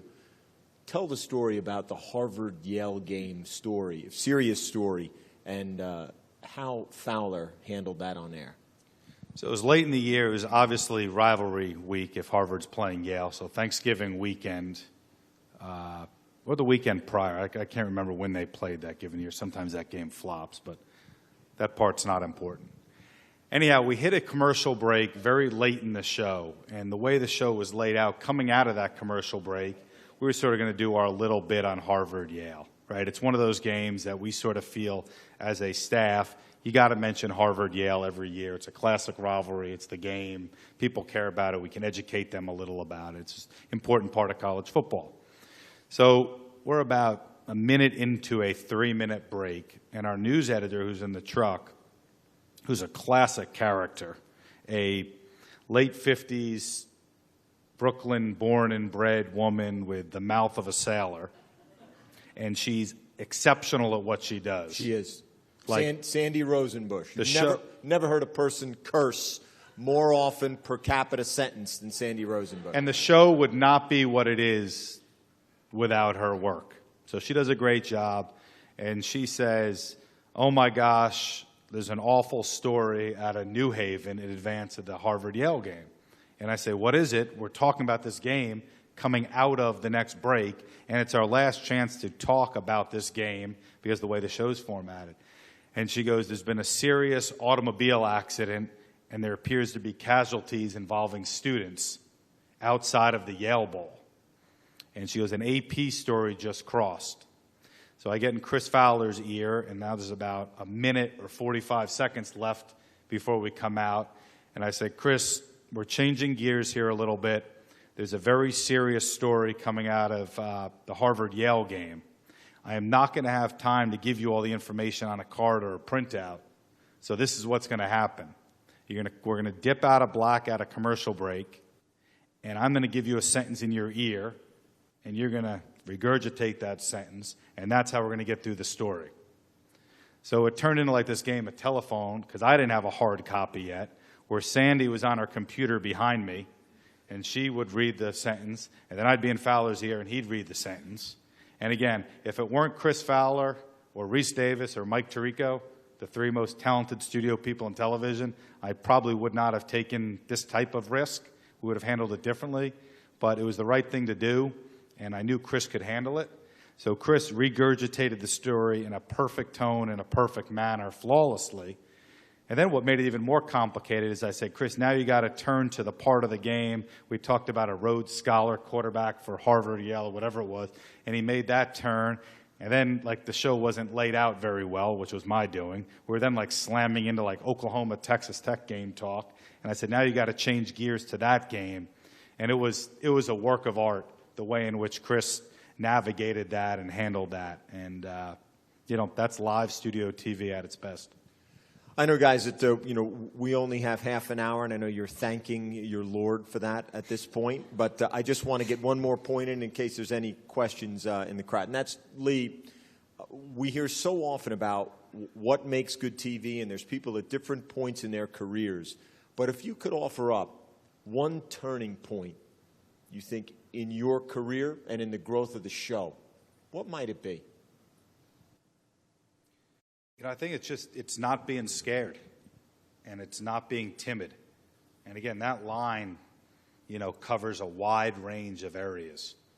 For me, I was a feature producer and an average one at best for a few years. Untrue. Below average feature producer. The previous producer of College Game Day had gotten wind that he was going to go on to do something else. And they had produced a show for 10 years. And I said, I'm going to draw up a document and present it to my bosses, and I should be the next producer of College Game Day. And again, I hadn't produced a show, and they were dumb enough to bite on that idea, and I produced a couple ESPN news shows that summer, and off we went. But it's more than that. It's just not being afraid to push for yourself, or push the show, or push your ideas, or push your talent, or not being afraid to actually listen to other people and not be a know-it-all, right? Like Kirk Herbstreit, Chris Fowler, Tom, and others have given me so much advice on ways that I can do things differently and be a better leader and be a better producer. And again, all of our stubbornness at times get in the way, but don't be afraid to be a listener. Don't be afraid to push for yourself. Don't be afraid to take chances. Don't be afraid to do something differently. And, just getting over that angst and that level of fear that we all have naturally can get in the way and limit all of us from doing what we want to do as well as we can do it. Lastly, on behalf of Lee, I want to say thanks for everyone in this room for whom we come with a large, large basket of requests and ask you week after week, day after day, at the last minute, at the final hour, to fill up our basket. It doesn't work. It does not work without your cooperation and really a lot of times your ingenuity at helping us solve problems that you could easily say are not my problem. And we're very, very grateful to you for that. We truly, truly are.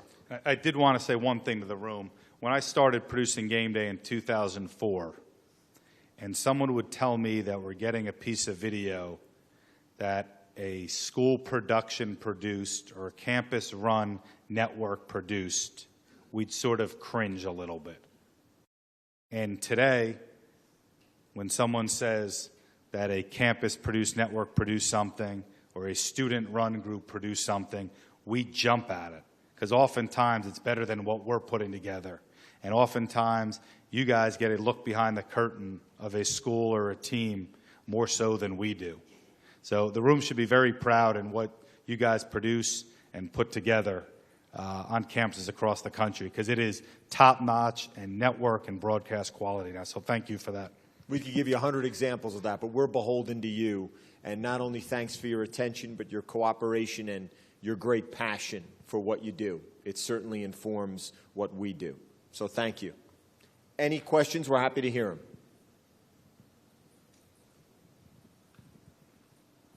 It's a little off the beaten path, but Tom, for you, with your feature writing, when you sit down to write something, I mean, you're so eloquent in the way that you present it. Like, what are a few pointers that you could give folks that are doing those similar kinds of things, whether it's for a feature or for production? What advice would you give? Number one is ask Lee for more time. It doesn't matter what. That's number one. Honestly, it's to try to write as simply as you can. And I know that sounds easy, but writing is verbs. And in television, oftentimes, to write in an adjectival way is really overwrought. And I struggle all the time because I'm overwrought as a personality, as a guy. And I try to train that and scale that back. But writing as simply as you can and reading as much as you can. Television is largely bereft of writing. So if you're able to possess some acumen at it, you will be employable, no matter how much the landscape shift. There's always a premium placed on the written word. There is. Anybody else? All right, right here. So I know storytelling, the aspect of that is a little bit different for live production versus post-production features.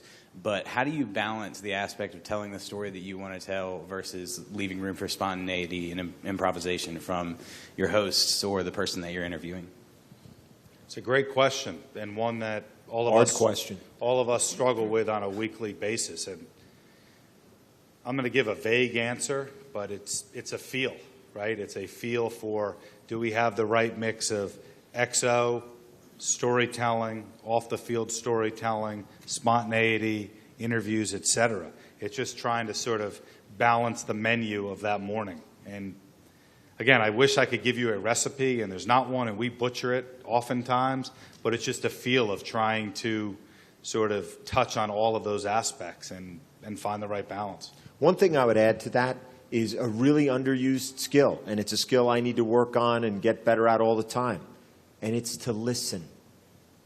Oftentimes, people have everything scripted out. This is one of the things I think is masterful about Lee in the Truck. One of the hardest things it is to do in a game, in a studio setting, in any setting in that chair, is to actually listen instead of being fixated on the next element.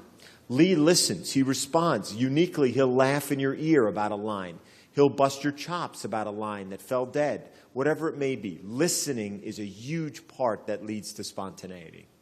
For any producers in the room, and I'm hopeful that you don't use any of those computer-generated formatting systems for your shows, and if you do, hopefully the computers are shut before you go into a live environment, because that is the biggest issue with studio-type producers now. Why? Is that they're beholden to the computer, right? Because they're worried about the time, and they're worried about what's in front of them, and they're not looking up at the screen.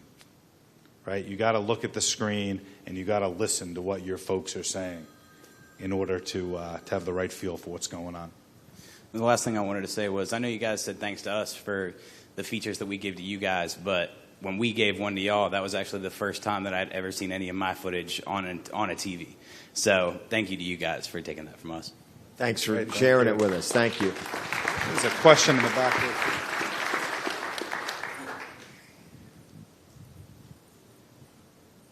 Two questions for Tom. Tom, first, where do you get these wonderful stories? You're the standard for which we teach our classes TV feature, sports feature reporting, and we thank you for setting that high bar of quality. Where do you get your stories that are so strong, inspirational, emotional? And number two, what advice would you get for those entering the job market out of school who want to someday be in your position, but it's highly competitive? What is the best advice, along with your journey, that you could give them? First, I'd say please aim higher. You have America's youth in your hands, so please. Let's reset the standard very, very quickly, starting with the next semester, we all hope and pray. I'll involve Lee, actually, in the answer to the first one. Lee, talk a little bit about the feature grid, how that came about and what it is. I'm not remarkable. I'm not sure how it came about, but it's a very simple grid that lists all the potential feature stories, that we are considering, alphabetized by school, and then with a brief description of what the story is. And again, it goes back to it's a group effort on a given week to submit stories for consideration and then to select stories that we want to produce. But it all stems from the ideas of the entire staff. And when we start lacking, it's because we're not holding each other accountable for the number of story ideas submitted and the level of ideas submitted. So it's a group effort. Any idea is a good idea, but it's pushing your staffs and your people to submit as many ideas as possible. And Tom knows of us trying to hold everyone accountable for submitting ideas on a daily or weekly basis. And one message Lee likes to talk about a lot is, you got to live the sport. You really do. And he's a tough grader on that, believe me. Lee is an incredible consumer of information about college sport. But also realize, all of you have our ear. You can be passive or you can be active to say, you know what, this is an incredible story about this one athlete, this one coach, what this team has gone through. Let me pitch it. Will it work? Who knows? Maybe not. We're flooded with pitches, but it works more often than you think, and if you don't pitch it and we don't know about it, it has no chance. To your second question, I would simply say, really, I benefit from the greatest stable of feature producers. Lee, who came from there. Drew Gallagher is in here, is one of the great feature producers I've ever worked with. Great editors, great crews. I'm just spoiled. I have time and the greatest people around me really to prop me up. But in terms of how you approach a story with sensitivity, it is an awesome thing to walk into someone's living room with bright lights and multiple lenses and ask, open your heart and share this precious territory with us, strangers, to then sculpt and deliver to the nation. And I try and pray that I never forget that that's an awesome responsibility. and we do everything we can to honor that trust. You can't do it solely for the subject, but you need to honor the subject's trust. Hey, Tom and Lee. Craig from New York. This is Craig Silver for anybody. Craig, would you please stand up so people could see that your luggage was lost? Very nice. Thanks, Craig. I'll be a little dressed up for the occasion this evening. Oh, okay, but we didn't warrant you getting dressed up. It's when you might win an award, that's when you'll be dressed up. Okay, that's all right. So Tom, why don't you, hold on a sec, Craig. Tom, why don't you give Craig's title so everyone knows what Craig does? I mean, where do you, I think we're kind of out of time. Craig, Junta. Wait, I was told that you never be out of time. You always Craig, make time. Craig runs the SEC package on CBS Sports. He also moonlights doing the Masters film at Augusta National and is a general man about town. Or you're really regretting that you raised your hand and got that microphone. I told you I was going to heckle you. So a couple of serious comments. I'm a big fan, and I can't go on the air and do my show without watching your show. So congratulations on all your success. But success can often breed complacency. So how do you as a team avoid complacency, and where do you see your show going in the immediate and the distant future? Well, Lee leads through fear. That's the starting point. Just kidding. Go ahead.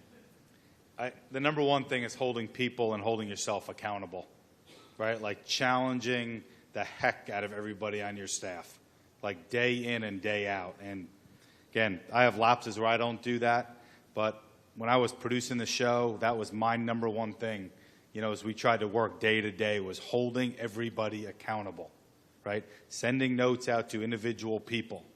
You're not pulling your weight with ideas. We need something by 10 o'clock tonight. How many notes would you write after a show was done? Listen to this if you're a producer. How many individual notes would you send out? Probably 10, maybe 8 to 10 I think that's to a 12. I think that's a low count. I would say probably 20 individual notes after every single show.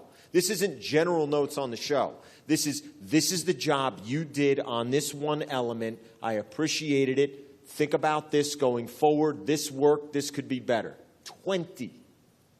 And it's building the relationships with the folks that you work with to be able to have those candid conversations and to push people in that manner, right? And oftentimes it can be a little uncomfortable with the folks in front of the camera, but it's building those relationships and holding those folks accountable. Like Chris Fowler and I would have significant conversations every week about how each of us performed the week before or what we can be doing better the next week. And again, we both felt pretty comfortable in the job we were doing, but it's having those conversations and making sure those conversations are happening on a daily and a weekly basis. Too often now, I don't know what it is, but we don't hold people accountable. Like we sort of, they're doing okay, but we're just going to sort of let them go. Like you're never going to get to the top of your game if you have that attitude. It's holding people accountable and making sure people are holding you accountable. Like Herb Street's great at that. When I was producing the show, he'd say, he'd give me examples every week or every other week on things that I need to be doing better. Hey, we didn't hear you at all in that segment. We don't feel like you're an extension of the show. We lose something. You're not talking to us. That segment suffered because of you. Or, hey, that meeting was a little too tight. We don't like tightness. Got to make sure we're keeping it loose. Or whatever it may be, it's making sure that feedback is real and honest and direct. Craig, to his question, Craig manages an enormous staff. But his two lead voices up in the booth, they were Vern, who is now stepping down, right, who has already received the Lifetime Achievement Award, and Gary Danielson, who is among the best analysts in any sport. Yet it's incumbent upon Craig to be able to talk to them and say, after a given game, these are the times where we could have been better. And Lee is wonderful at that, and he is not joined by a lot of other folks. And it's interesting, like we're lucky enough now to have College Game Day where it's sort of, we're near the top of what we do. And we've had conversations about making sure we're making the changes now and not 2 or 3 years down the road when we may be going in this direction. I'm not saying we will, but you want to make changes while you're up here, not on the way down, and recognizing what those changes and tweaks are. And, the staff now is great about making tweaks and changes and and, sort of massaging the show to make it better.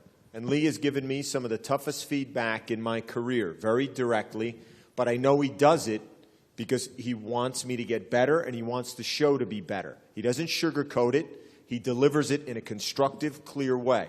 And I ask everybody in here to think, when's the last time you got a piece of feedback like that you didn't have a defensive reaction to, that you knew came from a constructive place? No matter where you are in your career, no matter what you do, that you realize someone took the time to share this with you to help you get better.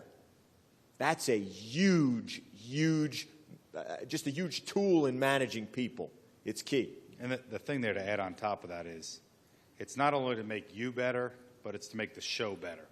And that's what has made Game Day successful, is that it's always about the show and not me, you, or he or she. It's about the show and making that better. Tom, how do you determine how deep into a story you're going to tell? Because I think I was starting to realize that with college athletics, there might be a little bit of pushback depending on what area you're in and the fact that it's education, they're student athletes. And then what advice do you have for somebody trying to tell a deep story but may get some pushback? That's a terrific question. There's many ways I could answer it, but I have a specific answer for you, but I just want to defer to Lee for one moment. Lee, talk a little bit about when we know we have to cover the news and ask questions that SIDs don't want asked, that coaches may not want to answer, and what your attitude is toward that. And I heard this from Colin Cowherd years ago, and it's a great line, and one we try to stay true to, is that we work for one group of people, and that's the viewers. Right? We don't work for the head coach. We don't work for the SIDs. We don't work for the ADs. We don't work for the players. We work for the viewers. And as long as we're being fair and well-researched and well thought out, and we present it in that manner, then we got to cover it as deeply as we as a group think. But number one is to cover the news and tell the story as properly as we can in being as fair as we can. My specific answer there is one of the first times I did a sit-down with Nick Saban, Alabama was returning to LSU for the first time since he had left the job. He sat down and was under the impression that I would ask one question about that and a series of other questions I don't know what about. Before we rolled, I said, Coach, it's about your return. If you're uncomfortable with that, you shouldn't do it. He said, no, go ahead. Second to last question I asked him was, there are plans for you to be burned in effigy the night before the game. How do you explain a scene like that to your family? He gave a quip answer, which was fantastic. He said, Miss Terry is more worried about where we're going to be eating that night, and the kids, Dad's on his own. That was his answer. So we got done, but it was clear that he was unhappy with the fact that I asked him 8 questions about it. Yet, when he stood up, I tried to explain why this interest was legitimate, that there was a greater police presence from the Louisiana State Police Force than at any game in the history of LSU football, and other things that legitimized our interest, just to try to make it clear this is where we're coming from. We're fair in asking this. And I think in doing that, that's where hopefully reason can meet reason, but not always. Believe me, not always. Have you ever had the kind of pushback from, if you did a story on a student athlete from a school as part of College Game Day? 100%. We've been told we won't cooperate, we won't make this athlete available. Well, there are many ways to tell a story, right? Again, never to be hurtful, but to serve the viewer, and that's what we try to do. Gentlemen, thank you very much. I really appreciate it. Everyone, give them a round of applause. Thank you, guys. Thank you, everyone. Much. Thank you.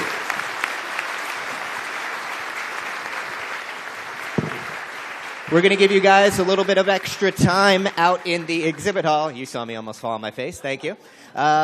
We will reconvene here at 4 o'clock to give you some extra time out in the exhibits. So please go out and visit them now. We'll pick up with our OTT session at 4 o'clock. Thanks a lot.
Up here with some great panelists who will do some introductions of themselves, but up here to talk about over-the-top platforms, how they play a role in what we all do, and specifically expanding brands and everything else. So without any further ado, Tom, and we'll slide down the table here. Okay. Tom Buffalano, I am the Vice President of Business Development for Sports for LTN Global Communications. We work with about 300 or so universities. A lot of you guys out there have our IP video transmission equipment. And we also work with all the major networks, national, regional, and a lot of independent, or not a lot of TV affiliates that we can send content to directly. We also have digital solutions as part of our cloud. So what I'm going to touch on today, do you want me to keep going, Matt? Sure, okay. please. What I'm going to touch on today is the distribution piece of OTT. First of all, does anybody here know what OTT stands for? Anybody? Wow. Okay, you win the prize at the end of the panel. Brandon Costa. Okay, so what I'm going to talk about is just sort of in general terms the transmission workflow here, or the signal path, if you will. So on the right-hand side, you've got contribution sites. There's any number of different potential contribution sites that exist within the world of sports. Brandon, next. Then you've got, obviously, distribution sites. And those are any number of network affiliates and MVPDs. You guys can read down the list. And then digital sites specifically that include things like social media. So obviously, platforms like Facebook Live have become part of this OTT world, this ever-growing OTT world. So in our case, and again, this is something that everybody out there, I think, has to decide for themselves. But in our case, the case of LTN, we take one feed out of a venue and we can send it to all these places. What it does is, in effect, it cuts down the amount of workflow that you need. The next example that I will give you, so Brandon, keep going until the slide's filled. Esports is sort of, I don't know how many of you guys are involved in production or distribution of esports, but it's got to go everywhere, right? Everybody wants to see it on all platforms, linear, digital, so on and so forth. So a lot of what has been solved or what has been addressed with esports workflow is the fact that you've got not only linear distribution domestically, but linear distribution internationally. You've got digital distribution to a number of different platforms with different codecs. And then you've got your customer facility that also wants to take it in, for archiving and ultimately other uses. So again, this is in a lot of ways similar to what you guys are doing for OTT distribution. And the part of again, what you guys have to solve is how do you cut down on your workflow? And how do you do this in the most efficient way, both from a resource and a cost basis? So those are the questions that you guys need to ask yourself. And that's it for now. Sure. Ron? Oh, great, thanks. Ron Linares, President of AJT Systems. We're a broadcast graphics solution provider.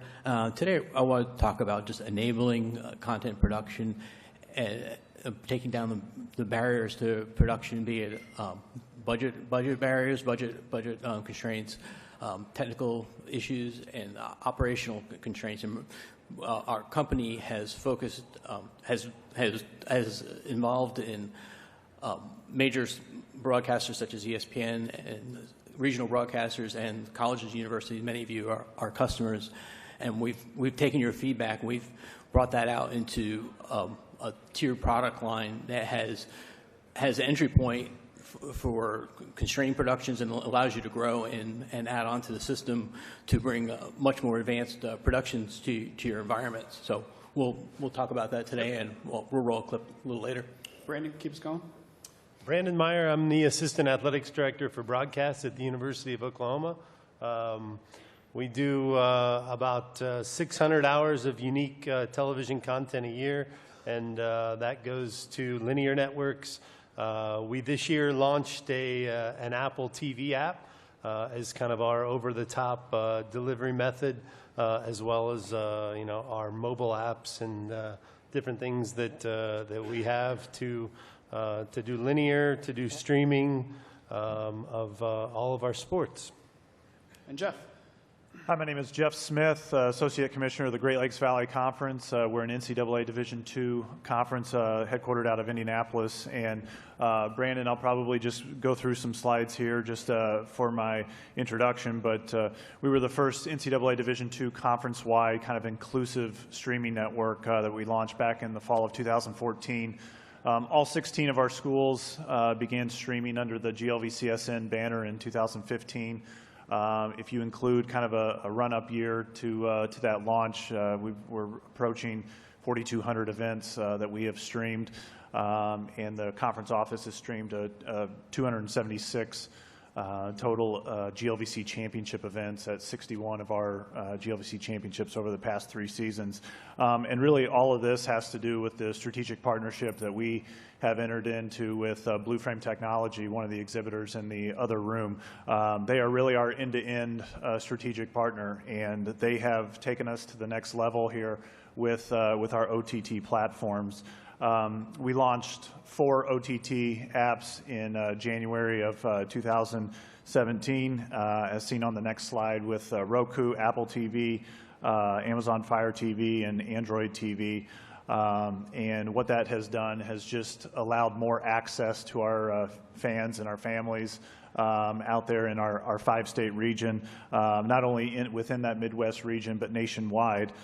We've received a lot of great feedback from our fans in regards to accessibility to the events. On the next slide, OTT has given us instant credibility on the big screen. A lot of people streaming, especially at the Division II level, are just familiar with seeing games on a laptop, and we are very close to being not only on a laptop, but now our 4 OTT platforms, and very close to mobile apps for both iOS and Android that will allow for push notifications that we think will be a real game changer. But it has really allowed us to enhance our brand, putting it on another platform. But this raised profile also brings some raised production standards in our mind. If people are staying at home, opting to watch one of our championship events or regular season contests on their 60-inch TV, we want to make sure that we're delivering a good product. The other thing that we've seen OTT done, what OTT has done rather, is on the next slide. It's really increased the fan interaction on social media. We've seen some new engagement from some of our fans. Whether they're watching, our outdoor track and field championships over on the left, and it's a school promoting it. Whether we have some fans watching baseball or getting ready to load an Apple TV app there. It's really kind of introduced some new fans to us, reconnected us to some fans now that we have offered this OTT platform.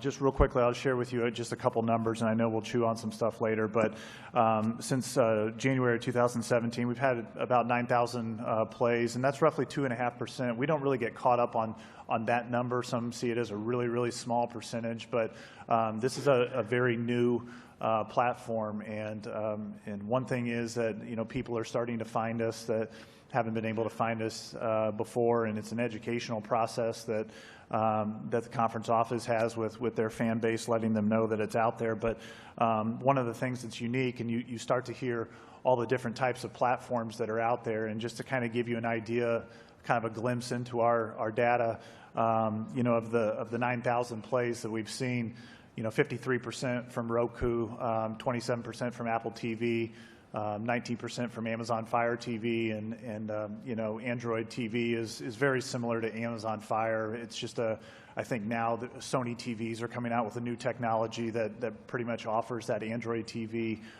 within those new TVs. But so roughly over 2,300 installs, and as I said, it's just going to help us better educate our fan base.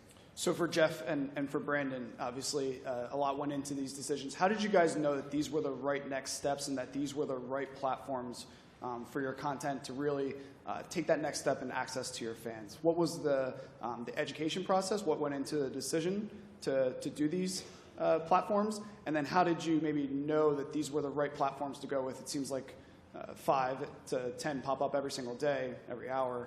So how did you guys know that this was the right next step for you guys? I would say first we knew our digital, we've seen our digital growth since we launched our Sooner Sports Network about 6 years ago, and we saw our on-demand numbers double every single year that we've been doing this. So, we knew the demand was out there, and we just felt that Apple TV was becoming a leader in this space, and then that they were launching some new hardware as well. So we consulted with, obviously, with New Lion, who helped us launch that, and Fox Sports Interactive, and those guys agreed that Apple TV and Roku was kind of the best approach to launch that, and try it out like anything else. So. Sure. Yeah, and for the GLVC, I go back to our strategic partner in Blue Frame Technology, and in their booth in the other room, they do have 3 of their OTT platforms there provided. I think ours is on the Amazon Fire TV app, but if you're not familiar with them, I would encourage you to visit their booth. But for us, there was a lot of trust there that they're trying to stay on the leading front of the emerging technologies. And again, while we're still working on our mobile apps and push notifications, OTT was where to go. And if I may, we kind of had a little bit of a case study back in March where one of our schools hosted the Midwest Regional for men's basketball in Division II, and all 7 games were streamed. And what we saw was very interesting. You hear the phrase cord cutting a lot, and perhaps you don't really understand what's happening until you kind of delve into the data a little bit. And we had an opportunity to do that, and what we found was that 92% of our viewership was live, 72% of our viewership was away from their laptop, 56% of that 72 was on Apple products, and we saw an uptick there. I shared with you the annual number that we had for OTT, but we did see an uptick there on all of our OTT platforms. So it really is kind of numbing in a way to see a lower 20 percentile of our viewership still watching on their laptops, and everyone else is turning to iPads, phones, and OTT.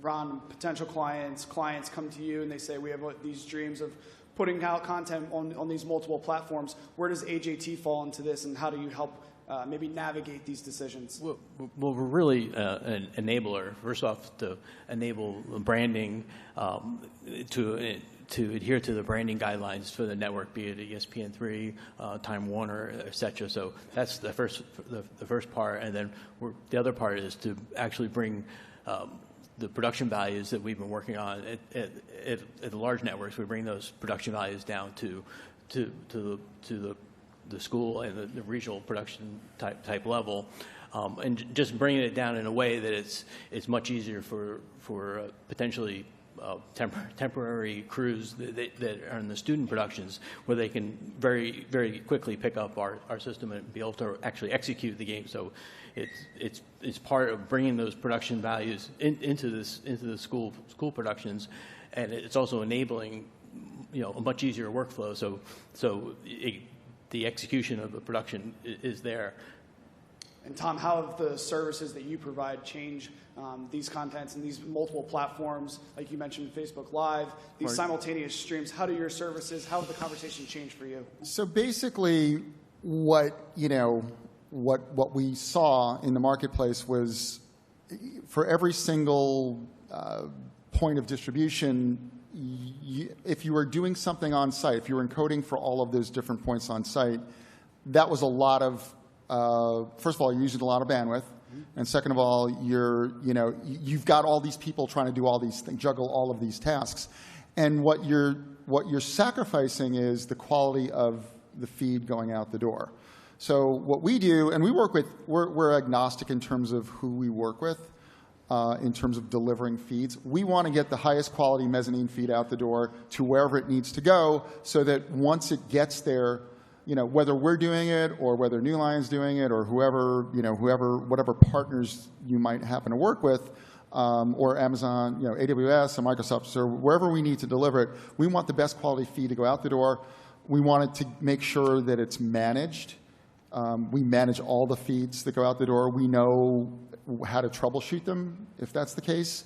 So the quality of the feed and managing it 24/7 to where it needs to go before it then gets distributed out to, and again, we talk about OTT, but linear is always going to be, to me, the standard that you set no matter where you're sending these feeds. So if it's good enough for ESPN or Fox or NBC or whatever, then it should be good enough for any of those other platforms that you're distributing to. So we want to make sure that we maintain the highest quality of that feed from point A to point B or point A to, point Z, any number of different places it needs to go.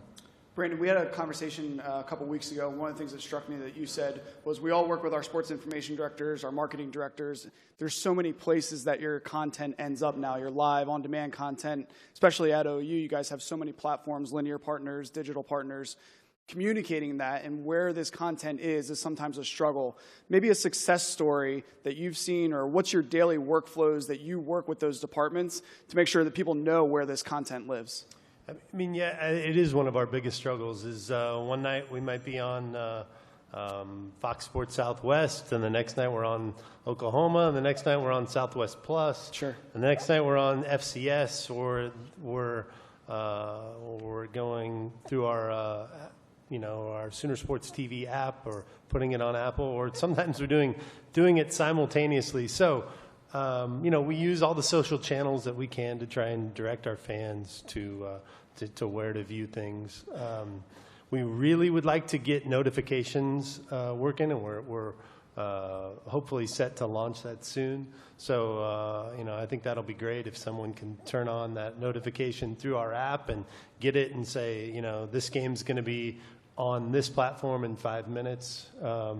So it's a little bit of a work in progress there, but it is. That's one of the big challenges that we have, is just kind of communicating where we're going to be and on what channel. So. And maybe for you and Jeff, you guys have had a little bit now to digest these platforms. What are the types of analytics? You have a lot at your fingertips, Jeff. You're kind enough to share a few. What are the types of analytics that really you're going to look at and analyze over the next couple of months here as we head into summer, that whether this was a success or not, or where there's maybe some room for improvement?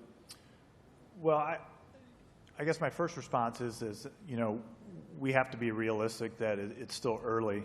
It's still a new emerging technology, that a platform that really, again, it goes back to kind of educating the base that that it's there. I think we surprise some people sometimes when we tell them that we live on those platforms as well. I do think the one probably metric that we're hoping that we can really zero in on is, I think there's a feel that for a lot of our OTT viewers, the duration is much longer than what it is on our other platforms. That's the gut feel right now, and we are kind of in search of some better metrics to tell us if that is in fact the case. But you look at your short-term viewing, whether it's the phone or and then kind of even those still on laptop, kind of your intermediate viewers, if you will, and then really the ones that are on the OTT platforms. A lot of times those are the ones that are snuggled up on their couch and ready to watch your event for a long period of time. So I think that's one of the things that we're definitely going to be looking for this summer, is to kind of zero in on just how long our OTT viewers are watching. And these conference networks, these conference digital networks, the branding sometimes has the perception of a conference. How do you work with your schools to make sure that they still maintain their branding and that they're able to achieve their goals, whether it be sponsorship, monetization, whatever it may be? How do you work with them to make sure that they're still front and center? Our directive comes out of the conference office, and we have I guess when we started this, we said, we're not going to be a network that just sets up a camera at a basketball game, hits record, and comes back and gets it 2 hours later. It's a 2-hour opportunity. It's a 2-hour infomercial for the university, for the GLVC, and we were going to brand it as such. So, our approach first was we actually did not get too concerned with production standards. We first went with graphics and branding standards. We wanted to look consistent across the board with 16 schools consisting of 11 private schools and 5 state institutions across 5 states. Things are done differently on all campuses. So we tried to streamline it coming out of the conference office, that you're to adhere to these guidelines. We couldn't really come down and say, out of the gate, we're going to be a 4-camera setup for everything that we do, because, then the one thing that we feared the most was that we would create some arms race within our conference, and that we would lose out on a 16-school conference network. So what we have found is that I guess one of my mantras is the calculated baby steps that I keep preaching to our schools. And we feel like we've made some steady progress, and OTT is just kind of that next step in the evolution of GLVCSN. Brandon, the live content does obviously a lot and plays an important role, but maybe talk about some of the on-demand content and the priority that these OTT platforms place in having that strong content. Yeah, I mean, we do a ton of on-demand content, normally around 2 to 3 minutes, and, that's right now, that's honestly what's probably driving that the apps and that digital platform, because we're putting up hundreds of videos a week, and we're probably only offering up 2 to 3 live events per week. Right. So the people are going there for the on-demand stuff. We also have dabbled in. We try to do a documentary per year that airs on our linear network, and then we just worked with Giant Interactive to get that on iTunes. So everybody go to iTunes and search OU football and download the documentary and watch it. I just got a report last night. It's only been out a few weeks, but. And how much does it cost? And is it free for everybody It's in the room? $9.99. Is this like an Oprah moment where it's free for everybody in the room? Come on. The promo code? No, all we have right now are international buys. So we need to get some people in the States watching it. So, Ron, on that too. That took us a year. That was an incredible learning process. I didn't know you had to go through a content aggregator to put your content on iTunes, and then all of the standards and stipulations, and from captioning to copyright to music to all that. So any of you wanting to go to iTunes, I don't think that you have any option but to kind of go through a content aggregator, and it's quite expensive, and I don't know if we'll do it again, but it was a great learning experience. So value the learning experiences there, testing things. How important is that and critical is that, again, with the, not uncertainty, but just trying to figure out where everything is going, what works, what doesn't work? Maybe some free advice here. Testing things, is that something that you guys maybe preach to you and your team? How does that trickle down to the overall strategies of your platform? I preach to my team, experiment obsessively.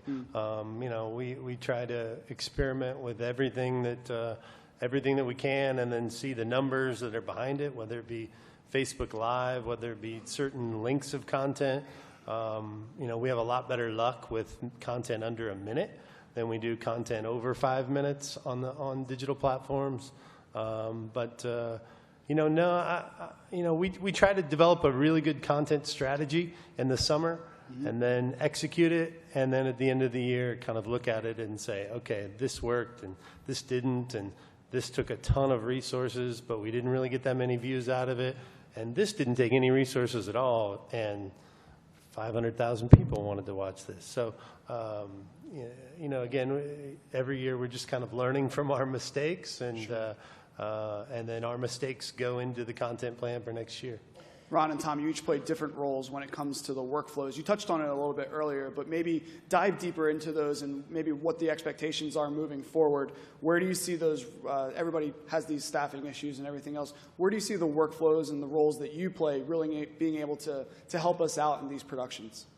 Oh, from my view, just being able to reduce the number of people that are on the production and the prep time, and just taking the friction out of that process. I know a lot of our customers have to sync assets across several systems, across several schools when we're working with the conference, and that's time out of their day that we want to give them that time back. And if we make that push button or seamless, which is our goal with our product, they get that time back, and they can not have as many people, not management as many people on the production, or do more fun things, if you will, for their production.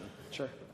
So we, again, I talked about this before, but we want to reduce as well. We want to reduce the number of people on site that have to pay attention to transmission. Mm-hmm. So it goes from, several people trying to figure it out to literally nobody on site having to pay attention to transmission other than putting a HDSDI cable into our box. So if that number becomes 0, because we're managing all of the other side of it, even to the point where if you have a scheduling person and they want to schedule an event through us, you go to a drop-down menu and you check off, where do you want it to go? What formats do you want it to go in? All the different things that you need that you might have to do individually.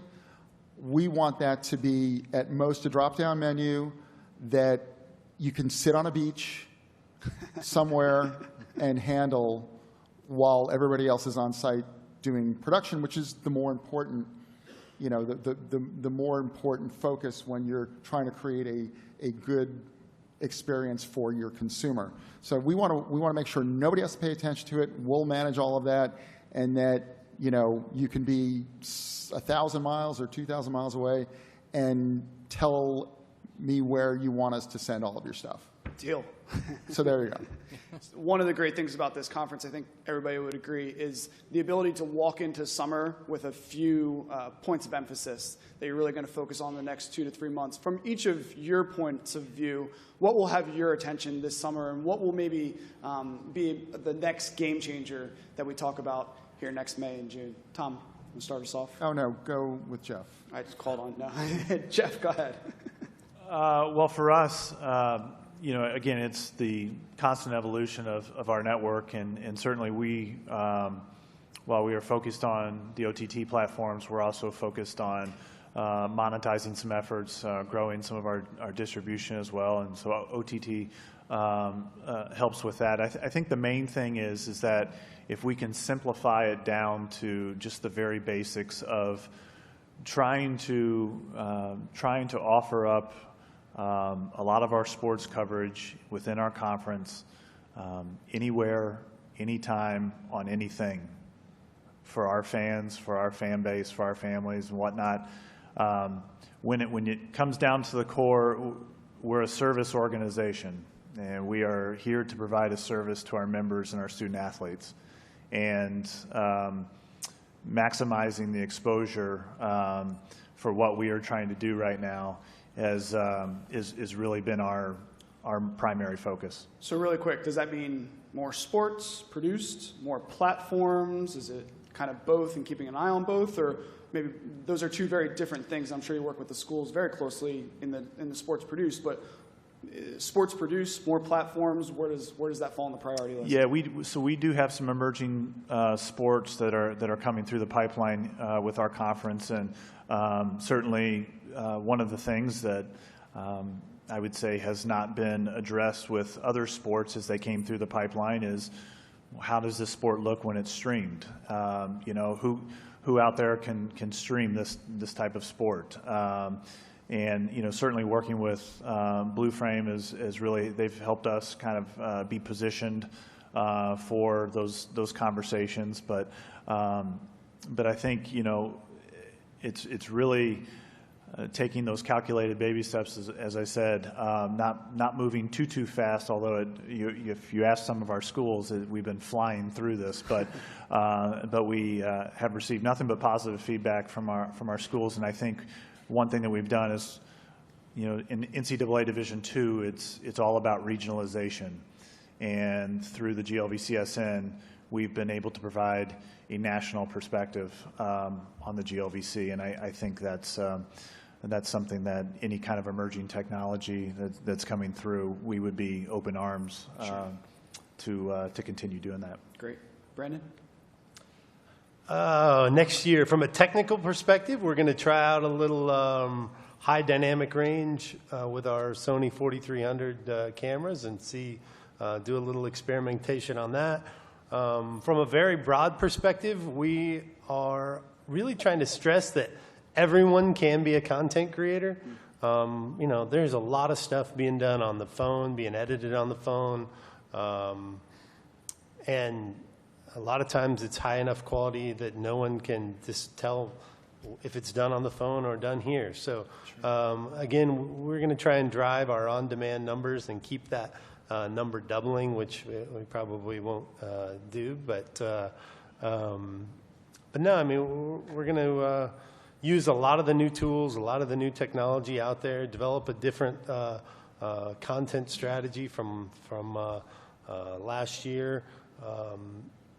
And really focus on, I think our focus is going to be kind of on recruiting content. We're really trying to show off our campus, show off our sports, tell the stories of our coaches, tell the stories of our student athletes. And I think we've kind of found through our research that fans really want that recruiting content as well. So that's kind of where I see us going this next year. Ron? For ourselves, we'll be rolling out capabilities to increase the production values for our customers, and teaching our customers how to use those new capabilities, and then further explaining our message of that we're able to deliver those production values at a moderate cost to our customers. Sure. Tom?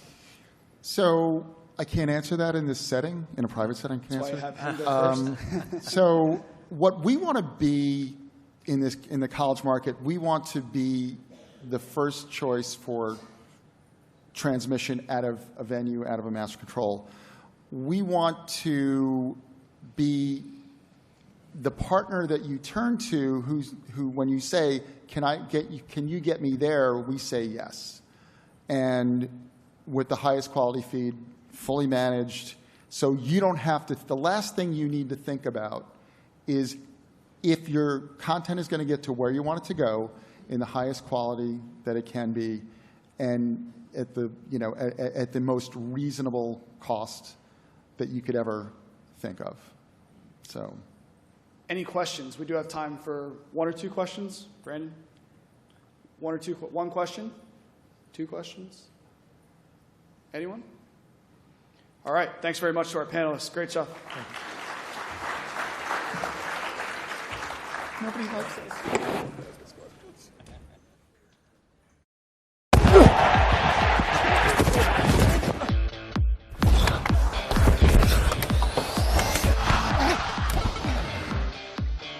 Hey, you look like one of them old players, man.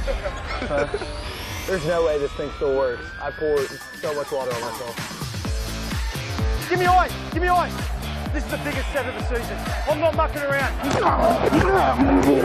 You've been absolutely excellent since you've been on. It's all about momentum. Don't give them no momentum to game 3. You want to drive right. And then come back left at the end. Gotta play tougher, harder, tougher, everything. Everything we got.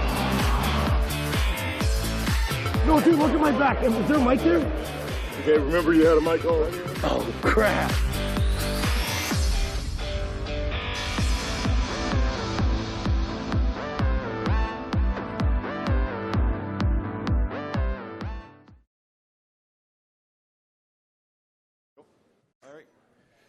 All right, thanks. The next panel come up is the VR 360 panel sponsored by Sony. So they give me the opportunity to have a little spiel here as a Sony sponsor of SVG.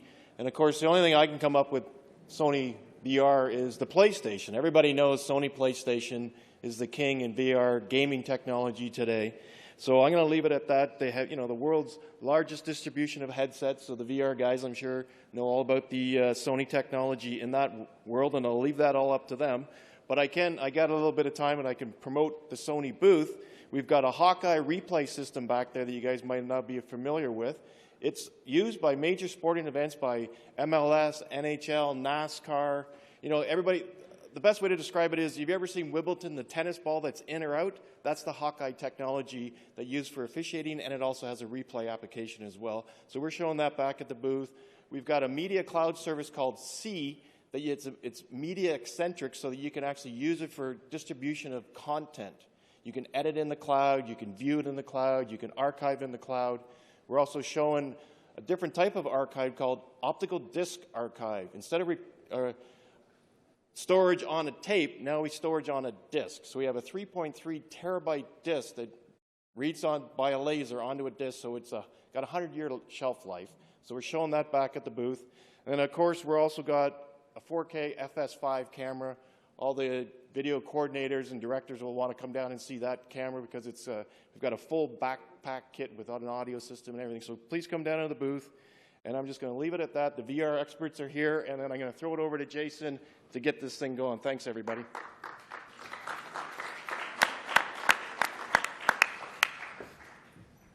All right. Thanks, Dave, and thanks, Sony, for sponsoring this session. Now, my name is Jason Dackman. I'm the chief editor at SVG, and if you look at your print program, you will see the name of 3 speakers, none of which are up here.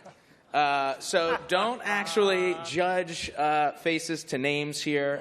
Let's go by the slide, but we have 3 spectacular panelists to talk a little VR. If you are SVG readers, you probably can't get away from VR. We can't stop talking about it.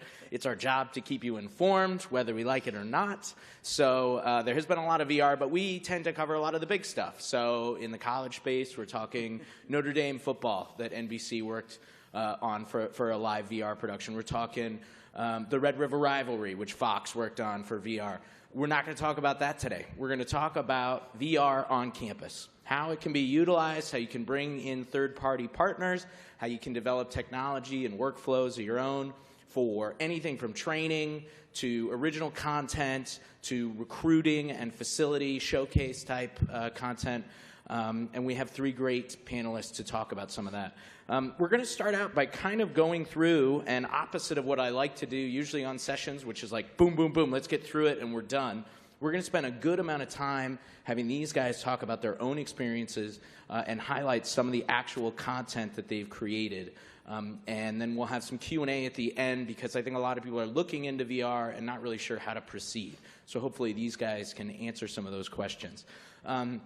We're going to start with Heath. Heath from Stanford. Stanford, obviously, where a lot of the early VR work came out of, and that trend has progressed, and they've used it for several different use cases. But Heath, I'll let you talk a little bit about what you guys are working on the 360 VR front right now. Yeah, so we started, a couple of years ago. Obviously, companies like Striver, kind of come out of Stanford, but I guess I can just show you a couple examples of, first of all, very basic VR that we've messed around with. So I guess first video is actually from a volleyball match, and if you know anything about the Stanford volleyball team, they're kind of goofy, so they were all about this. So if you actually watch this in the kind of the VR sense, they gather around our rig, essentially, so you're kind of in the middle of a huddle. And actually, this is probably a good example of, probably the biggest problem with any VR that, we're producing or, someone else is producing. Most people do not watch it as it is intended. I think probably, a very small percentage of folks are watching VR content on a headset. It's going to be mostly on a phone on, not so good 4G. So there are a lot of bad experiences with it, kind of in that sense. And then I guess, the next one we can show is kind of the run out that we had at the Pac-12 championship game. So obviously just, team running out, I think a lot of other schools have done this. You get the rig as close as possible without it actually getting knocked down by the guys. But it's kind of a unique view for fans for, something that you see in almost every football video. And then the last one we can just kind of skip ahead to and play a little bit of is a video we recently produced with our fencing team with the help of an outside company. And this is, we put it in kind of the situation of one of our fencers fencing you. Probably my biggest regret from this video is I said, don't worry about hitting the camera.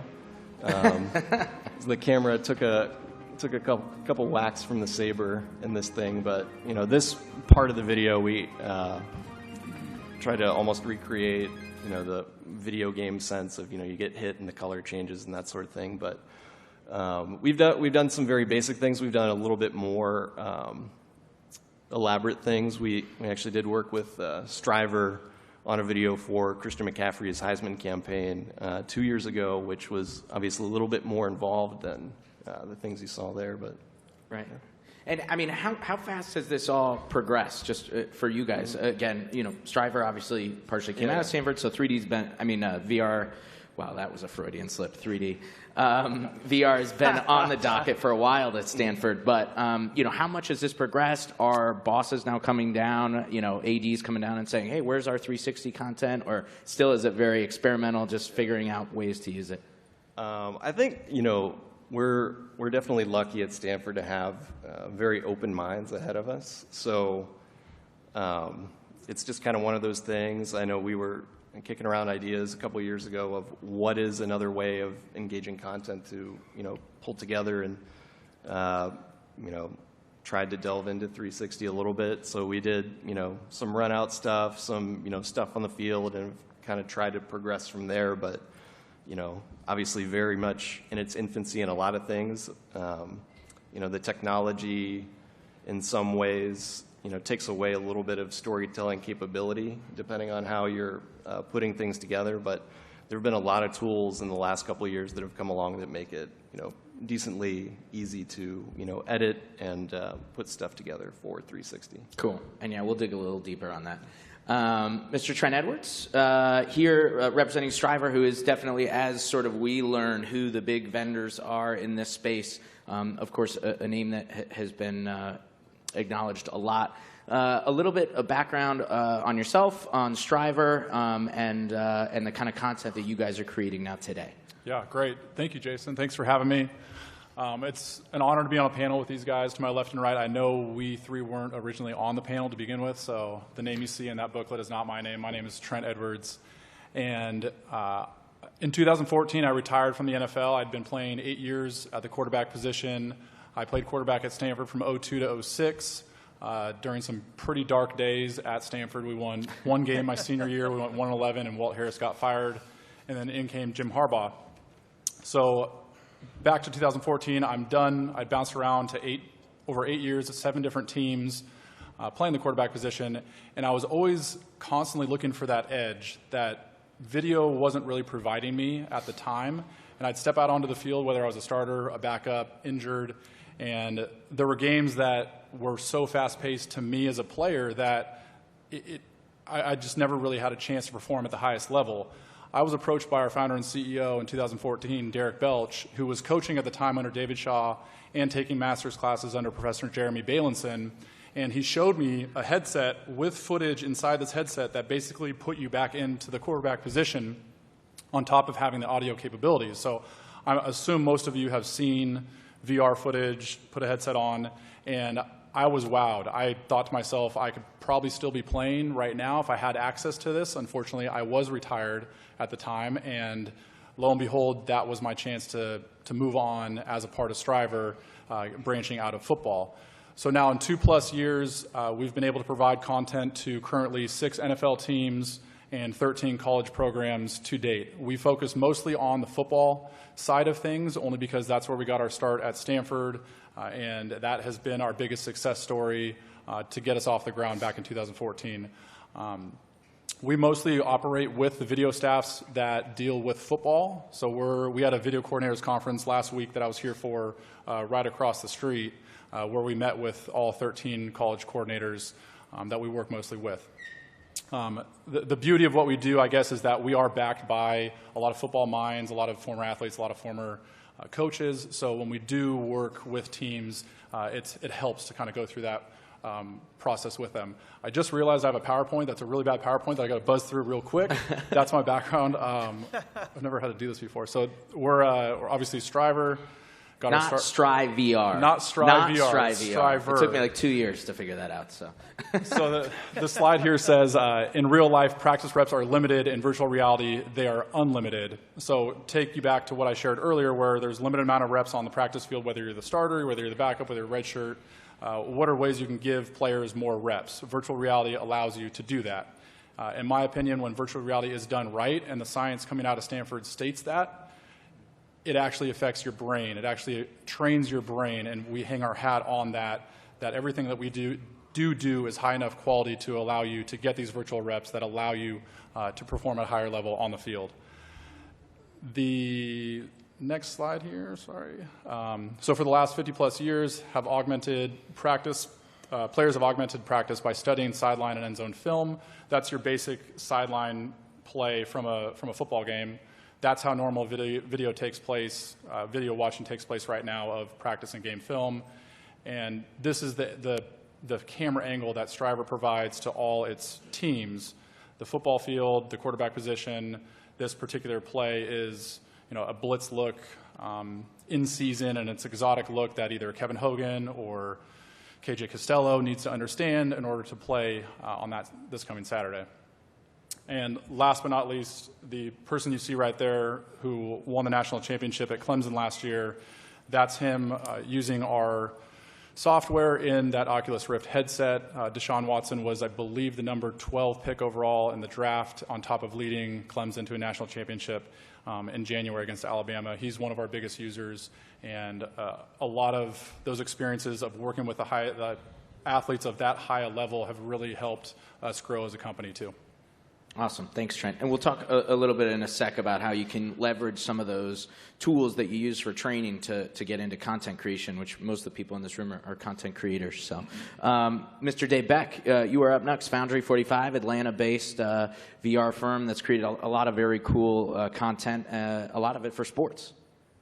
Yeah, hey, thanks for having me here. Very much appreciate being here. I'm Dave Beck. I'm with Foundry 45. I graduated from Stanford in 2000. I'm just kidding. I didn't really actually go. Everyone else here, it's pretty Stanford heavy on this. I'm an ACC guy. And actually, I think we have you have some video from us, too, if you want to kind of cue that up. So Foundry 45, we work with large brands to help them tell their stories through VR.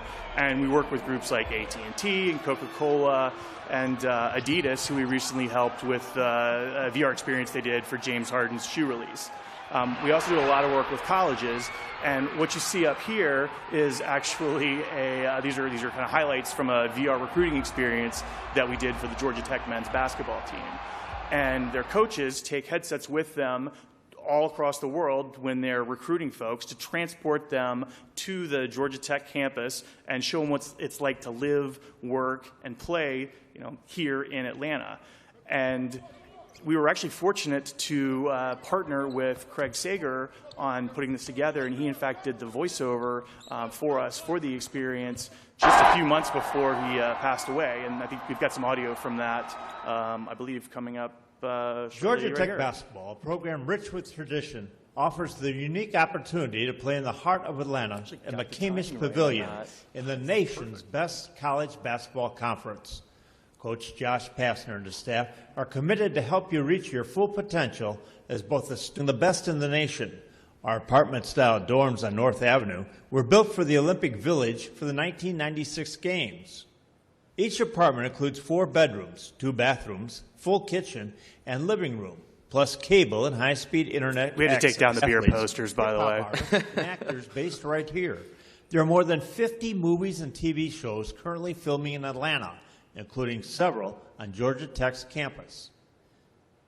Yeah, that's just a little bit of the flavor of what we do. Cool, guys. All right, so we got a lot of different angles coming into the VR equation here, but I want to get into the capture side first, then we'll get a little bit into more of the applications and distribution channels and uses for it. But let's talk about rig placement, because, I mean, that's where it all starts, right? Especially for a sideline type thing or something that's trying to go inside the huddle, that type of thing. You know, Heath, when you guys were capturing the Pac-12 championship sideline, what goes into saying, all right, well, we're going to put it here and hope for the best? Or is there certain placements where you know that a lot of guys are going to be hitting the sidelines, maybe there's going to be more catches falling out of bounds? Where are these types of things? Obviously, the tunnel is the most obvious, but where do they come into play in terms of rig placement and crew placement?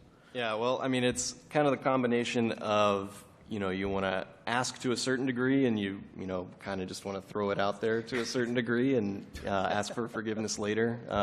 You know, we had an example. We have our, own kind of walk tradition to the stadium, and a good example of putting it out there and not asking and having it fail is we did that this year, and one of our facilities members saw it and just knocked it down because she thought it was in the way.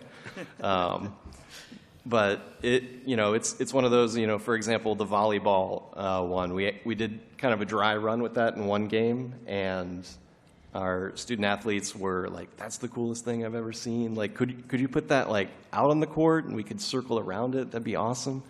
So making sure that if you're doing it with teams that they're comfortable with where it is. Obviously for those of us here, within athletic departments, that's our biggest advantage is access to teams and whatnot. So trying to make it a comfortable experience for them, figuring out how, what makes this, technology cool. It's the fact that, it goes all the way around. So you don't want to limit yourself and put it in an area where you only have 90 degrees that are interesting. You want to make sure that, everything going on around it has something, interesting that you can capture. Sure, yeah. And Trent, on your side, the training aspect, but obviously Striver is also expanding and creating more original content as well. I mean, that's got to be rather difficult in terms of the rig placement on the field. That's never can be an easy thing to convince athletes, I'm sure, that's okay. So just tell me a little bit about what goes into that when you guys are trying to capture content. Yeah, and similar to the scenario that Heath mentioned about, a facilities manager just, knocking over a rig and not even realizing it's there, not knowing kind of, why a rig goes in a certain place. But that is probably the biggest issue that we face when we film training footage, is making sure everyone is on the same page as far as where rigs go, why they go, where they go. And if someone doesn't know, injuries can happen. Football is a contact sport. We have, multi-million-dollar quarterbacks dropping back to pass. We have, star recruits, potentially running into rigs. So that's our biggest fear. We haven't had any rigs get hit with any sort of ball or body part to date, so fingers crossed, knock on wood, that doesn't happen, but it will happen. Hopefully it doesn't happen anytime soon. So right. And Dave, you guys were lucky enough to be part of and be in the right place at the right time for one of the coolest moments in Georgia Tech history. So how did that play out? Maybe you can just explain a little bit about that. And was it a case of right place, right time, or were you planning? What happened there? Yeah, I guess a lot of people in this room probably know that if you're capturing a live event, you have to actually be there in the right spot to get the experience that you want.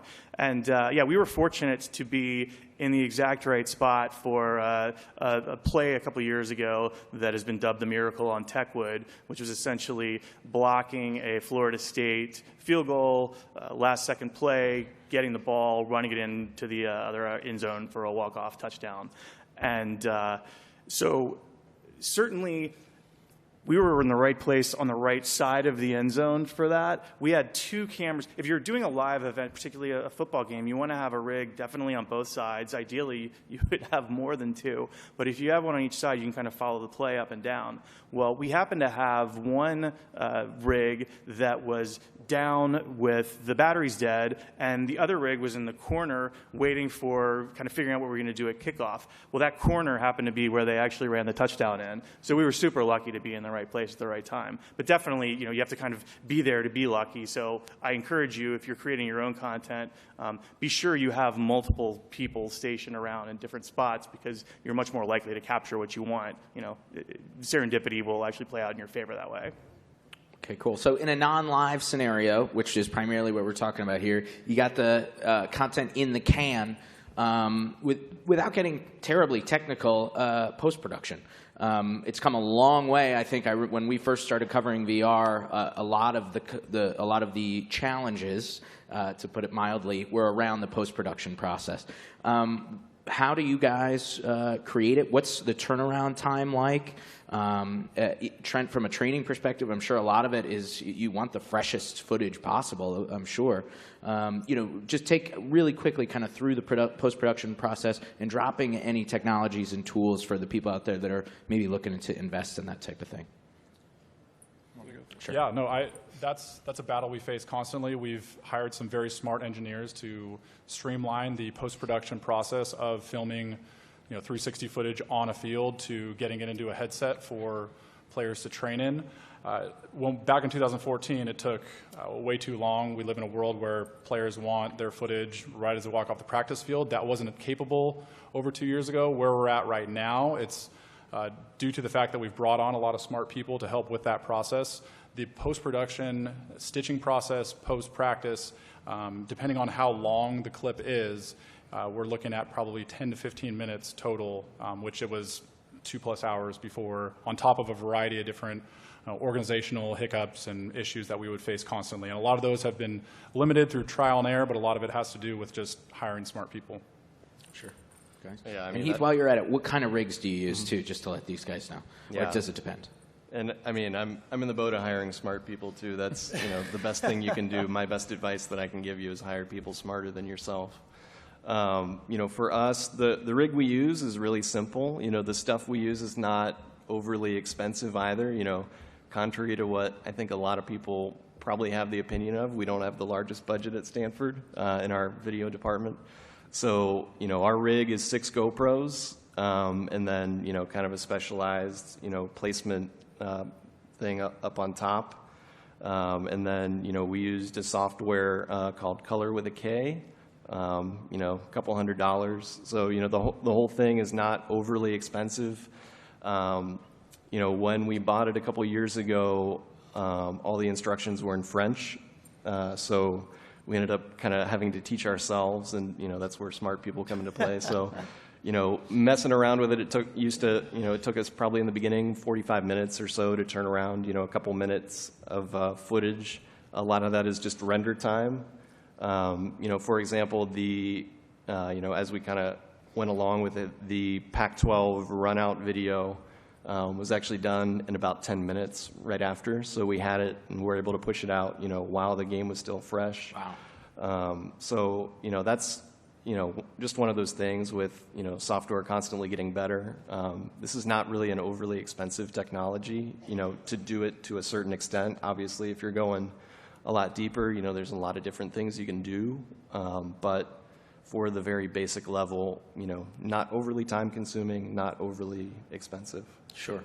And Dave, same thing, just tools that you're working with, and take us through the workflow. Yeah, and real quick, I'm just curious, are there people in the audience here that have actually purchased, by a show of hands, does anybody have VR 360 cameras out there right now? I'm going to say less than 10%. Yeah, I mean, it really just depends on what kind of level of quality you're actually looking for. I mean, the 6 GoPro setup that you're talking about is great. It actually requires a little bit more effort to do the post-production and stitching, and you might want to set it up correctly in the first place if you're trying to keep people out of stitch lines, and it depends on how close you are to the experience as to how easy it's going to be to post-produce and make it look good. But if you're just looking for something that's kind of a down and dirty, you want to give your audience an experience of what it's like, but you're not super worried about the resolution. I mean, there's a $300 camera out there right now called a Gear 360 that has 2 fisheye lenses back to back, so there's only 1 stitch line. It stitches on the fly. It's not the type of thing that you would want to use for a high-dollar production, but if you're just looking at going out and capturing something that you want to put out on social in the near future, it's actually a pretty good use for that. The most popular rig that we're using right now, or the most common rig we're using right now, is actually a rig of 3 GoPro cameras that all have fisheye lenses on them. It's a slightly lower resolution than we were using a 7-camera rig for a lot of stuff, but it's actually way easier to post-produce, and very few people can actually tell the difference from the resolution of one versus the other.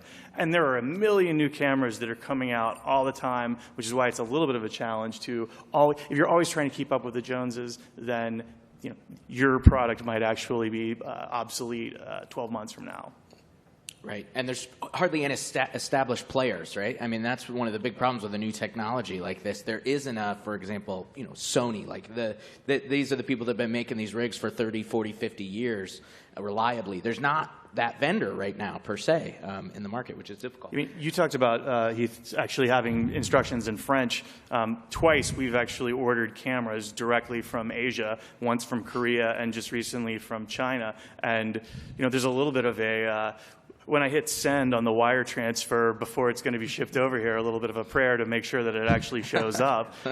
So far that's worked out, but in order to kind of get the newest and latest and greatest, that's what we've had to do. And yeah, some of the one that we just got from China had English instructions, but the one from Korea did not. Yeah, we also had to pay it in euros, so that was a difficult math for us to do. I'm sure that budgetarily that probably worked out somewhat in your favor.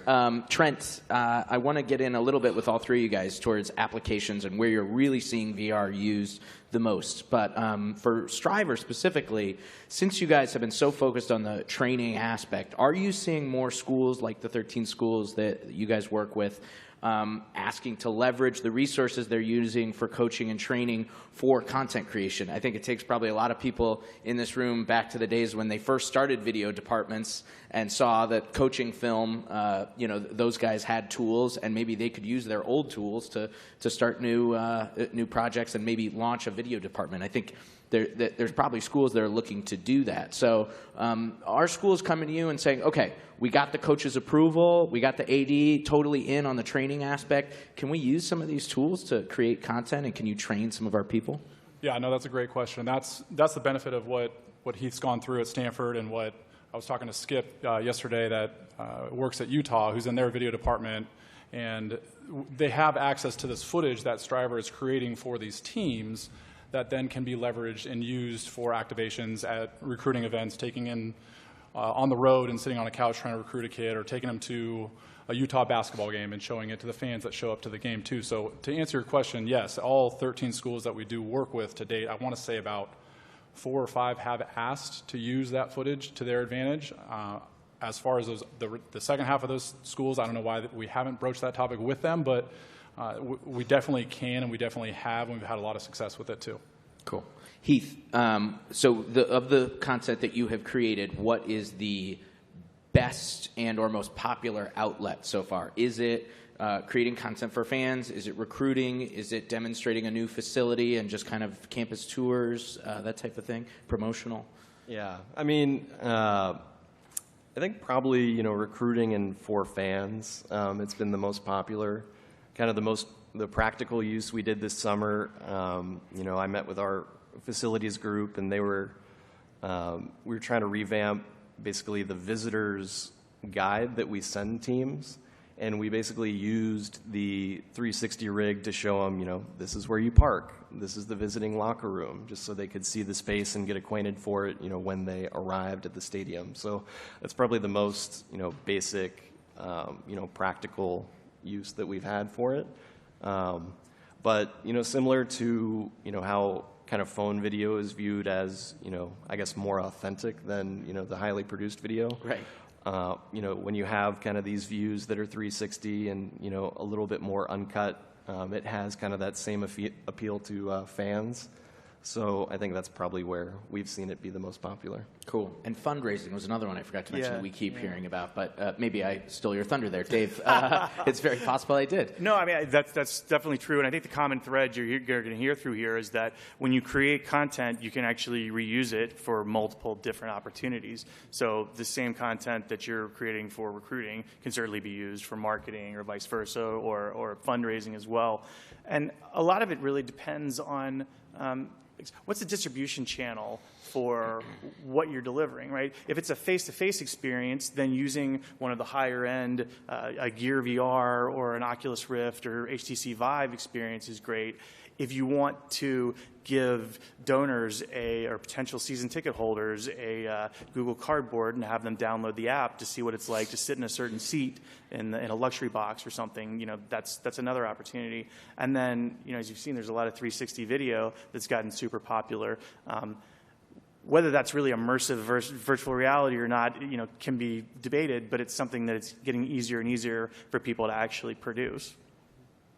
Cool. I have a couple more questions, but we have a hard out time at 5:15. So are there any questions out there that you want to ask these guys on the topic of VR or 360 or something totally out of the blue? Making Ken Kirschbaumer run as far as you can. I really like that. Hi, I have two questions. The first one is for Heath. Do you have any experience, aside from things like the run out of the tunnel, doing more immersive storytelling, such as doing things like the New York Times Daily 360 in sports? Is that something you guys have experimented with? We have a little bit. We had to kind of first figure out, more or less how to, bring it into, our editing software and change things around. So, when you find the right, sizing, you can, basically take the rig out, shoot. We've messed around with, kind of having a locker tour given by, one of our student athletes to show recruits. A lot of it has been, kind of that more raw, authentic content, so to speak. But, once you kind of figure out, how things look, the hardest part is graphics when you're doing stuff like that, because it will look warped if you use just kind of a traditional regular graphic that you would use in any other video. But it's more, once you kind of figure out the sizing of it and figure out how to cut it and then insert the metadata, then you can get into some more things like that. Yeah, and I'd actually like to jump in for 2 seconds too and say, there's something called branching narrative, which is kind of essentially choose your own adventure. And it's a much more immersive virtual reality experience. And I think a lot of the people, there's kind of a natural progression from folks who have dipped their toe in maybe a linear story that just goes from A to B to C to D. You're on the rails, you can look all around, but you can't really change from that, to having more of a choose your own adventure where, you can either, you can be dropped down in the middle of campus and take a trip to the Coliseum or the stadium or whatever. Like, you have a choice about that, and the decisions that you make, there's like a logic tree that actually takes you to those different ones. And I think you'll see a lot more of that happening in the near future. And one more question. Back to the rig placement topic. I know there's an issue with wanting to stand near it because you want to monitor your equipment, but how do you decide what is like being comfortable with leaving it on a sideline and letting people run around it and you jeopardizing you being in the shot and maybe making it look a little less professional? Yeah, so anyone that knows me knows that when we turn the cameras on, I avoid it as much as possible to not be in there at all. So that's the hardest part, obviously. And here you are. I know. Here I am somehow. Basically, there's a lot of trust that goes into it. Throw it out there. It's up high enough that no one's really going to mess with it. I would recommend maybe bringing out a sandbag and throwing it on there. If you have it out a certain amount of time before, like for instance for the run out we did this year, against USC for a home game. I was by the rig, for probably about the first 5 minutes before, the clips we actually started using, and kind of, shooing people away more or less. So, if you kind of set that expectation, you can, run off real quick and not be in the shot, which is obviously, what you want to do. And just to add to that, too, this is kind of a polarizing topic. What we've filmed to date, and I don't know if Dave has an opinion on this, too, but we film with a tripod, and there's people filming with movement where they're running with a stick or they're running with the tripod. In my opinion, what I've seen, most of that, when the footage starts to shake, it takes away from the experience you have in the headset. So we talk about it's never tripods. fun when you start vomiting in the middle of an experience, right? Correct. Yeah. Correct. Yeah, well, definitely. When you're moving the camera around a lot, it's nauseating, and it makes for, you're going to have a bad time. We actually, for sporting events, a lot of times we'll use a monopod and basically just park the person who's running the camera underneath it. And, if it's up high enough, then it's natural. Or, at a basketball game, a lot of times they'll be sitting on the floor, right next to the ESPN cameraman, but, kind of sitting down with the monopod up at kind of seat level. So it feels natural for where you are. And it kind of just depends. You can either take that out by either photoshopping it out or just putting a medallion underneath the camera to take out the person there. Or if it's a real quick turnaround and it doesn't really matter, frankly, a lot of people aren't looking directly down necessarily either. Speaking of real quick turnarounds, we're going to get to the College Sports Media Awards momentarily, but we have 2 more minutes, so roughly 30 seconds from each of you. What do you guys expect from your own personal operations in the next 12 months? And what do you think are maybe the 1 or 2 biggest challenges remaining just as you're looking to take the next step towards VR? Heath, we'll start with you. Obviously I think the biggest leap the technology has is for, incorporating more storytelling into it and having it be less of an inside look. That's something I think we'll try and experiment with a little bit. That's something we did with our fencing VR feature, but that's, I think, probably the biggest area of growth that, I've seen a lot of runouts. I've seen a lot of, in huddles, this is what this space looks like. But as far as, actually producing a piece that, tells a story and has a narrative, there hasn't really been too much of it in this space so far. Cool. Trent? Yeah, I think for us, too, it would be not just football, branching out into other sports. Once the cameras, the hardware, the equipment gets better, faster, and cheaper, once, I think I almost saw 10% of the hands would be raised that own a headset or a rig. That distribution needs to be, for us to succeed, needs to be more closer to 50 to 60%. And for us, too, as a company, we're branching out of sports as well, too. There's a lot of opportunities to improve human performance outside the sporting world, too, so we're getting into that here quickly. And last but not least, Mr. Dave Beck. Yeah, I'm actually going to build on something that you said there, too. And that one of the things that we're seeing is that folks like you are actually creating more content. And if you want to create kind of what I was referring to earlier as a linear story, your video production teams can get up to speed for doing that. The cameras are getting easier to use, they're getting cheaper, and you just need to play around with them a little bit.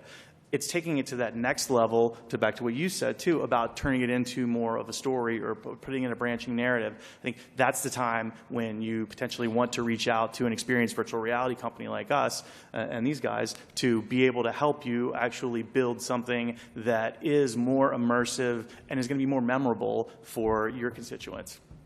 Cool, guys. Well, I'll thank the panelists in a sec, but first I want to thank everybody that helped us with AV support today, and we'll continue to do so tomorrow. Live View, make sure to check YouTube. We'll have now VOD after today, which was live, New Tech and VR, which all helped us today. Of course, our title sponsor, Ross, for the College Sports Media Awards, as well as the Summit today, as well as all of our sponsors and our exhibitors out there. This event does not happen without them. So please take a few minutes, run through. There's a lot of cool technology out there.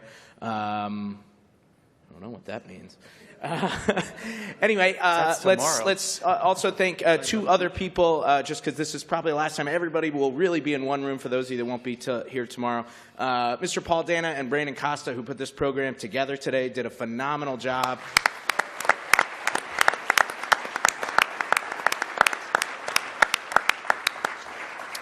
And thanks to my panelists. Everyone stay in their seats. We have a hard turnover for the College Sports Media Awards. It's always funny how everyone's more well-dressed right now than they were 2 hours ago. Almost like you went to your rooms to get changed for an awards ceremony. But please stay in your seats, and we'll get started in just a few minutes with the College Sports Media Awards. Thanks, everybody.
All right, everybody, ladies and gentlemen, welcome to the 2017 SVG NACTA College Sports Media Awards. This is the 9th time we have done this award ceremony, which is incredible to think. Changed some names a little bit in the beginning, but it continues to be our opportunity to celebrate the tremendous work that you all have done over the past 7, 8, 12 months. It's a very busy academic year. You put out a lot of productions. Sometimes it can feel like an endless beast that just can't be fed, but you all do a fantastic job all year, and every year, we say it every year, the content just continues to get better and better and better. Every year we do this. 400 entries again this year, and that's a tribute to the collegiate athletic departments, the students, and even our national networks and regional independent production companies, things of that nature. You probably noticed coming into this year that there was a little bit of a change of some of the categories and the rules. Conference offices were moved from regional sports networks in with the athletic departments. We've decided to change up things to just live game and live non-game, so that can include anything from pregame show, coaches show, things of that nature. You see a little bit of a different kind of way that the awards shook out this year.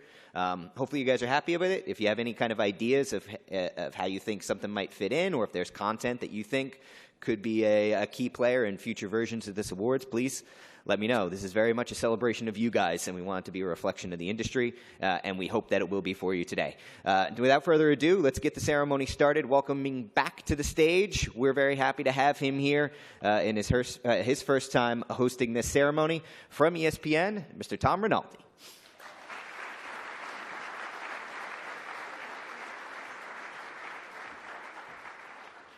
Brandon, thank you very much, and everybody, welcome to the 2017 College Sports Media Awards.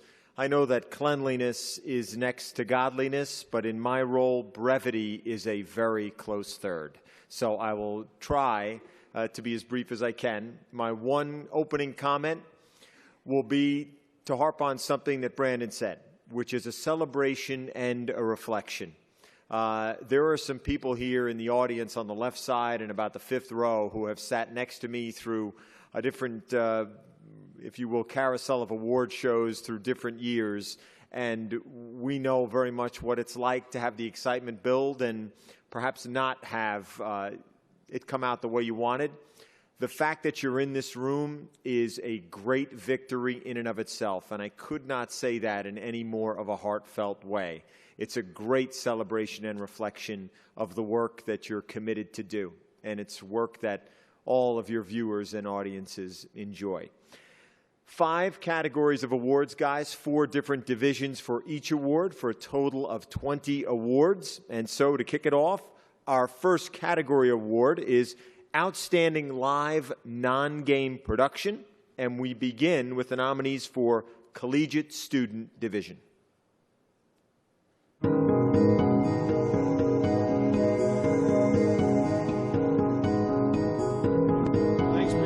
Arizona State University, Walter Cronkite Sports Network, Cronkite Sports Live Awards Show. Ball State University, Ball State Sports Link, the 2017 Chirpies.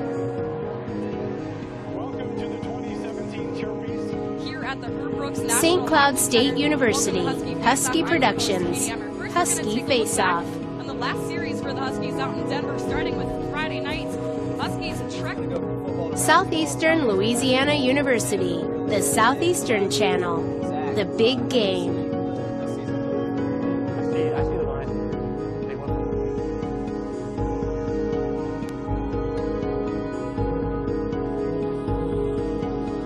Congratulations to all our nominees. And the award goes to St. Cloud State University, Husky Productions, Husky Face Off. Leading the Huskies score chart going into Saturday with 13 goals on the season. Saturday's highlights, game 2 of that series would look a little bit of the same. We're going to take a look at those highlights from Saturday. Series would open with a goal here from Liam Finley. He's assisted from Evan Jansen.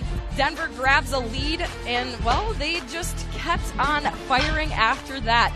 Tarek Hammond eventually here is going to find a laser to rifle. Marcineau at the right place at the right time to tick it in. leading us to a Sports Center top 10 play, folks. The Florida Panthers first rounder absolutely dances around Borgen, buries it past Smith, but ice, baby. Mikey Asamont, the hometown hero last weekend, he gets the whole... Wow, thank you. So Husky Face-Off has been our live pregame show for a couple years. We've been nominated a couple times, but this is actually the first time we've won. So thanks a lot to the judges. So what was I gonna say? So yeah, live pregame show. Huge thank you to our engineers this week. That this show was filmed. We actually were doing a studio update, updating all our lights. So our engineers on Tuesday found out that they had to move the entire set to the ice side at our hockey arena. So huge shout out to those guys. Shout out to the crew. The show you actually just watched was done on a Saturday. Usually we only do face-off on Fridays because you have all week to produce. So we decided, the show management decided on Saturday at noon, that Saturday at 6:30, there was going to be another live face-off show. So huge shout out to all our student crew and to Brian Stanley and Derek Silvestri, the advisors who never dampen an idea and always encourage us to dream big.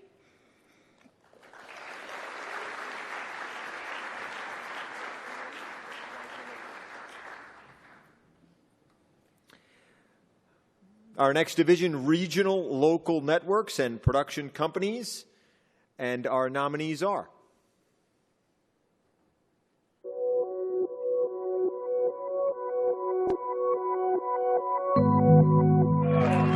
BYU TV Sports.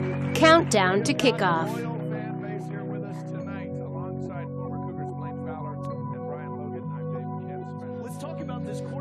Longhorn Network. Texas Game Day. Charlie Strong said we'd introduce our quarterback early, then we would have a Bevo introduced before the starting quarterback. And the award goes to Longhorn Network, Texas Game Day.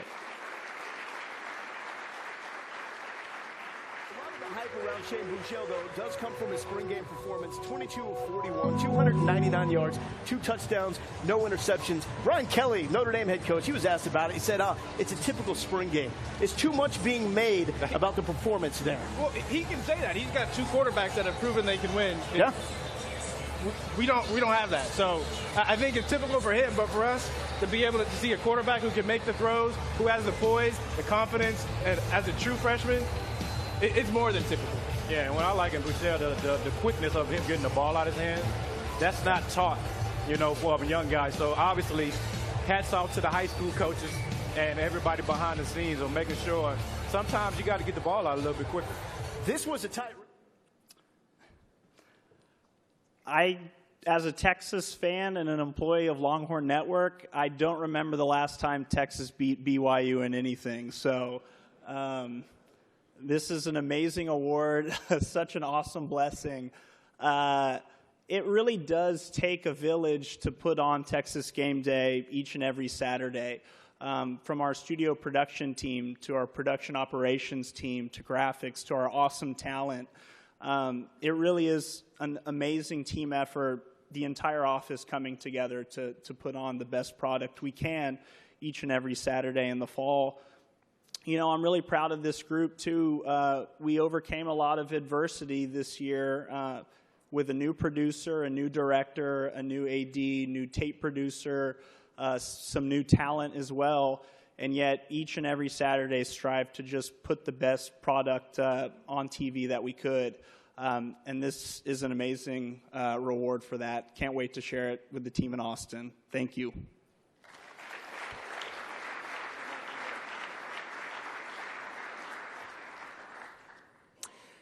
The next division, collegiate athletics. And our nominees are.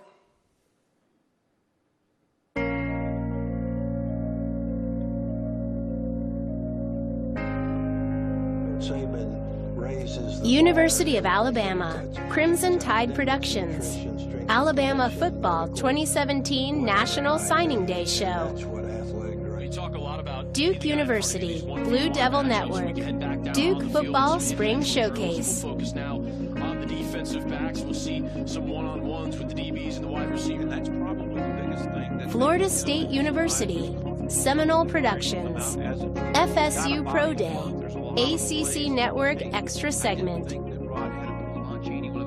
Monmouth University, Monmouth Digital Network, Monmouth 2017 National Football Signing Day Program, University of Notre Dame, Fighting Irish Media, Notre Dame Football Signing Day.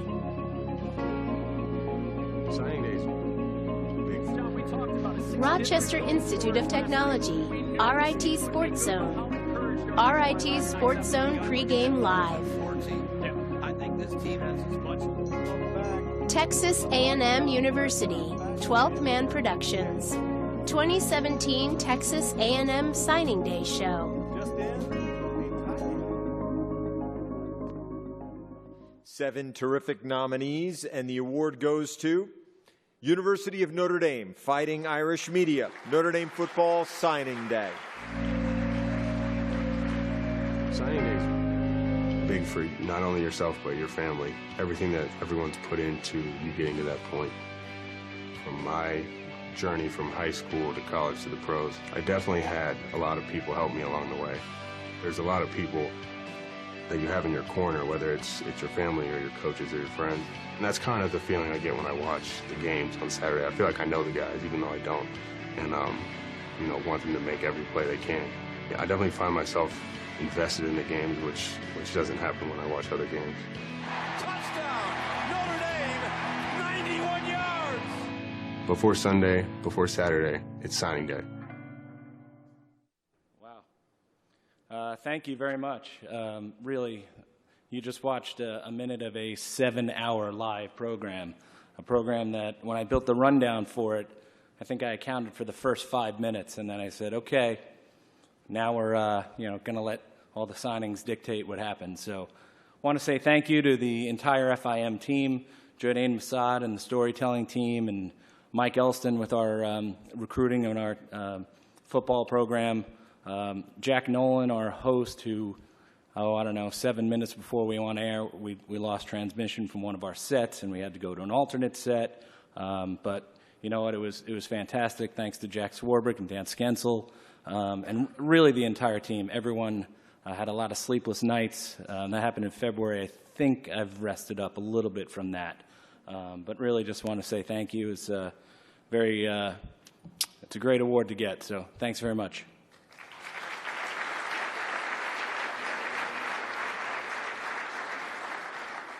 Congratulations to Notre Dame for a guy that started his career at WNDU in South Bend. And finally, our last division, National Networks. And here are the nominees.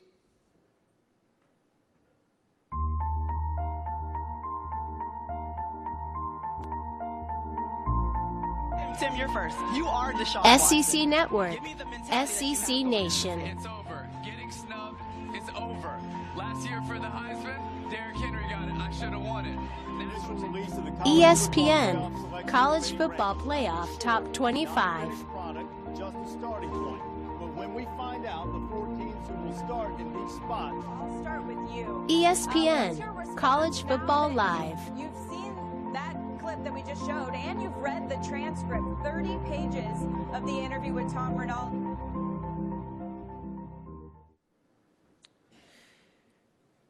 And the award goes to ESPN College Football Playoff Top 25. Strength of schedules. Early season losses. Power of conferences. who is going to be in when it's all said and done? Every week, it matters. This is the game's most important setting. Its power chamber and epicenter. Its capital and its Congress. This is where the debates will be settled. There are so many teams that could make a case to be in that top four. Where decisions will be made. They're still on the outside looking in. And where seasons are considered. This is about who you've beaten. Your resume matters. After all the chatter and bluster on the outside. How dare you have a one-loss team? Thank you very much. On behalf of everyone who works on College Football Playoff Top 25, just want to thank SVG for this award. We're very honored for this. I think if you ask anyone who works on this show, It's probably one of the most fun shows we do each week. Kind of delivering the tension and revealing the rankings each week. Couldn't do it without the efforts of Reese and Kirk Herbstreit, Joey Galloway, David Pollack, producer Aaron Katzman, director Joel Malinsky, and a whole host of others. So on behalf of our whole team, just want to say thank you very much for this. Very proud of it. Thank you.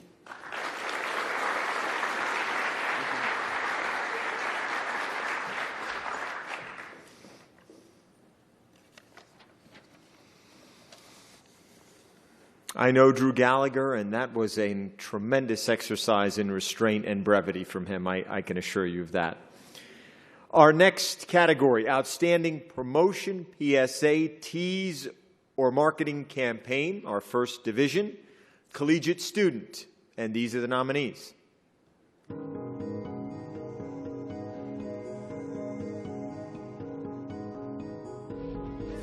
Ball State University, Ball State Sports Link, Ball State Basketball Intro.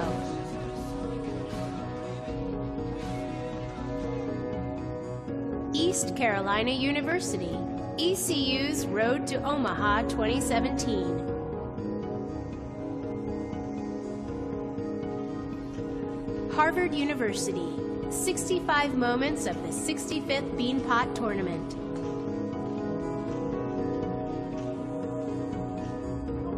Kennesaw State University, Kennesaw State versus Liberty Hype Video Blackout.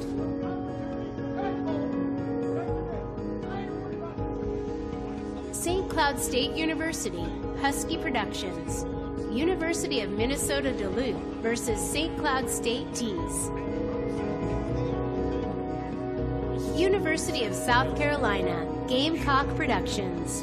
March to April, Gamecock Women's Basketball Promo. What an absolutely outstanding look that was at that group of nominees. The collegiate student work, as Brandon said, just gets better and better. And the award in the collegiate student division goes to East Carolina University, ECU's Road to Omaha 2017.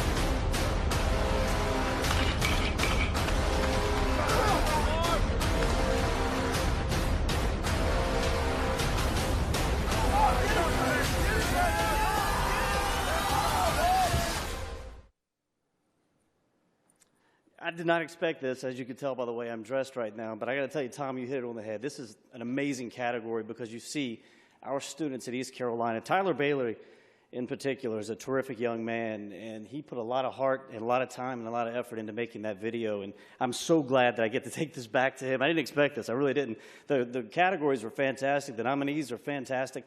I look around this room, and I see all these young folks, and they're mixed in with old wily guys like me, and I think, that's our job, is to promote these kids and get these kids inspired to make fantastic videos like you just saw in that entire category.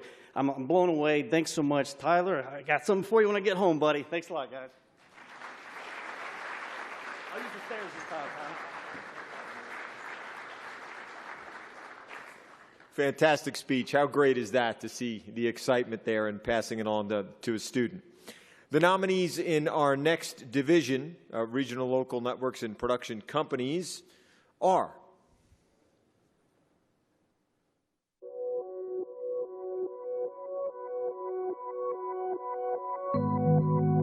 Newark, Delaware. 302 Media, Delaware football head coach reveal. There's an indescribable feeling you get when you are in the presence. Fourth Floor Creative, Akron Zips men's basketball intro.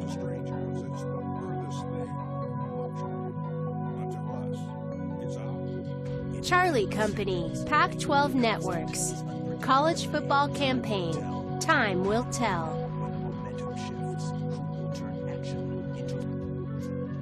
Longhorn Network, Longhorn Network Texas Game Day campaign.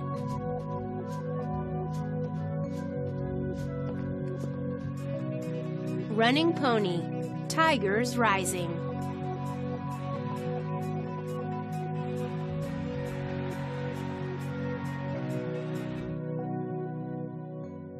Another terrific slate of nominees, and the award in this division goes to Charlie Company. Pac-12 Network's college football campaign. Time will tell. When the momentum shifts, who will turn action into reaction? Time will tell. At the end of the day, whose light fades and who owns the sunset? This season, time will tell. Pac-12 Networks, where champions play. We just wanted to say thank you very much to Pac-12 Networks for the opportunity. Thank you, SVG and the NACTA for the award. It was honestly a pleasure working with the student athletes. You know, it was a difficult campaign to create given the time constraint we had with each player. But overall, we're really happy with the outcome, and we hope to be back next year. Thank you.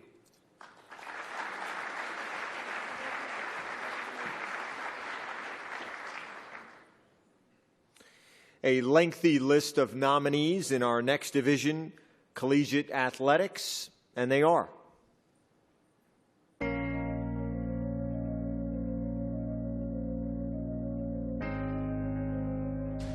University of Alabama, Crimson Tide Productions. Alabama Football 2016 College Football Playoff Championship Game Intro. University of Auburn, War Eagle Productions. 2017 Auburn Football, Shug. Northwestern University, It's Time.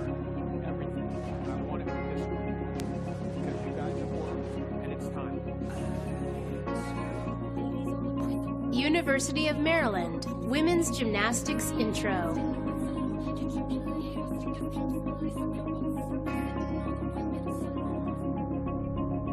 University of Michigan, Michigan Softball Intro.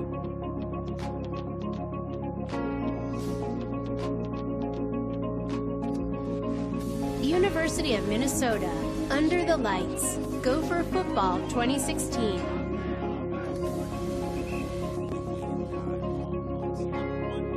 University of Mississippi, Ole Miss Football, How Loud.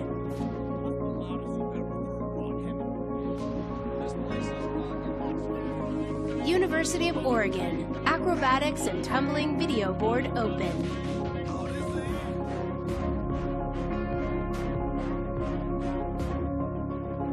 University of South Carolina, Gamecock Productions, South Carolina Baseball, 2016-17 Intro. University of Notre Dame, Fighting Irish Media, Notre Dame Football Hype Videos.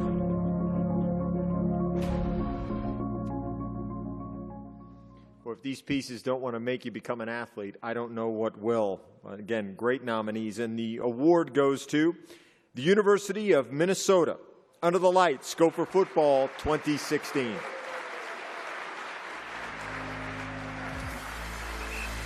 waited 9 long months to represent the state of Maine, ready to do whatever it takes to defend our home turf. So no fear, show no fear. Racing out of the tunnel, the crowd's thundering roar breaking the stillness of dusk. He's on his feet. Breaks the tackle to the outside. Hard step into the 10. Touchdown. College football is here. Under the lights. Wow, okay. I did not plan for this. I did not expect to win. First of all the other nominees were incredible. You guys saw those videos. Absolutely insane. So I'll make it very brief. I want to say thank you to Ryan Moss for giving me the creative freedom to make all these videos, these trailers, each and every game. This past season, I want to give a thanks to Daniel Claxton for always assisting me and the video production in our office, and I want to say thank you to SVG. This is incredible. Again, we are very honored, so thank you.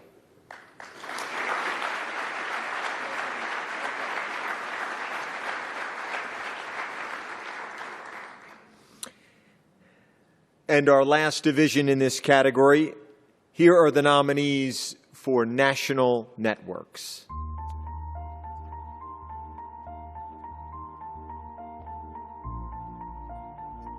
Big Ten Network, Big Ten Tournament Tees 2017.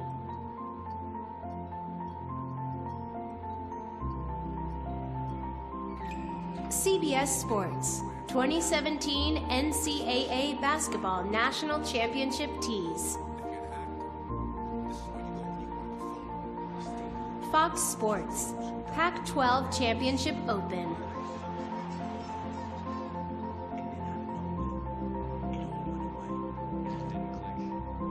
Turner Sports, March Madness, The Arrival.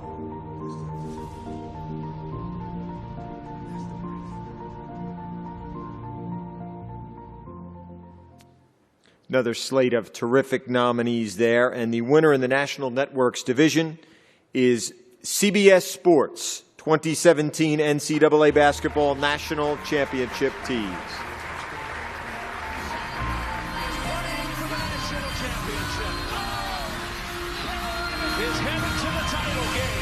Been through so much. You put in the work hoping to be on this stage. Up on that stage here in one shining moment. You hear that pop, confetti will fall down, you hold up that trophy and be immortalized forever.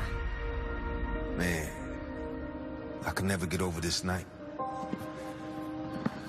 This game, this tournament, this stage that sports creates. The greatest year ever? Why's it gotta end tonight?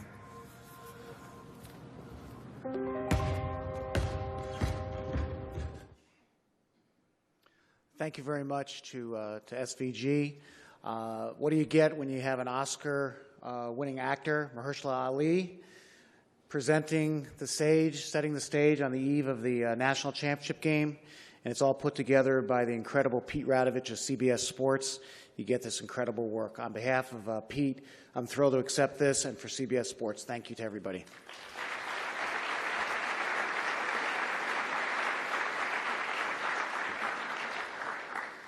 On behalf of all of us here, Mr. Craig Silver from CBS, thank you for changing into appropriate attire after a very disappointing display earlier during the keynote, which we're going to try to work past. The new category is Outstanding Program Series, and this is a wide category, and as such, it is very competitive. We begin with the nominees in the Collegiate Student Division. Here they are.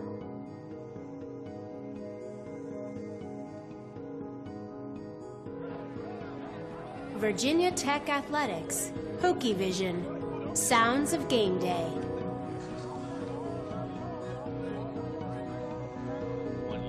Ryerson University, Ryerson Women's Volleyball 24/7.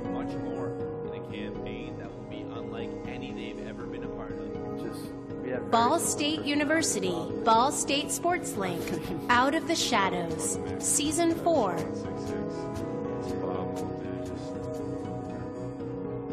Belmont University, Belmont Volleyball, All In.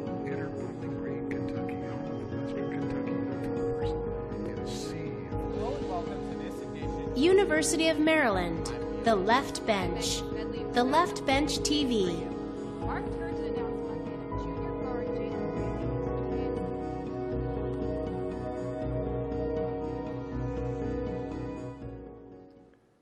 More terrific work from our collegiate students, and the winner in this division, Ryerson University, Ryerson Women's Volleyball 24/7.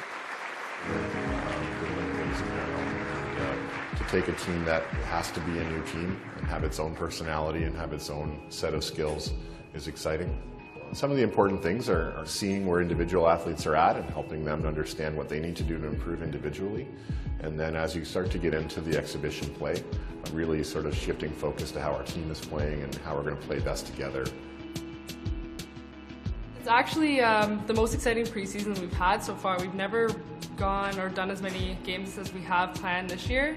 Preseason is such an important time, obviously not only volleyball-wise to develop skills, develop team plays, strategies, all that kind of stuff, but it's super important to develop team dynamics and a team. Wow, I don't know what to say. This is huge for us at Ryerson University in Toronto, Ontario, Canada. Our first ever SVG Awards wins. We really appreciate that. I just voiced the thing. I can't take too much credit. The category was collegiate student, and it was literally just one guy, Alwyn Van Els, who put literally this whole thing together. He shot it all, did all the post-production. I was just lucky enough to come along for the ride and use my voice a little bit. So I'm sure he's going to love this. It's a huge moment for our university, and I'd like to thank everyone here today.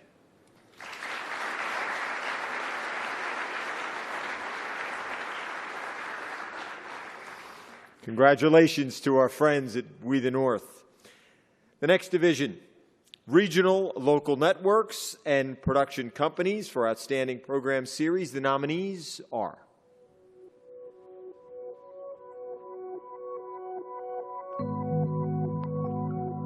University of South Florida, #BayMade, Inside USF Football.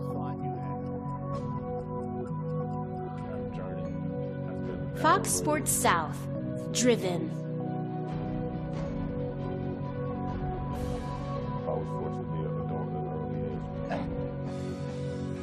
University of North Texas, Beyond the Green, North Texas Football 2016.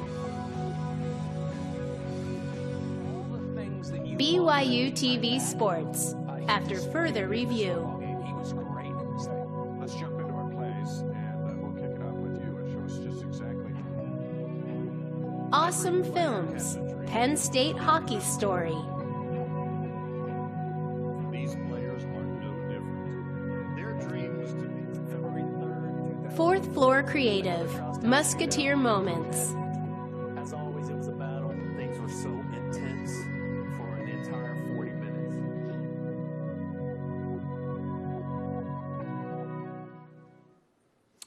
And the winner in this division is University of South Florida, BayMade, Inside USF Football.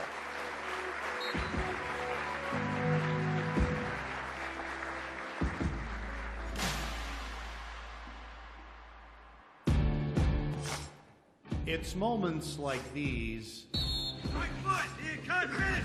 Finish good, jog up, jog up, jog up. that aren't glorified in the news. They don't show up on the score sheet. They don't come with awards. Whenever you get tired, little bro. We here, bro. We all been there, you feel me? Let me get our water, bro. We all been there, though.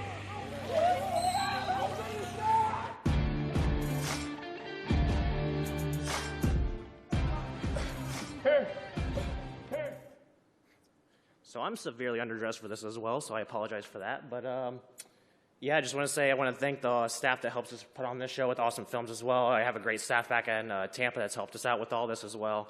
Had a great spring as well, so we're looking forward to another great, successful football season. So thanks for everyone's support.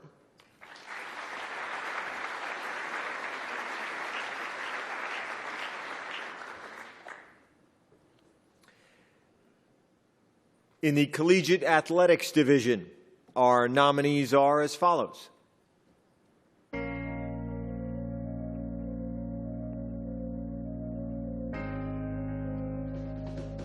East Carolina University, Cliffs Cab. On ECU baseball. Let's ride along in Cliffs Cab. Here's how it works. I'm going to drive over to campus and help. I want them to enjoy James Madison University, JMU Athletics, for glory. and then we're going to do it together. I can't do anything about what's Northwestern University, The Foundation, Northwestern Football. Go to Wisconsin. University of South Carolina, Gamecock Productions, Gamecock Confidential, Carolina Football, Forever to Thee. University of Notre Dame, Fighting Irish Media, Icon.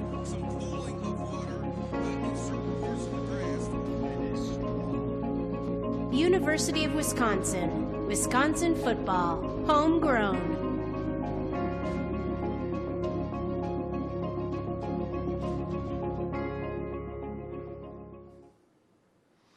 And the award in Outstanding Program Series Collegiate Athletics goes to the University of South Carolina, Gamecock Productions, Gamecock Confidential, Carolina football forever to thee.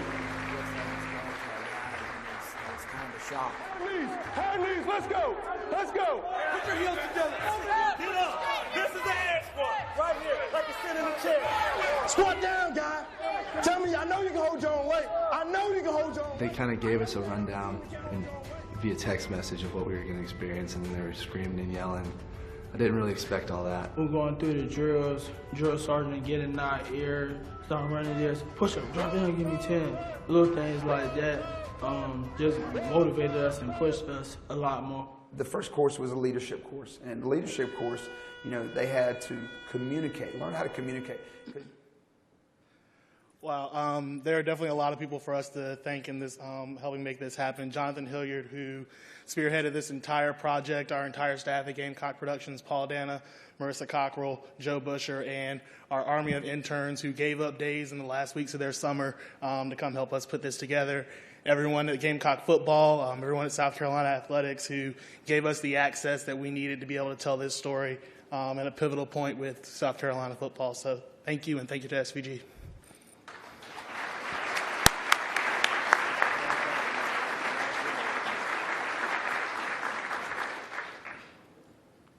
And our final division national networks, here are the nominees.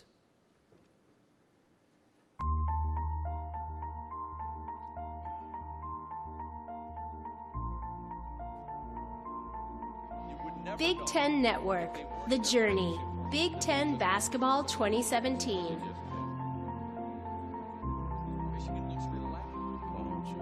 Big Ten Network, The Journey, Big Ten Football 2016.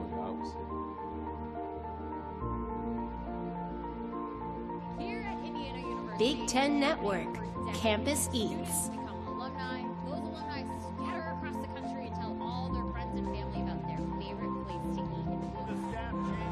ESPN, College Game Day, Football.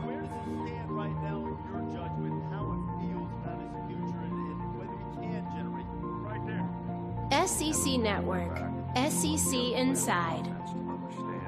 Everybody needs to do their job well. We're not going to put this kind of position to fail. Turner Sports, NCAA Features.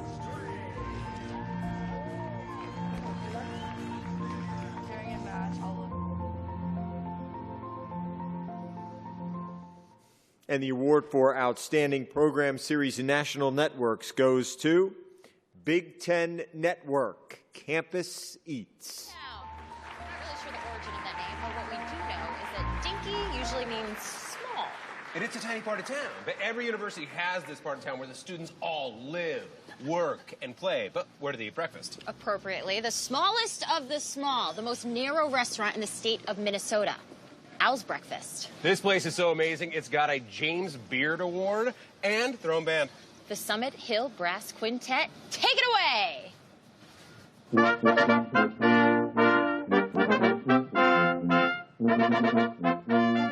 Somebody come up here. All right, I got a pickup. And I got a short Wally Blues with that. For the customers of Tiny Al's Breakfast, all that yelling from cook. Wow. Thank you. First of all, to the other nominees in the category, I really admire the work that you guys do. Watch your shows regularly. I think they're great. The credit for this largely goes to the production company that worked alongside us with this, Victory Pictures, based in Connecticut, Michael Chalice, Billy Roach, a couple others who, Beth Chalice, who am I missing? Jenny and Troy, the hosts, and talented many others that did this. And thanks to my boss, Michael Calderon, for believing in this concept that I'd probably pitched for 4 or 5 years before we finally decided to do it. And I'm glad that people, especially this group, decided that it was worthy of recognition. So thank you very much, and enjoy the rest of the day.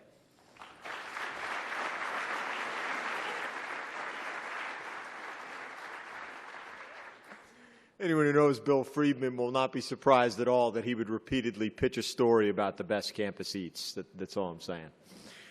Our next category is Outstanding Special Feature, which has a special place certainly in my heart.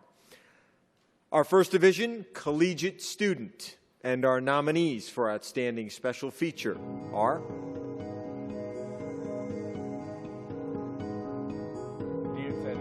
Ball State University, Ball State Sports Link, Dear Teddy.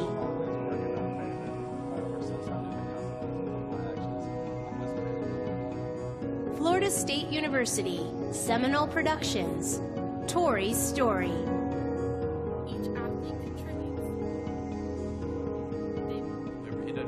Kennesaw State University, hashtag Bring the Fight.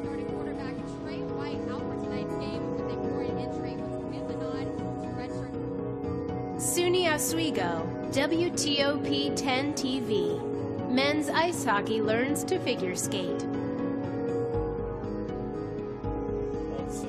Palm Beach Atlantic University, Driven, a PBA lacrosse story.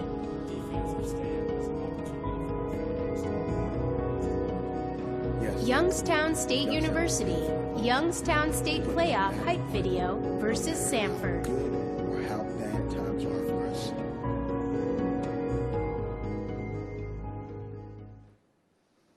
What a fantastic slate of nominees in this category. Again, this is the Collegiate Student Division. And the award goes to Ball State University, Ball State Sports Link, Dear Teddy. Known by his family and friends as Teddy. I remember him being eager to run the ball and eager to play, and he just wanted to be part of something bigger, and he wanted to be part of a winning team. When I would come off the field, he was a dad for sure. He would tell me if I was doing anything good. He would let me know if I was doing anything wrong. My dad actually let me sit on his lap and steer going down the street. And as we approached that street, he told me to turn left. No, he told me to turn right, and I actually tried to turn the car left. And then from there, he moved me back to the passenger seat. Well, first off, thank you. We are big, firm believers on awards are more of a representation of the people that support you as opposed to the people that are up here accepting. Just a couple of those that we need to thank. First off, SVG and all the judges for making this possible. The Williamson family, Ball State Sports Link, and our three exceptional instructors with Chris Taylor, who got the Pioneer Award today, Alex Cartman and Brad Daly. I think I owe the most to this guy right here for all the late nights spent editing back at Ball State. But, you know, it was a little funny today to hear Tom actually talk about receiving criticism and giving criticism, because the two of us had flown out to Vegas for an awards ceremony for this piece right here. And prior to the awards ceremony, we met and talked with the guy that was going to be presenting us the award. And he was very complimentary over it, a lot of praise and a little bit of gushing. And it was absolutely flattering to hear him say that. But we had wanted a little bit of criticism, so we said, is there anything that you would change about this piece?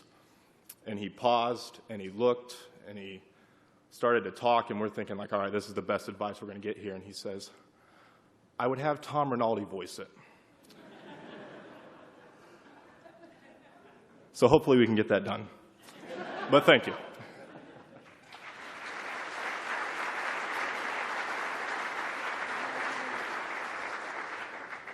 Just an absolute huge thank you to definitely Chris Taylor for, Pioneer Award is absolutely huge, and the reason I'm standing on the stage with Tom Rinaldi and so many great people that made so many great videos is because of him. So an absolute thank you for always trusting. And just, I remember growing up watching College Game Day, every single morning, being inspired by these features. So being on the stage with Rinaldi is an absolute honor. So thank you to everybody that has played a role, and good luck to everybody. Thank you so much.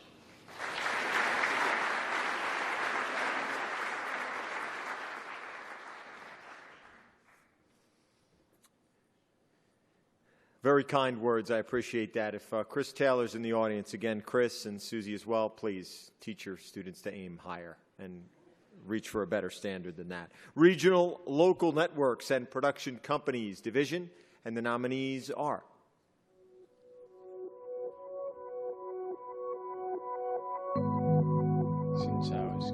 Atlantic 10 Conference, from Africa to St. Louis. Just by growing up, we just grew up everyone like had a gun and it got worried. Longhorn Network, Texas Fight. The University of Texas was his first family. It was always sure enough. Longhorn Network, The Ultimate Gift. So they said, well, we better get the CAT scan of your kidneys and see what's going on. So, University of North Texas, Mean Green Readers.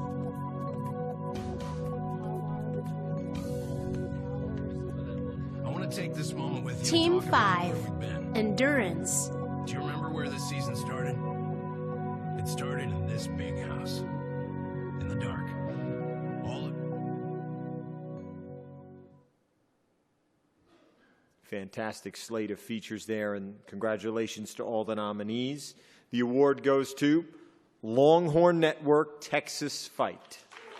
Times with the team, and when other people would stray, Kyler stayed strong. Kyler's allegiance to Texas has given him a lifetime of memories, with some of his fondest coming as a member of the Silver Spurs, the group responsible for the Longhorns' beloved mascot. I handled Bevo, which was the best football experience I've ever had. We didn't have the ability to play football, so it was, the closest thing you could do, other than being a cheerleader, to being a part of the football program.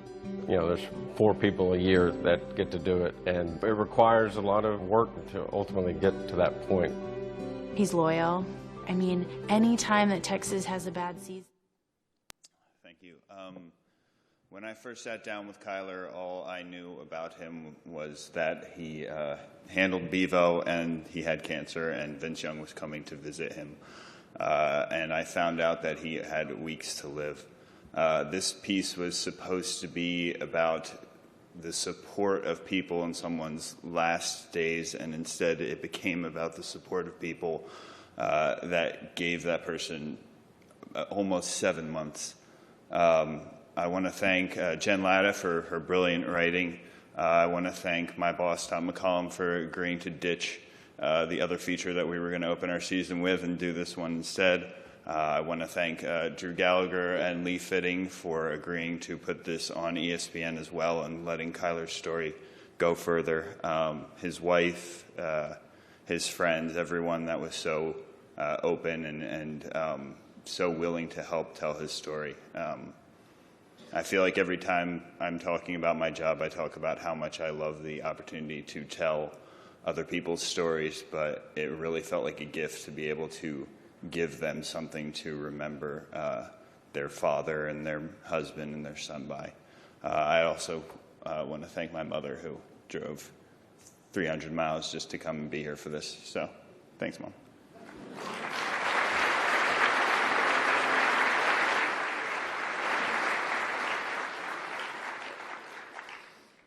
Perhaps the award for the best acceptance speech, I think we just heard too.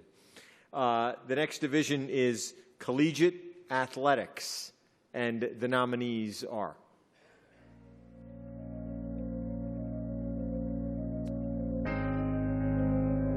greatness. Atlantic Coast Conference, hashtags, ACC basketball. We'll practice. Duke University, grateful.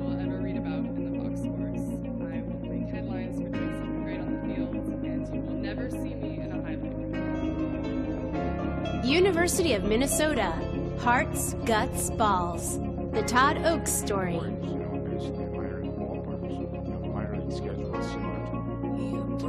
Northeastern University, Rise Up, NU.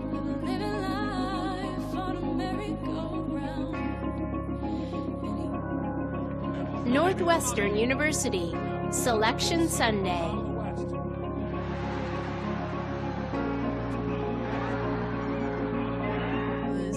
University of Notre Dame, Fighting Irish Media presents A Champion for All Seasons.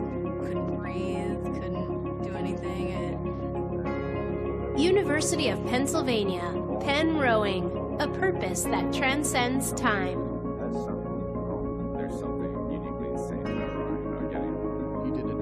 Purdue University, transformative, the Caleb Swanigan story. His reality was anything but the one constant throughout. Wow, how many terrific stories in that slate. And the award goes to the University of Minnesota, Hearts, Guts, Balls, the Todd Oak story. Getting to be at the ballpark all the time with Dad. Just being able to just play and watch the game was a lot of fun.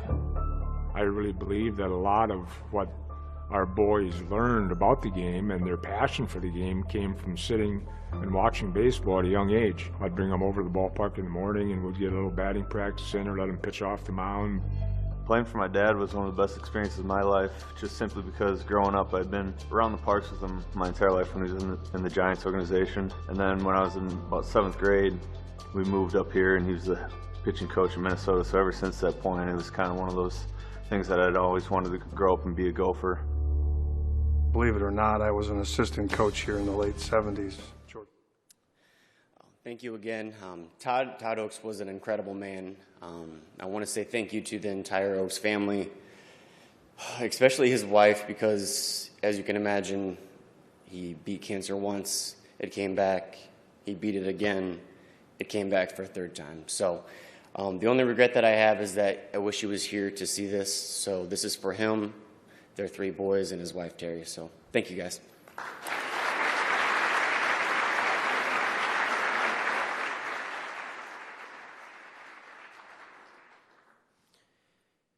And the final division, National Networks. The nominees for Outstanding Special Feature are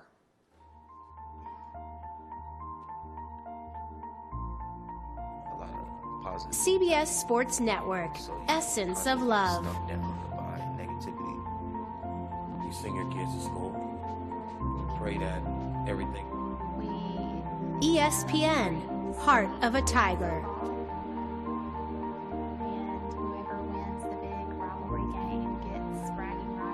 Hello, sir. My name ESPN, Legacy of a King.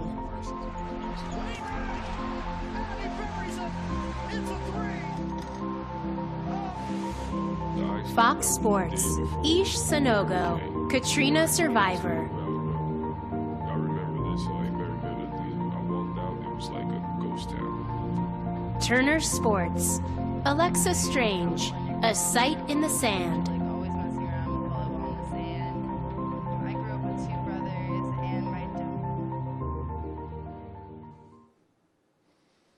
Terrific stories, all terrific features, and the award goes to ESPN, Heart of a Tiger. We always have that connection to LSU. I mean, that one heart connects, our 2 families. Before we are old enough to choose a side is often chosen for us. Davis Boswell was born June 30th, 2015, to lifelong Auburn fans Amanda and Tucker. We've been waiting 9-10 months to finally meet him, and just getting to hold him the first time is just something you always remember. 400 miles west in SEC country, lifelong LSU fan Jonathan Perry and his wife Holly. Thank you very much to SVG for this award. I am merely accepting this award on behalf of some incredibly talented people. First and foremost, feature producer Kristen Lapis, who has provided so many memorable stories for College Game Day over the years. Also, reporter Jen Latta, who did a terrific job with this story. Editor Jason Morris. Supervising producer Lydell King. Coordinating producer Victor Vitarelli. And director of photography Micah Brown. Mostly, though, we couldn't have done this story, like so many other stories, without the participation of the Boswell and Perry families. They so openly talked about what was such an emotional moment in their lives. So I just want to dedicate this in memory of John Clark Perry, who would probably want me to stand up here and just say, "Go Tigers."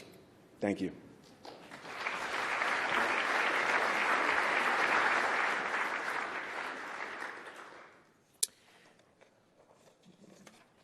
Well done, Drew. And I could not echo that sentiment more, in particular to gush about Kristen Lapis, who is a absolute godsend to have with you in the field on any story you tell.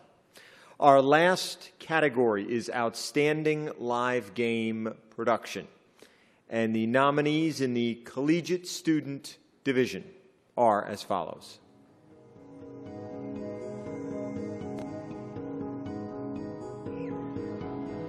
Azusa Pacific University.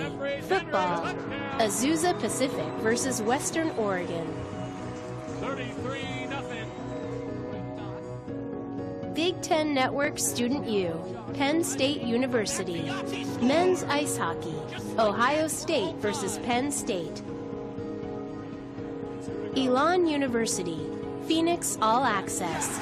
Men's basketball. Elon versus UNC Wilmington.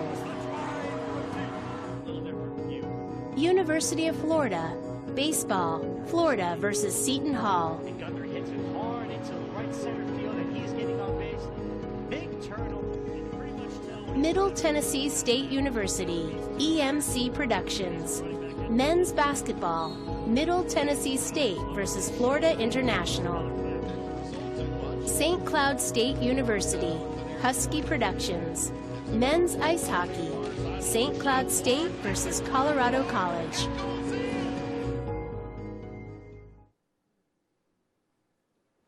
And the award goes to Middle Tennessee State University. EMC Productions, men's basketball. Middle Tennessee State against Florida International. Defense by Middle Tennessee forces the 6th Panther turnover. And Jake, I made a little mark on my notes here. When Kessens went out at 9:13 remaining, okay, we're now 5 minutes later. The score at that point was 22-9. Well, it's now 31-20, and it's been a slow occurrence. But Middle Tennessee is starting to get back in this. But they're Reggie Upshaw, and he's got to be careful. It's been a little extra, I guess you could say, after the foul call. There's been a couple times he's done that and been frustrated with himself. That time I think it was more at the call. You don't want to do anything to the detriment of your team, possibly get a technical. Wow. Well, thank you to SVG for the award. I'm Zach Leonard. I was lucky enough to be the director of this crew, and this is just a portion of our crew. We have Kaylin Basson, she's our production manager. Logan Day, TD/replay, and Stephen Hart, other TD/replay, and I couldn't do it without these guys and the rest of the crew. I'd like to thank our engineers, Mark Parrish and Mike Forbes, day in, day out, putting up with students and teaching us a lot and maintaining the production truck. And I'd like to thank our EP, Bob Gordon, for helping us maintain these opportunities to do live production at, 18, 19, 20 years old. So that's incredible. I'd also like to thank Nathan Wallach. He stepped in as producer for our last 2 games, and you killed it, man. You did great. And it's been such a pleasure to serve on EMC Productions this season, and thanks for the award.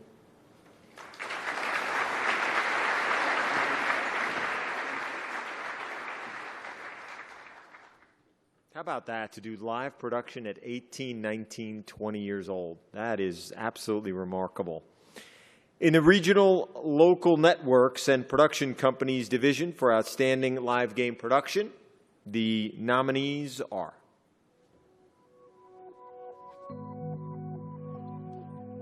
BYU TV Sports. Men's volleyball. UCLA versus BYU.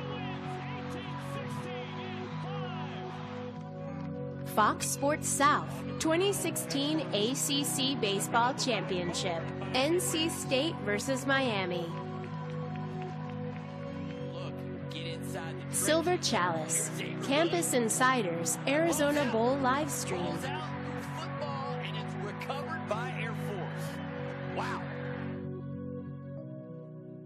And the award in this division goes to BYU TV Sports. Men's volleyball, UCLA versus BYU. He just pounded straight down. Shouldn't say pounded, but he hard hit. The toss is way out in front of him. Not a good toss at all. Match point number 2 for BYU. Yeah, BYU dodged a bullet there because that's a tough guy on the service line. And Jake Langlois, third in the conference in aces per set. He's going for it. Oh, big great serve, pass great from Bantle. pass. Oh! It's over! BYU wins 18-16 in 5. Listen to this crowd. Thanks. It wasn't long ago that I was working with Tom back in Bristol, along with some of my other colleagues here, grinding it out. That was thrilling. This is fun.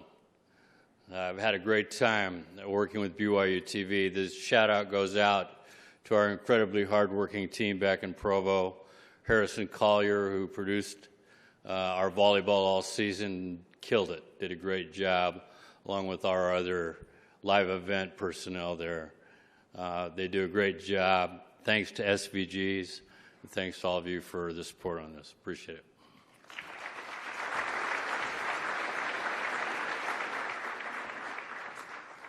Like that clip showed, when you have the big moment, are you ready for it? And Michael, not surprisingly, as he was with us and as he is in his current post, more than ready. So congratulations to BYU TV. The nominees in Collegiate Athletics Division for Outstanding Live Game Production are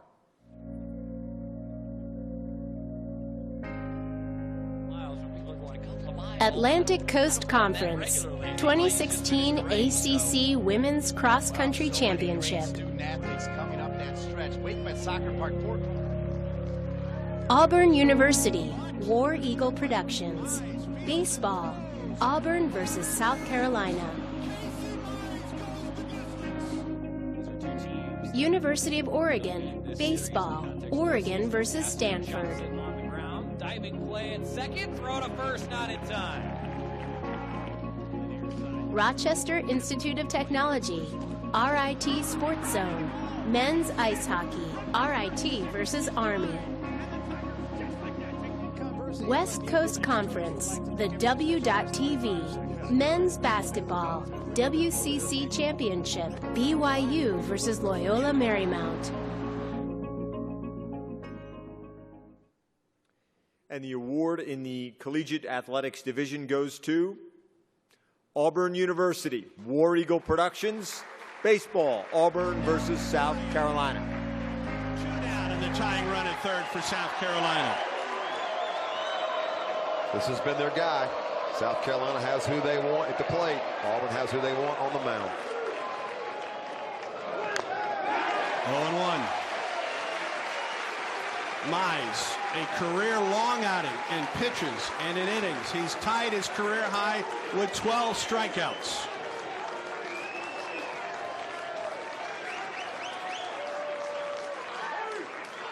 A bunt and a good one. Mize fields and throws. Auburn wins! Casey Mize goes the distance.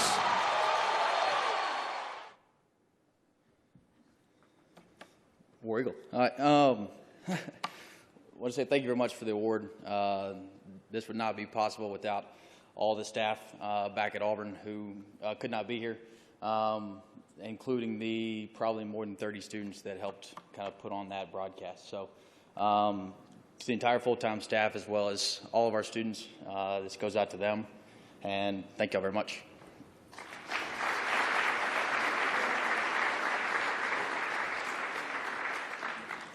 A couple of Gamecocks in the front row wondering, despite that well-earned award, we were a little slow on the replay there for the bang-bang play at first. Just saying, on behalf of the Gamecock Nation. He was out, okay. And our final award of the evening, Outstanding Live Game Production, National Networks Division. The nominees.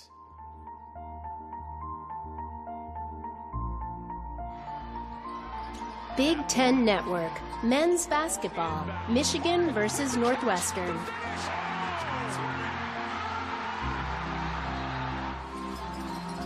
CBS Sports, Football, 2016 Army-Navy game.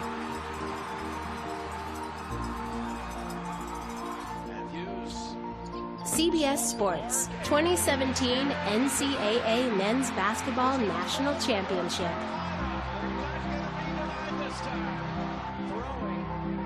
Fox Sports, football, Central Michigan versus Oklahoma State.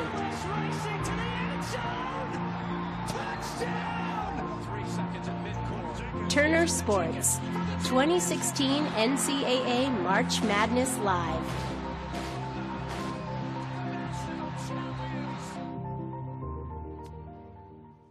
Some people think we're only as good as the games that we get the chance to broadcast or produce. And of all streaks having to end, the winner, CBS Sports Football 2016 Army-Navy game. To end 15 years of misery. Yeah. About a yard. The guys to our right, the Army assistant coaches, looked over at our booth during the time and said, one more. Here it is. Ahmad Bradshaw, the quarterback. Let's go.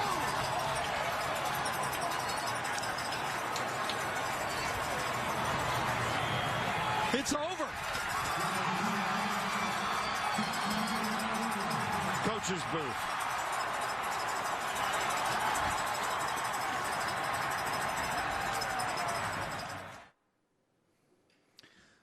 First of all, thank you.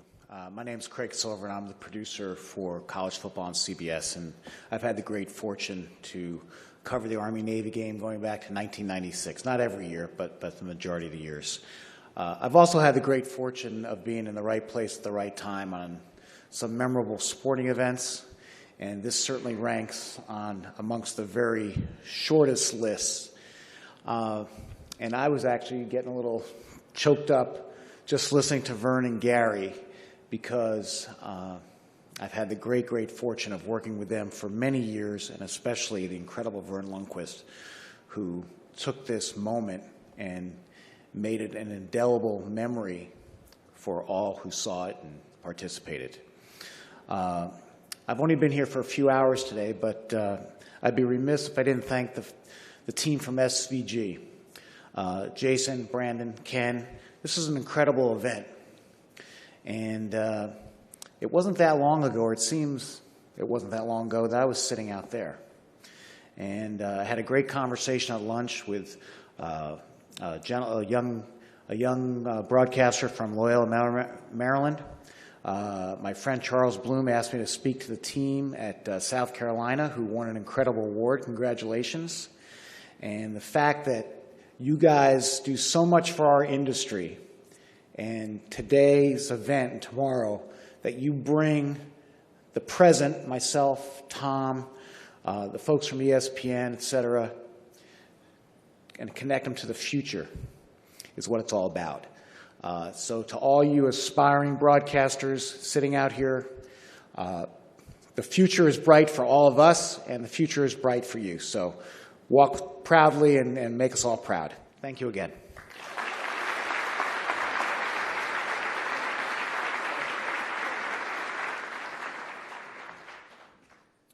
I'm not sure I could say anything that would top what Craig just said, but on behalf of everyone at ESPN, again, our gratitude to SVG and how fantastic this event is. I'll end with the way I started, a celebration and a reflection. I could not agree with Craig, who is as good as it gets in this business, that the future is very, very bright. And while I personally feel threatened that one of you is going to take my job very, very quickly, I also know that the sporting audience out there in America is in very, very good hands. Congratulations to all. Enjoy the night.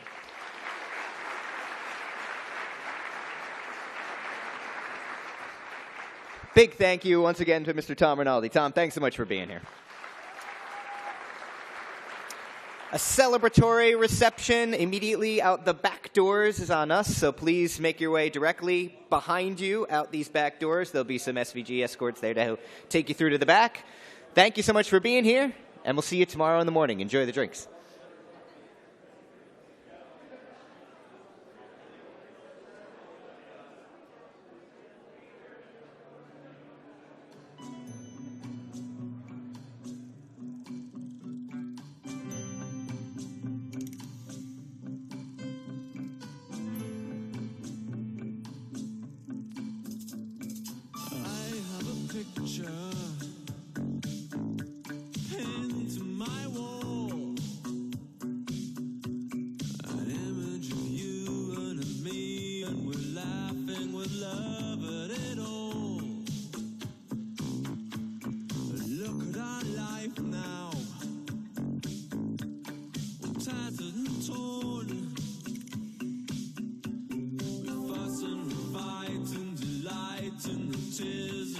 cry until dawn.